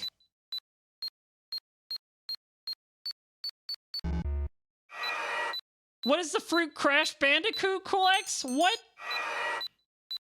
Long John Silver. In what year was the original Sony PlayStation released outside of Japan? 96. Oh, fuck. What is the strait between Japan's Honshu and Hokkaido Islands called? The Tsushima. Japan is comprised of 4 main islands: Hokkaido, Honshu, Shikoku, and what? Okinawa. Which of the following sodas is the oldest? Coca-Cola. Really? In the Back to the Future series, the main character is portrayed by Michael what? J. Fox. What game company was named by founder Nolan Bushnell after a return from Game Go? Atari. Who died at the apartment complex? Hiruma. Who was the first full-time Japanese F1 driver? I'm gonna guess. Which of the following is the lightest weight class in box weight? Paperweight. I thought it was flyweight. Along the foie gras and caviar, which of the following is known as a popular food luxury in Europe? I meant to hit truffles. Where were the 1996 Olympics US held? Wasn't it Atlanta? How many of Jupiter's moons did Galileo discover? 6? In which boy was born from a peach in Japanese mythology? Momotaro. What was the last film to star River Phoenix in a leading role? Oh, God. Stand By Me? What were the first 4 words ever spoken on the first telephone call? Is this thing on? No. Which instant food was invented by Momofuku Ando after World War II? Noodles. In which room did the dead person live? 301. What is famed baseball star Ichiro's real name? Suzuki? How many waza-ari are needed to score a full point in a judo competition? It's not worth any points. It's a trick question because I don't fucking know. In what year was Dolly the first cloned animal cloned? 95. In 1993, which Hawaiian man became the first known non-Japanese to reach Yokozuna in the highest rank of Akabono? In which region does the city of Cairo lie? Oh, fuck. Lower Egypt? What is the name of the famous sun goddess in the Shinto religion? Amaterasu. Which of the following people was not a leader at the Yalta Conference during World War II? Truman? In what year was 2001: A Space Odyssey? Oh, fuck. It was 87, right? No. Okay, it must have been 75. What is the third branch of the United States? Executive. What is the true nature of this case? Murder. Really? Which was the third place country in the 1998 World Cup at France? Japan? Which Studio Ghibli film was released in Japan in 1997? Is it My Neighbor Totoro? What is served at the end of a sushi meal? Pickled ginger. Which of the following movies did Clint Eastwood star in but not direct? Fistful of Dollars. How did fireflies light up? Chemical reaction. What is the Japanese National Assembly called? The Diet, right? Which animal is both the largest and the loudest? Blue whale. This is ridiculous. Which direct predecessor of the internet was funded by the U.S. Government? SurfNet? It's not Skynet, that's Terminator. What is the name of the volcanic mountain located on Mars, which is almost 3 times as tall as Everest? Olympus Mons. Who's the perp in this case? What? Koichi? What is it called in golf when you are 1 stroke over par? Bogey. Which wrestler developed the Dragon Suplex and Dragon Sleeper? I don't know anything about this. Riki... what kind of food is Buila Baise? I don't know what that is. Boiled taro. I don't... Which of the following is a song written by John Coltrane? Oh, Jesus. I like Coltrane, too. Big steps? What sort of being was Harrison Ford's character in the movie Blade Runner? Human. No, fuck you. You're wrong. I don't care what the director says. Fuck you, Ridley. What was the battleship that inspired the science fiction Yamato? Which game's theme song, a variation of the Russian folk song Kori Beniki, helped Tetris? What is the birthstone for October? Sapphire? What is Bruce Lee's real name? Oh, God. Oh, that is his real name. Fuck you. What is the perp's motive? None. I don't know. I don't know at this point. Should I have guessed? What is the official title from the character Chalmers from the Super Nintendo? They actually got the joke in there? What is the name of the character played by Morgan Freeman in the 1994 movie based on a Stephen King story? Oh, fuck. Red. What was the first successful space-based telescope named after an American astronomer called? Hubble. Which instrument did Miles Davis become famous for playing? The trumpet, right? What was the name of Doc Brown's dog in the movie Back to the Future? Edison. Damn it. Oh, it was Darwin, I think. In what country was the international soccer organization known as FIFA founded? The United Kingdom. Which country has the oldest national anthem? Japan? What is thank you in French? Merci. What is the abbreviated use for an organization that is dedicated to maintaining peace? What? PLO? I don't know. What sort of drugs was found from the body? I don't know. Sleeping pills. Which game was long fantasized about by fans before becoming a reality on the N64? Super Smash Bros? What? Who is said to have been the first person in Japan to go on a honeymoon? Ryoma. How old was Chinese diver Fu Mingjia when she won her gold medal in 1992? 17? How many playing cards are there in a standard deck? 52. Who directed the popular 1990 film James Cameron? What was the name of the important pioneer of rock and roll, also known as the King? Elvis. What is the world's largest desert? Is it the Gobi? Oh. One furlong is approximately how many meters? What? 200? What is the Kusabi? What is Kusabi's full name? I don't know who that is. Koichiro? From what floor did the body fall? The third? None of you told me any of this shit. In poker, what is getting 5 cards of the same suit called? A flush. What is the capital of the United States of America? Washington, D.C. Rapper LL Cool J's real name contains the abbreviation for his name, James, and what other 2 words? Lucky Loser? Which of the following is James Bond's favorite casino game? Russian Roulette. What is the tallest growing tree species? Redwood? From which country did the shepherd dog, famous for its use by many police forces, originally hail? Scotland. Okay. In Japan, what is the figure of the moon said to look like? A rabbit. That's me. In what country was Alice in Wonderland written? The United Kingdom. Who of the following doesn't belong to HC Unit 1? Nakagawa. What? I thought he was part of another thing.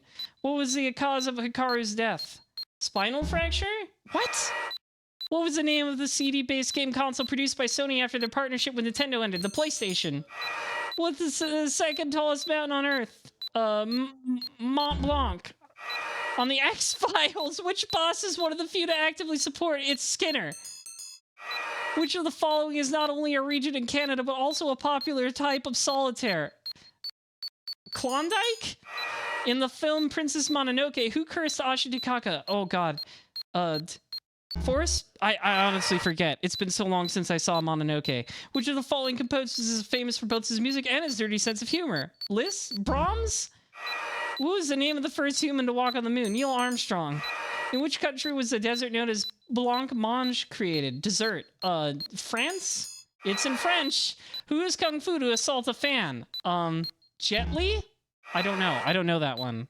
Why couldn't the dead person enter their room? A sticker.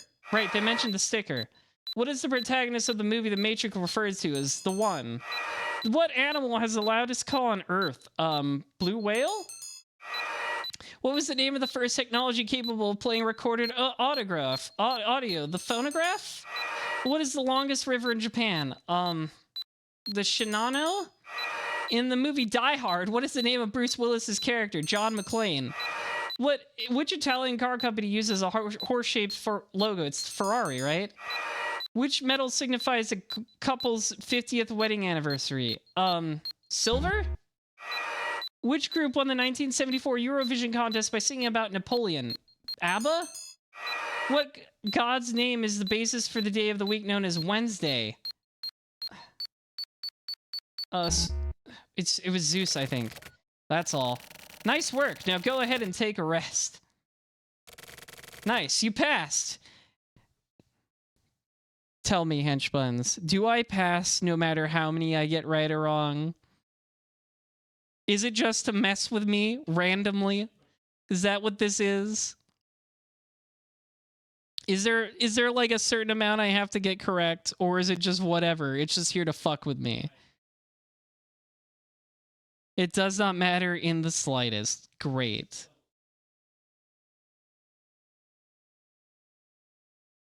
Does not matter in the slightest. The Suda 51, you're a funny guy. Why did you make me do that?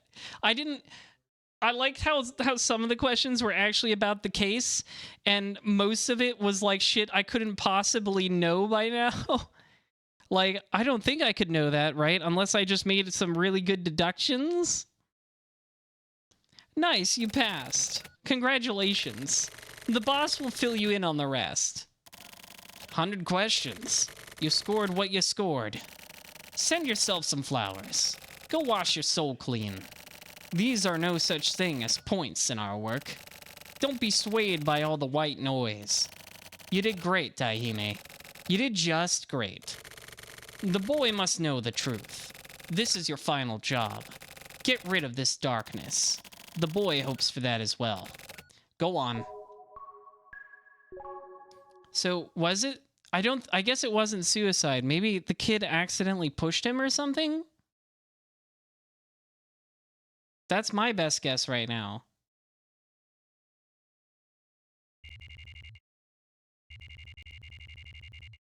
Like it was all a crazy, unfortunate accident.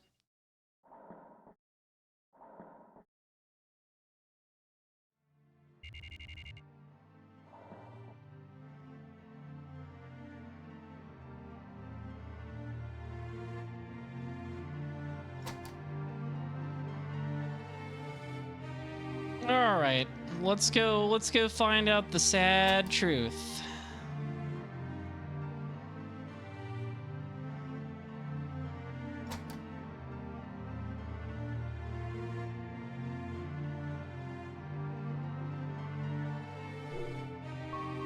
What's up, Koichi? What's up? Oh yeah, I remembered something else.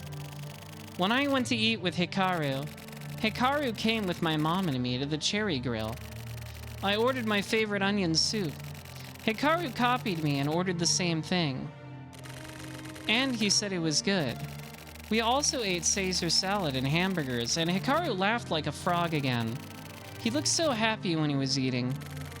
That was our last dinner. The next day, it's him again. That guy's always watching us. This time he chased after us. We escaped into an alley. A narrow alley would make it easier.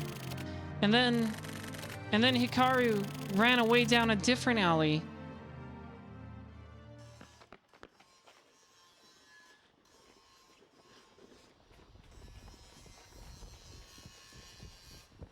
Okay, why was this guy chasing them?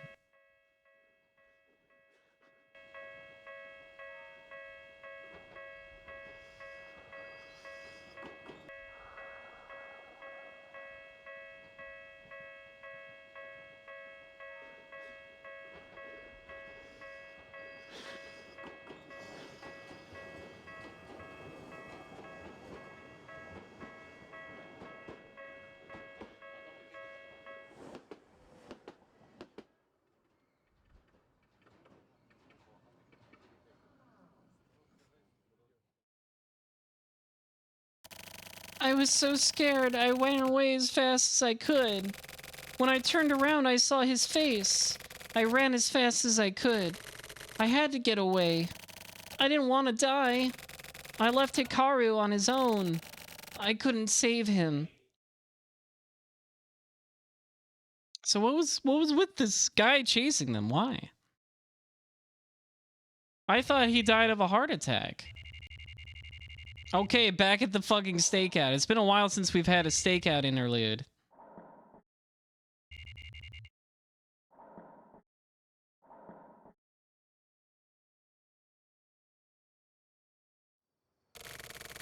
So did it work out? Daihime kind of... Wow, so he did it, huh? Regarding that, what's up with this anyway? How long do we have to do this? What's the problem? We're detectives.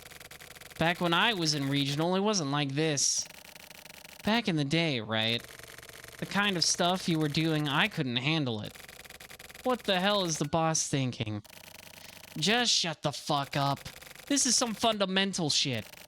Quit bitching about every goddamn thing. Fuck off. This is bullshit. The fuck you say to me? You little punk bitch. The fuck you think you're talking to? Fucking old timer. I'm talking to a fucking old timer. Is that a problem, huh? Is it? You know what these two remind me of? You know what their relationship and banter reminds me of? It reminds me of John Travolta and Samuel Jackson in Pulp Fiction. That's what they talk to each other like, in my opinion. Like, they just have these weird, stupid arguments that make no sense. That's what it reminds me of. It reminds me of John Travolta and Samuel Jackson's characters in Pulp Fiction. And I know for a fact Suda definitely loves Tarantino movies. There's no way he doesn't. I'm pretty sure it's been mentioned somewhere. The fuck is wrong with you? I'll shoot you in the fucking face. Something just glittered. Yeah, something did, huh? What is that? The fuck? Okay, I guess something's going on with them. They got a break in something.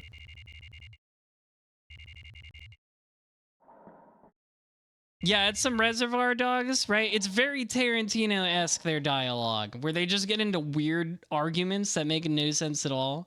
It's kind of delightful. I feel like Tarantino is definitely a big influence on Suda. So you think that kid did it? No, I don't have conclusive evidence. But he had a motive. Revenge, right? That came out of nowhere. You look all refreshed. Do I? Whatever. Koichi kept the fact that Hiruma killed Hikaru to himself, all bottled up inside. So, Hiruma did kill Hikaru, but I thought it was a heart attack. Did he do something to Hiruma that made it look like a heart attack, or did he scare him so bad he had a heart attack? He thought he'd be killed too. An elementary school-aged child with all that fear. But the police ruled Hikaru's cause of death an accident. He'd always had a weak heart. Knowing that, Koichi made up his mind to get revenge for Hikaru. To protect himself, he'd kill Hiruma. That's not it. Koichi didn't try to kill him. Well then, he went off to get killed. He wasn't able to save Hikaru, and he was upset about that. Hiruma had problems with his autonomic nerves. There was no place for him at home or at work. So Hiruma saw those two kids having fun, and that set off a jealous rage. And then Hiruma approached Hikaru. Koichi tried to protect Hikaru, but Hikaru was killed right in front of him. So by getting himself killed, he thought he could get Hikaru to forgive him. Oh my god. How could a little kid like that, in that little body with all that fear and anxiety built up, he did that for his friend? It's hard to believe. Hikaru trusted him, and he didn't want to betray that. Being his age, he didn't want to give up on personal trust. Yeah, it is kind of fucked up. So, I guess what happened is that Hiruma killed Hikaru. I don't know how. I don't know what he did to him. But, basically, Koichi, like, was, you know, obviously fucked up by seeing this. And, like, basically tried to commit suicide by murderer. But I guess he actually accidentally succeeded and pushed Hiruma off of the balcony or something. And that's how Hiruma died. and then he like repressed the memory. I guess that's what's up. What do you think? We had the same time as those kids once too. But as we grow, that sort of primitive mindset becomes a hindrance for living in society. Everyone sheds those hindrances and focuses only on the mindset necessary for surviving in society. We do live in a society. Mistaking shedding those hindrances for growth and sappy shit like believing in people. We got rid of that stuff years ago. I just don't get it. Right, Naka? As long as I'm doing this job, I can't sympathize, but Hiruma's crime cannot be forgiven. Taking advantage of Hikaru's weak heart to apply extreme pressure on him and force his death. It's not like he knew he had a weak heart, right? There's no way he could have known.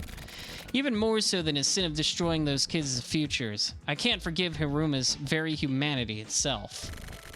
But what's most surprising is the fact that such a pure heart still existed in this day and age. That, and that kid's very existence is a miracle in itself. Yeah, it's like an actual miracle. To think that kids like that still exist. He did it to keep his promise to Hikaru. But I wonder if Hikaru ever forgave Koichi. Well, we did say Izuku's saying he forgives him, so who knows? But I want to believe that it reached him. That Hikaru was watching over everything. Right, Daihime? Ah, the ghosts. I hope that kid holds on to that. On to that clear, pure mind. Okay.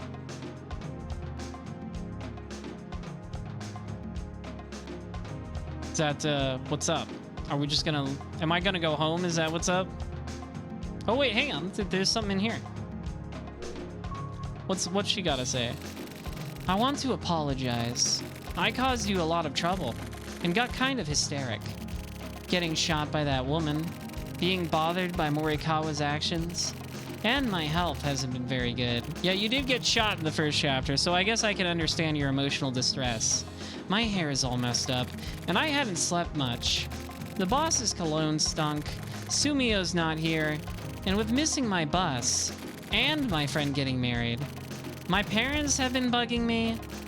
Okay, girl, you got a lot going on, I get it. I've had to visit some real dicks in the hospital for work, so I'll go on a date with you to apologize. I want you to forgive me. So basically, I was on my period. Fair enough.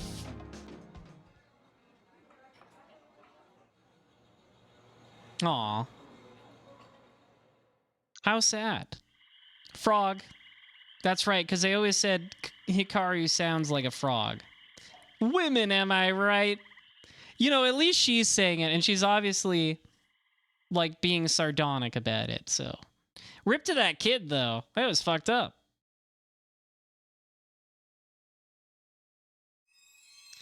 Spectrum. Parade is coming soon.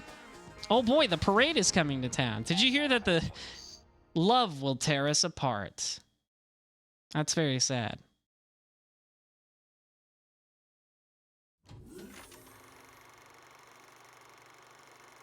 Here we are.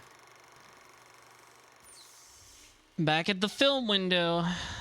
I don't know what film window even means. Yes, I will save my game. Alright, I think that's gonna do it for tonight, henchbuns. But next time, we'll be going to Placebo Report 2, Hana. It's the engine they made. Oh, Film Window is the game engine. Interesting. Okay. Well, that was very fun. That was a good little story. I don't know if it connects at all to the main plot. I guess we might find out in Hana. But it was a sad little mystery we solved there, wasn't it? I guess a lot of it was getting our protagonist Kun's feet wet in investigations. But yeah, that'll be next time. We'll do Hana Chapter 2 next time. This has been very interesting so far. I'm still not quite sure what the overarching plot is. And obviously the game is not showing its hand on that front intentionally. It's like a greater mystery. But I'm definitely into it. I'm enjoying it a lot. Just a lot of the character writing is very funny. and very, very good to read. So I'm enjoying it on that front for sure. It's been a good read. So that's been very fun. It's been a great time. I've been enjoying it a lot. The silver case, very interesting so far. I'm very curious to see where it goes. And I really appreciate that so many chat members have been stopping by to check it out. And especially people who have read it before. I think one of the fun things about reading visual novels on stream is actually having people who have read it before in the chat going like, ooh, I'm excited to see what his reaction to what happens next. And I'm glad people seem to like that. That was a lot of fun during Umineko back when I read that. So join me next week for more of the silver case. I don't know what else I'll be playing, but if you liked what you watched, you gotta follow the channel, of course. You gotta follow the stream. You're particularly excited for Parade? That's great. I'm excited for it too. We're gonna see what's up. But if you liked what you watched and you want to watch more of my streams, the best way to keep up, as Twitch itself and social media is so unreliable these days, is the Discord server. It's the best place to get stream announcements and to chat with your fellow henchbuns. I also always post my schedules there, so if you want to see what's happening next week, that's the place to see it. And thanks for watching, everybody. I have enjoyed the silver case so far. I'm excited to read more. I'm having a great time. We're going to raid my friend Bridget. I so often get raided by her, but I rarely get the chance to raid her in return. She's playing a Sonic Adventure randomizer, which seems interesting. I love Sonic Adventure, so definitely gonna go check that out. Thanks for watching, everybody. I'll see you all next week. Bye-bye. Love ya. Mwah. Dang, this music's good.